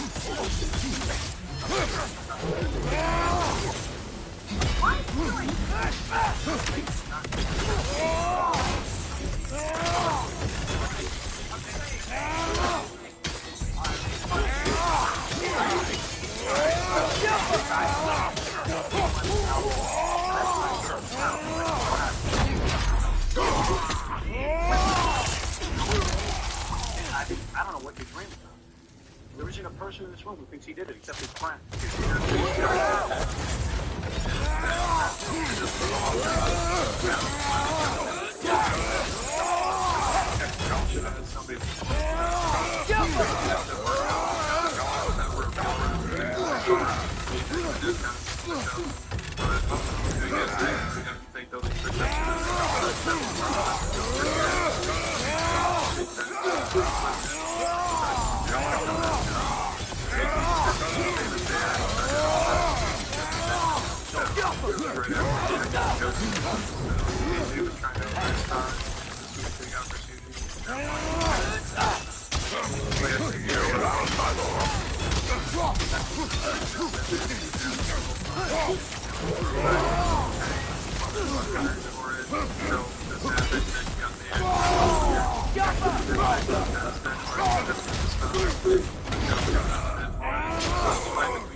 Punch stuttering John in the head, but that of course does not stop John, and then he calls in talking shit about AJ's show. You're still be canceled yet,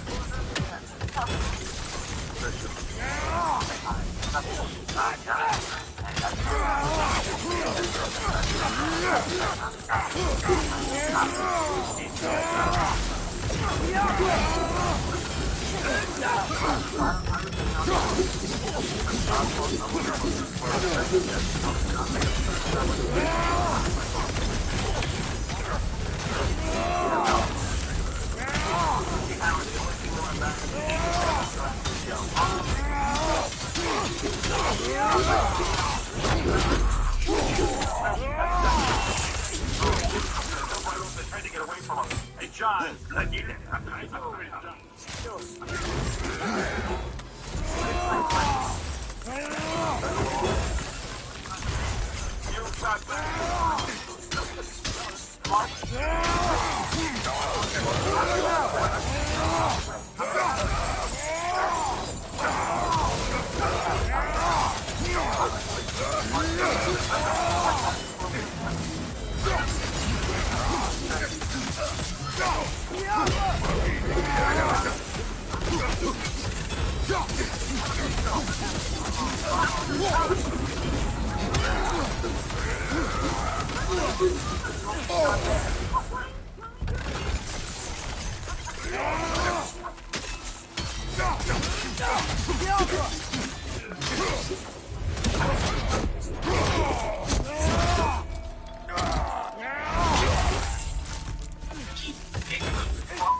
So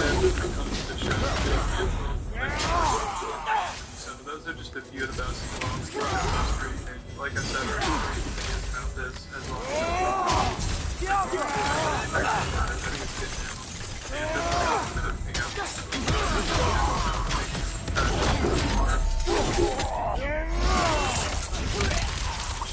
Patreon account, there's a ton of content like this. You'd hear about high pitch air. You'd also hear about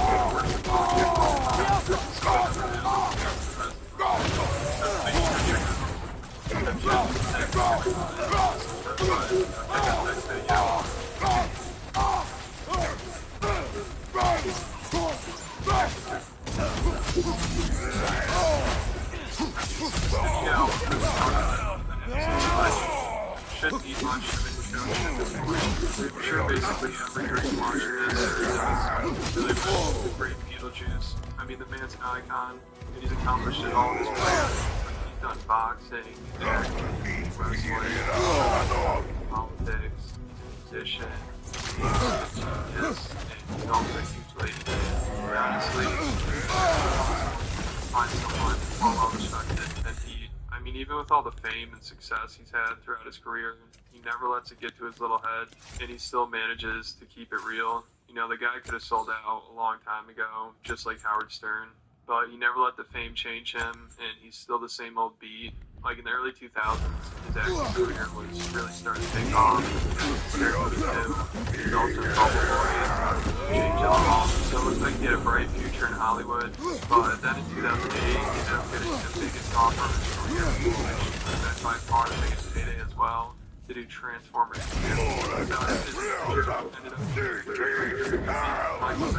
So they could talk about the role, but he wasn't very impressed by it. He wanted money, and he's not going to let some Hollywood big shot. They basically ended up going to Michael Bay. But of course, he did use the opportunity to Michael Bay, the director, called you in for a meeting to be part of Transformers 2, the movie. Yes. Yeah. And you the guy he did. Well, we got a phone call. That's Megan Fox. Why he wasn't even looking. And Michael Bay pulls up on a golf course and a laptop has the character from Beetlejuice with robot Beetlejuice's voice. So he goes, check this out, man. I'm a big fan. He goes, yeah, good for you. Wow, good for you. He goes, yeah, I want you to see this. You know, he's got a great voice. I love your voice. Check it. Yeah, that ain't got nothing to do with you. He looks at me. Why were you so angry with Michael Bay? What's sticking you up about this guy character? No, why did it? Because he was laying around.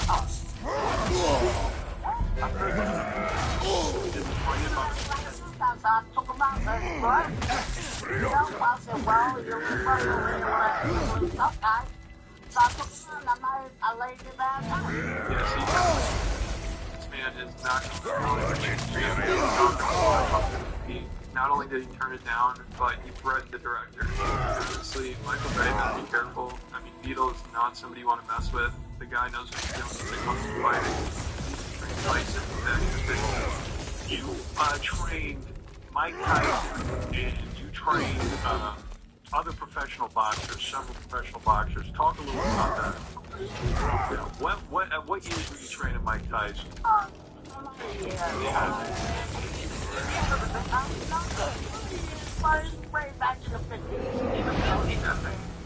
And he also claims he fought Tyson and Mayweather, and I don't think Floyd has ever recovered from that fight. Like when he was on the Howard Stern show, he called in, started talking shit to him, and you can just see the fear on Floyd's face. The guy was stunned, he didn't know what to say. You or Mike Tyson?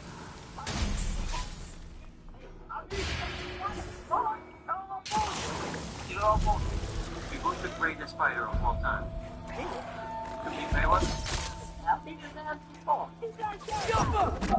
didn't say anything about you. Uh-oh. Uh-oh, he's pissed off at you. He said what? He said you're talking shit about him. Oh dear. Straight up, like a man. All right. Well, what do you... I got a phone, not a cookie, not a packet. I'm treating you like a man, straight up. Eagle is tough. That guy right there. And he'll whoop your ass.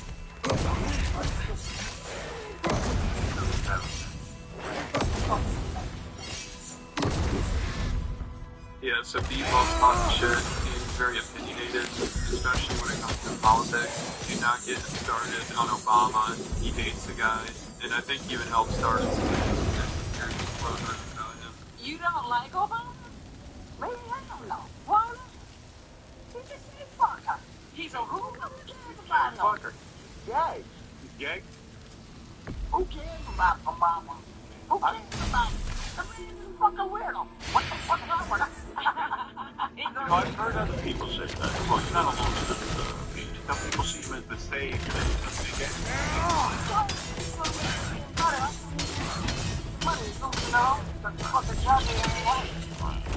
Like usual, B just doesn't give a shit. This man will say whatever's on his mind, and he fears nothing.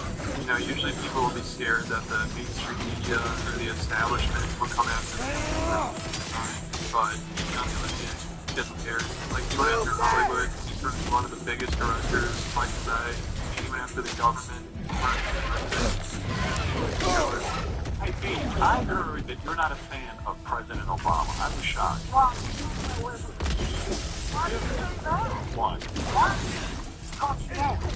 What did he do? And I said, but I said that you don't look black. You're black, right? Black? I'm fucking Puerto Rican, man. Fucking black. You're Puerto Rican. That's what I am. You're not black. No, I'm black, but I'm Puerto Rican, man. You're a black Puerto Rican. Yeah. But why did you say that? Really? I thought you'd be a big over. Wow. I can't believe it. A lot of people say, they don't like them because you're being garbage. You don't When did you get to Hey, no, that's all they know. What did you impress? Your business is better than anybody. Well, you got it just worn around. Your board is more better because he talks better, he makes more money. Come on. He makes more money. He's doing what he got to do. He's break the legs, break the everything. Probably like those legs. Break the legs and Right. like bills and everything. Right, yeah, so he is really passionate when it comes to politics, and he's got a strong opinion. You know, he's not letting anybody change his mind.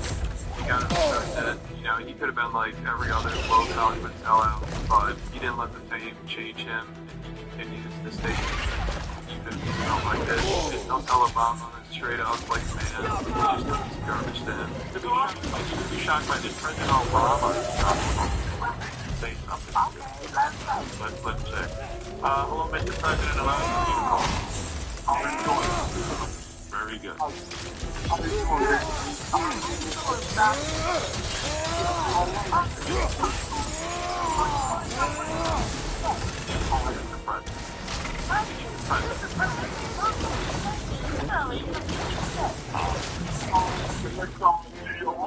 You want to see me? Come down and see me. I'm not going to walk out there. Little piece of chocolate.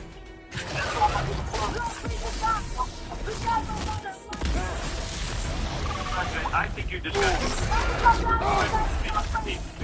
Please, let me handle this. I'm not doing a fucking...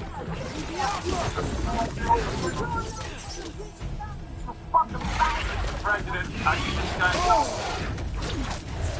Let me...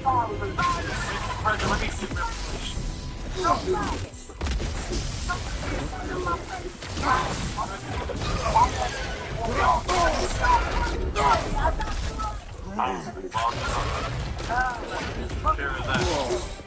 I've never heard the president involved in that kind of debate. It's over because after this, somebody called in and questioned him. He's actually Puerto Rican, they asked him to speak Spanish, and he proved all the haters wrong.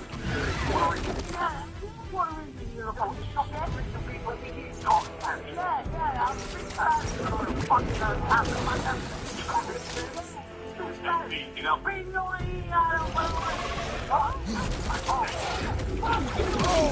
Pete, yell at him in Spanish. Yell at him.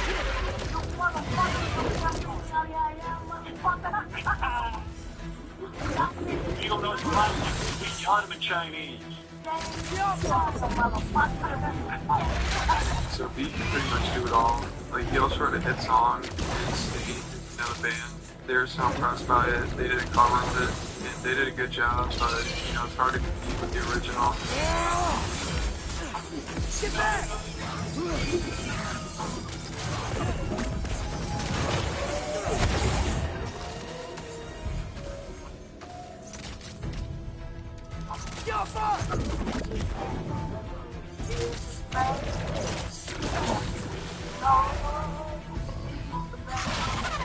Yeah, so Beatles got a lot of talent. He's an impressive guy, but what he's perhaps most talented at is picking up women.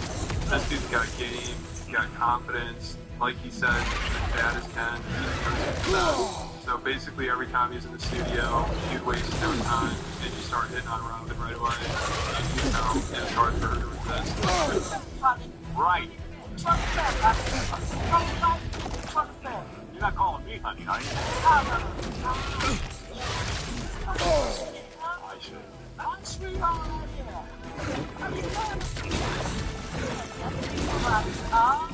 Yeah, I think he's got love in his eyes. Our other business. Are you in love with Robin? Is that it?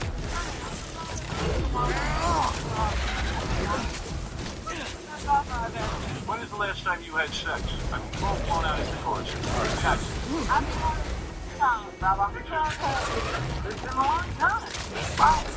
Alright, here we go. You like Robin, huh? He's hot. I'll get a roll. Who doesn't? Yes, I think he's being too crazy. But the guy knows what he's doing, and if he's around your girl, you better be careful. In Kentucky, I think not. The girl gave people warm. Yes. With her boyfriend right there. Yeah, I swear to Beetle, what you're claiming is, after the show backstage, you're taking a finding girl thing. Back there. Was she good looking? Yeah. Yeah, the hot blonde. I was with another hot girl, and she was with her boyfriend. Yeah, but she said you beat off a fan and I want to blow you? Oh, that's good. I'm not kidding. I was swearing to was there too. Not kidding. Had his dick right out. How big is it? Yeah. Marty, you don't even get blown after the No, you got it. You got it. Jerry popped up. I had my finger between our hands. Oh, ain't no fucking Checks it all over now. Not kidding, Howard. Under the boyfriend. The boyfriend didn't get anything. Hey, I've been looking for this needle all over town. Because she fucked him. You go off from it. You motherfucker. You did.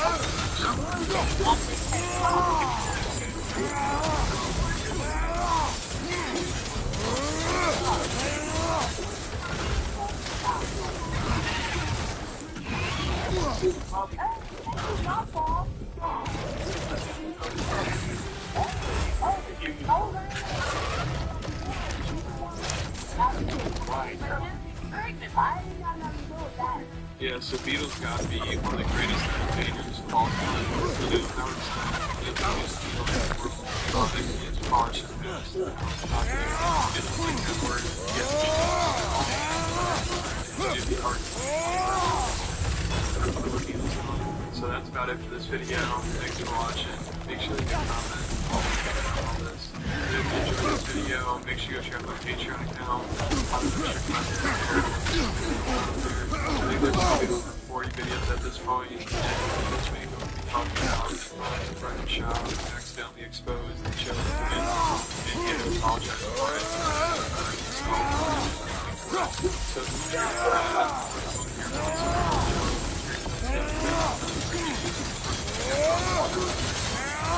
make sure you check it out in the description, and then the like button, subscribe button, mention the video. People excited to talk to Howard. See Robin, Brett, Benji. Fuck, man. Fuck, fuck all.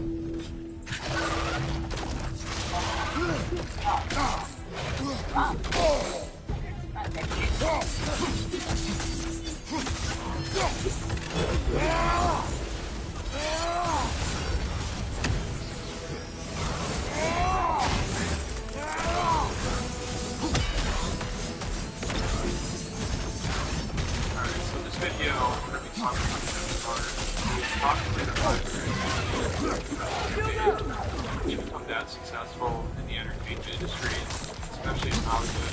Of course, there are going to be a lot of people that get sold out to get to the position, or there's just something hard work that helps you get to the top. But it's every career in Hollywood, it's more than just skill. You can't really do things standards. You kind of got to play the game, and if you don't want to get over just like that, there's thousands of people in your spot. And this was actually described very well by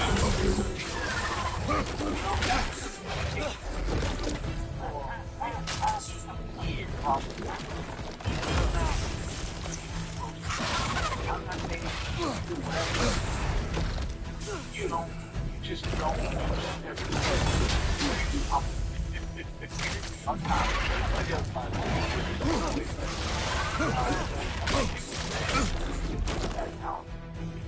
nobody's that fucking talented. And honestly, let me tell you, I agree.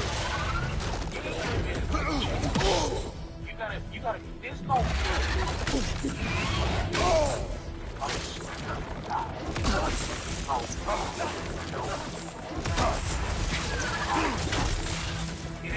you gotta be affiliated. Like if you go to prison, you can't go in there and go, and it eats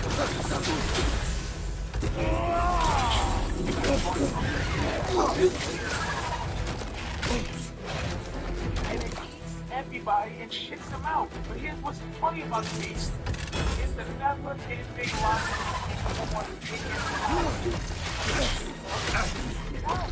Why is that? It's because when you get to the belly, you get $2 million.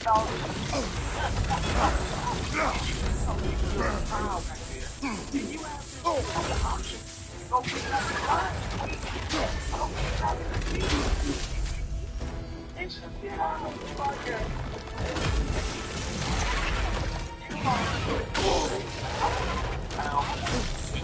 You have a little more room for error, but when you're getting started, you're trying to get there, you have to take advantage of every opportunity and make it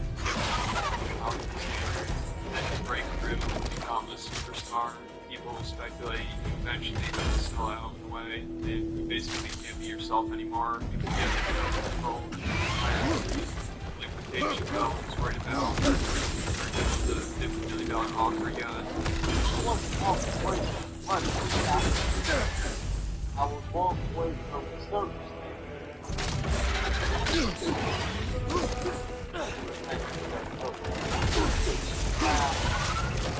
Shield up!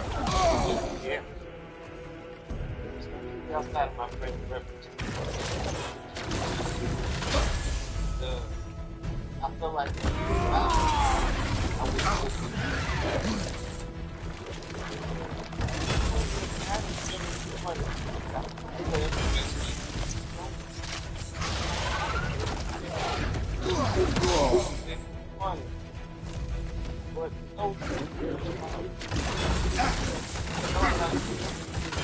and I was open so like a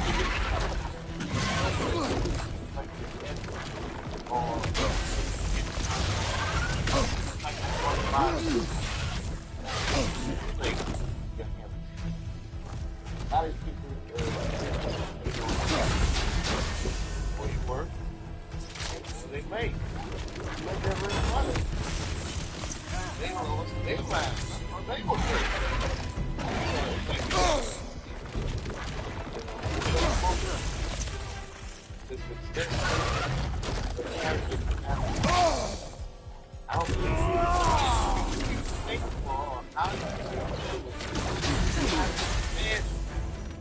What celebrities do as far as okay, this is a theory that I've always had.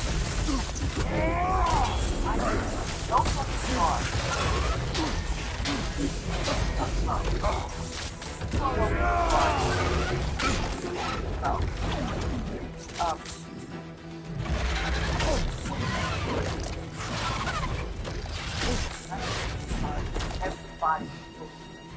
saying that was part of it.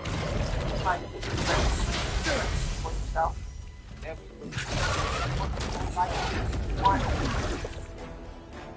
Struggle together. Time. Look for help!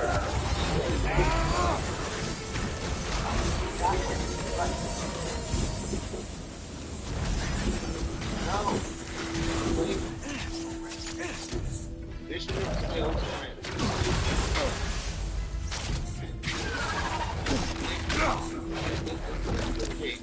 Dave Chappelle is maybe one of the best success without changing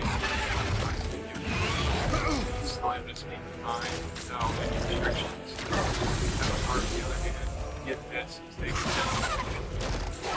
he didn't do or say certain things. I was free of being this rock. Talk about it. Freedom. I put myself in this place, you know, I got the corporate relationships. So you can't do this. Not just me, it's for the people. It's something where I have to be responsible. I have to and he is jealous of his ability to go free.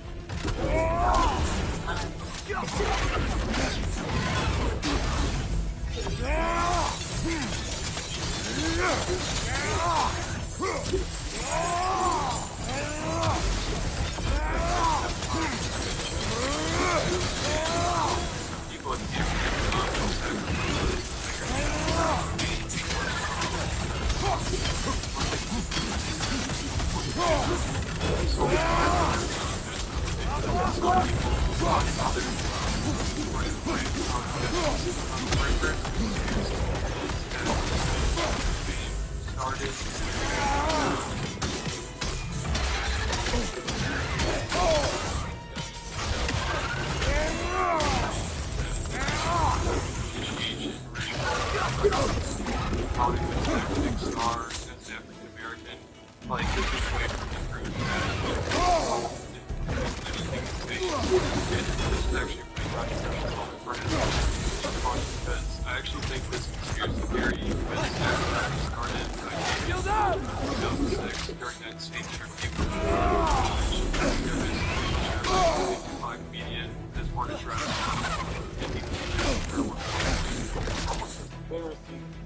There is great.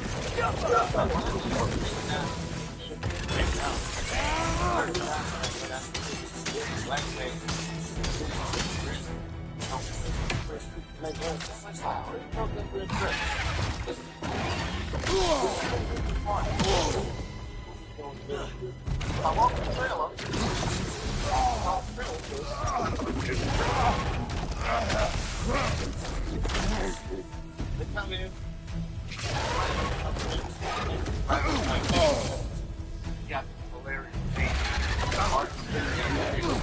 So he was nice to you. And out, what? Up, and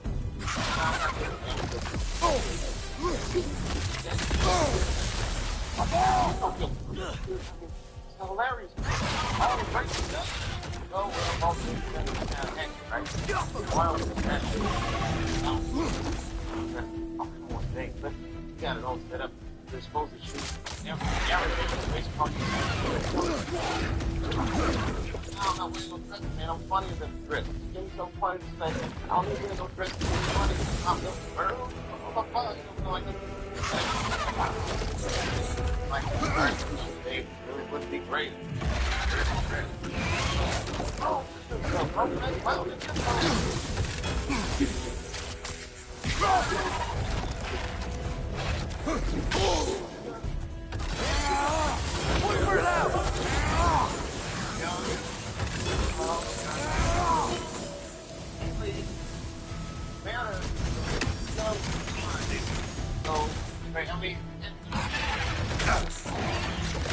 something to that thing. Man, you know, dress.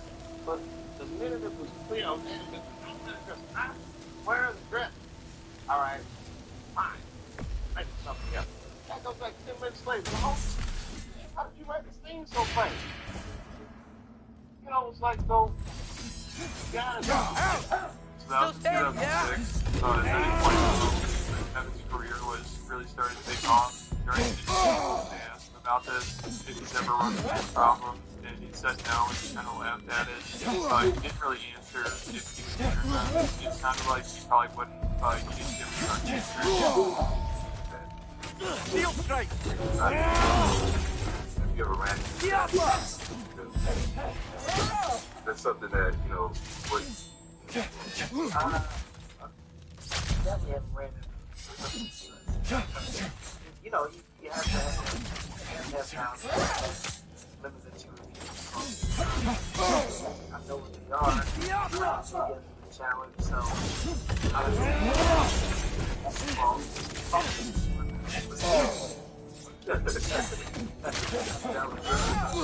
I'm like, no, what's up? You gotta know that you're a brain.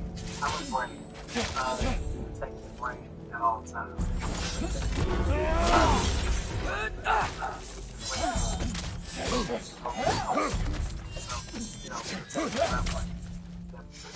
So then, a year or so after this, was his first SNL appearance.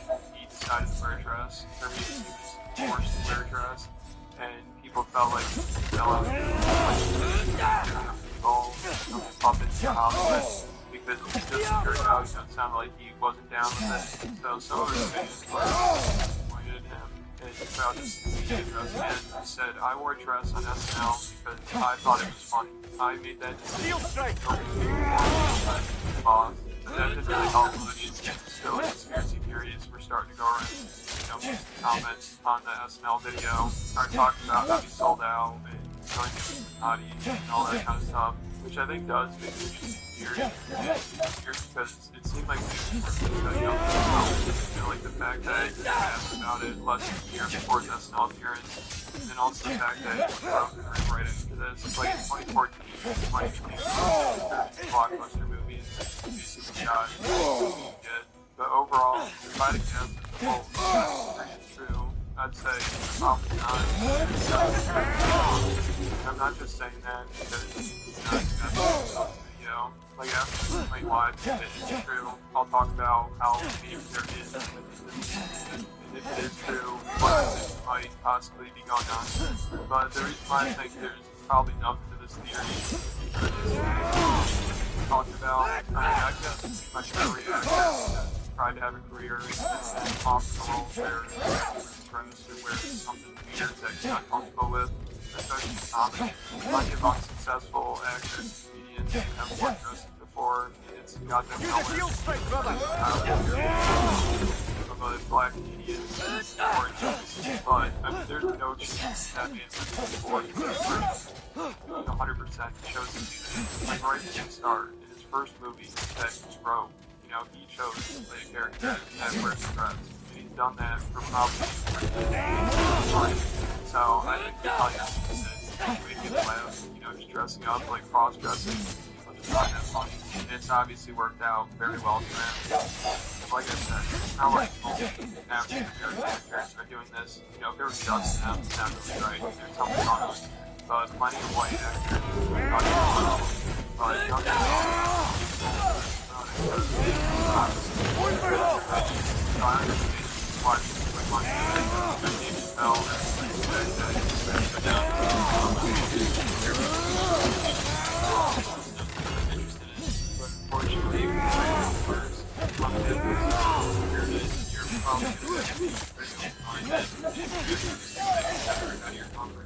which I guess you don't really have to do,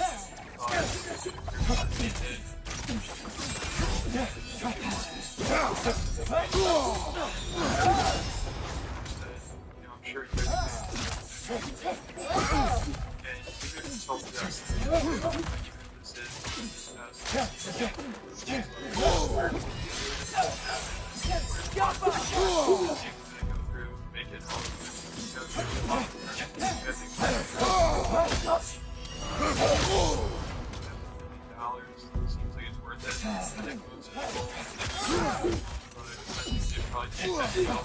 like I said, even though I don't think it's scary, there still is a possibility that it's true.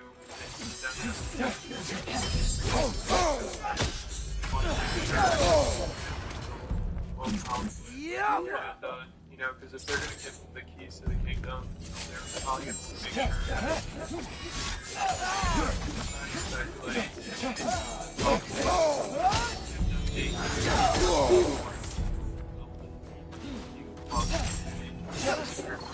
did have some tweets that resurfaced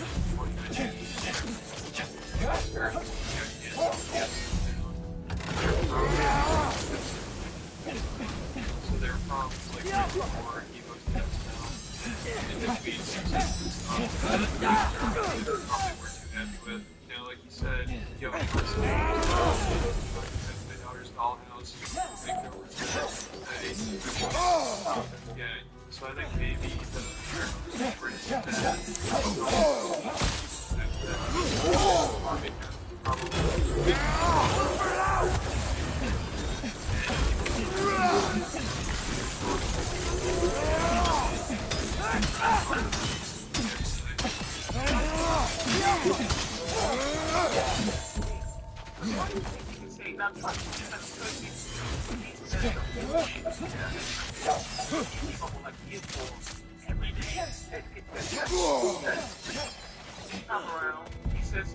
Use a shield strike, brother!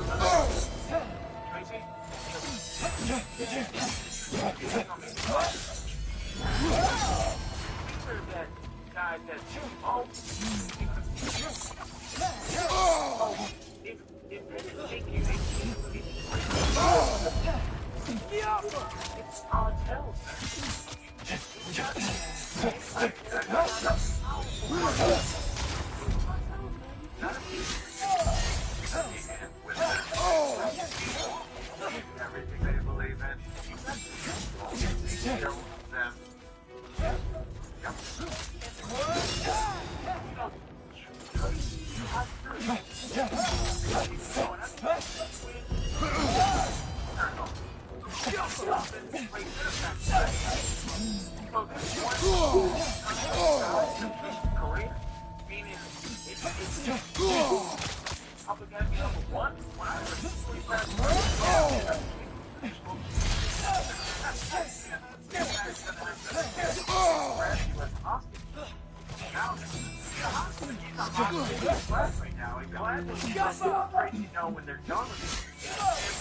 Shield strike! Like the Hollywood Kingmakers. Maybe they saw some of Kevin Hart's tweets and watched they decided to put him to the test and see how he reacts to it. This is a big moment for Kevin. Parents and everything's finally come together. And he probably didn't want to jeopardize any of that at this point, so I'm sure he agreed to it right away. And I think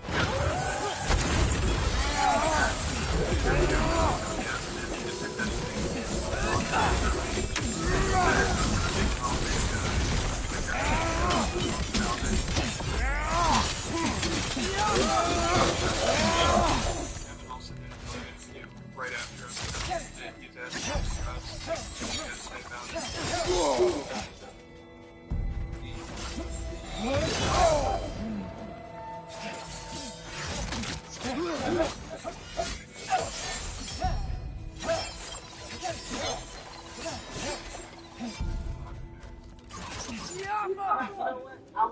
I was actually. Use a shield strike, brother!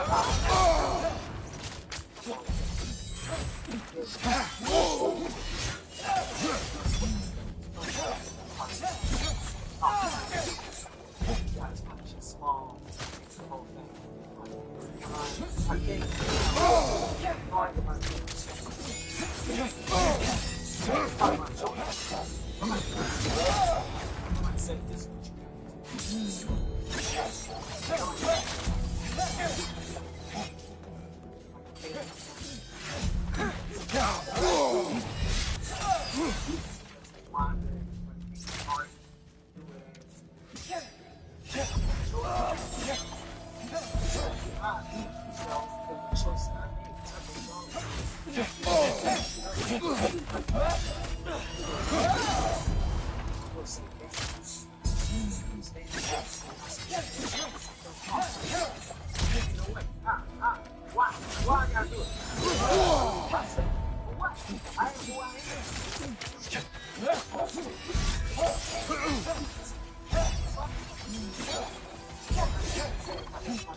But that person here, that soldiers who uses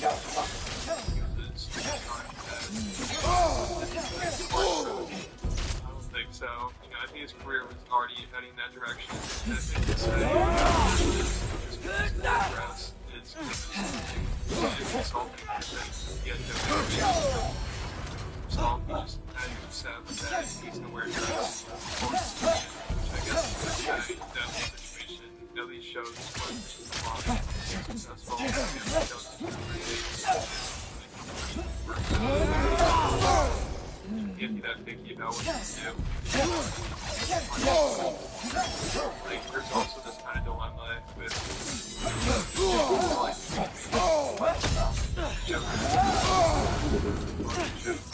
but also on the other side of that, you know, like Patrice O'Neal said, online people wait to get them out there. Which is another reason why people say she's using the light to heal herself. Maybe other people weren't comfortable doing, but also he took someone else's spotlight, and more specifically, Cat Williams' spot. You know, at one point it looked like Cat was on his way to becoming a superstar, but he just couldn't stay out of trouble. You know, he kept getting arrested, so it was hard to work with him. But in 2008, probably because of his legal trouble, he couldn't leave the country, so they had to recast him, and he took his spot, Kevin Hart, of course. Since then, Kevin absolutely use a shield strike, brother! Kind of went downhill, and now Kevin and Neil Illuminati conspiracy theory that he thinks that's where he's at. That's why his own career went downhill, because he refused to change for Hollywood. He never sold out. At the end of the day, Kevin doesn't have to worry about what people are going to say about his dress because of the long line of so now we have Big Mama's House 1, 2, and 3. I've never seen she wears dresses. So now I'm saying, why are you thinking on one of Kevin Hart? Some of them are Illuminati at our own level. People are against the Illuminati. They get punched in the face all the time.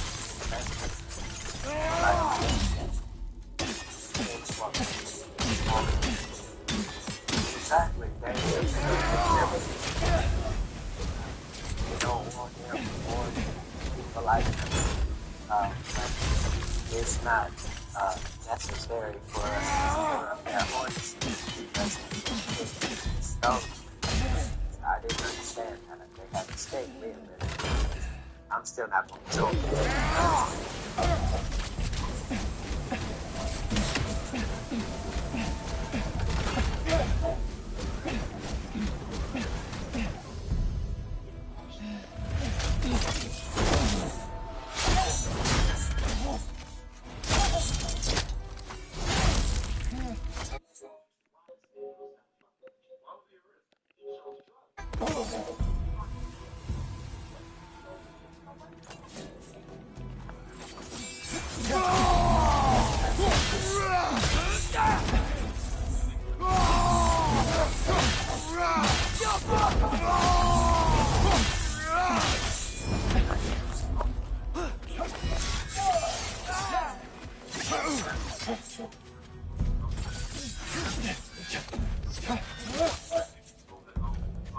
Use a shield strike, brother!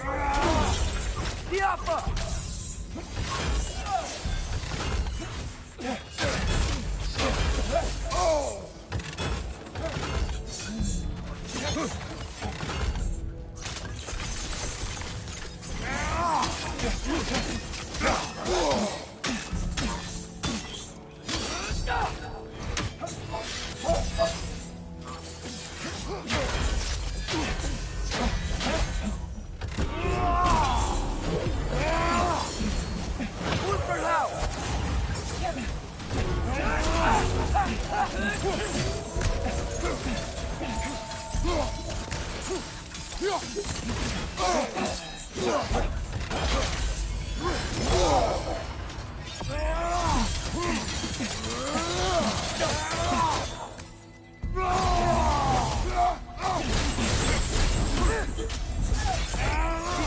fight to heal herself!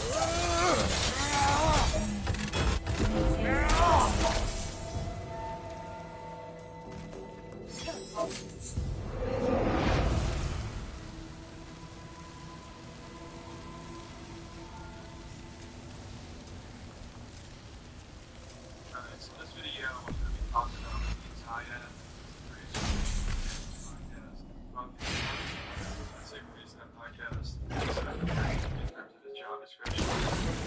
Take it off, man! You've got this! We did it!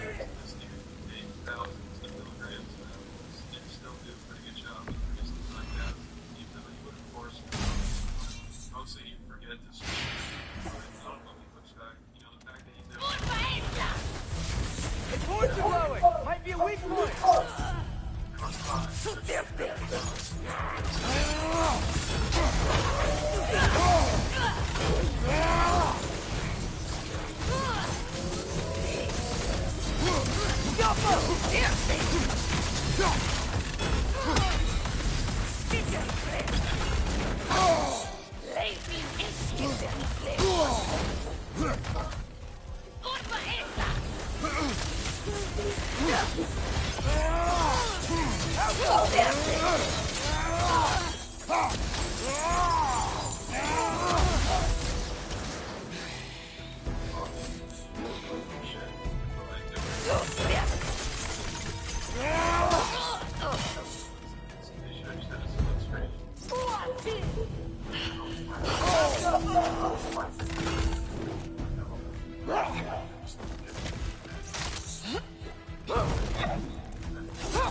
Chasing arrow!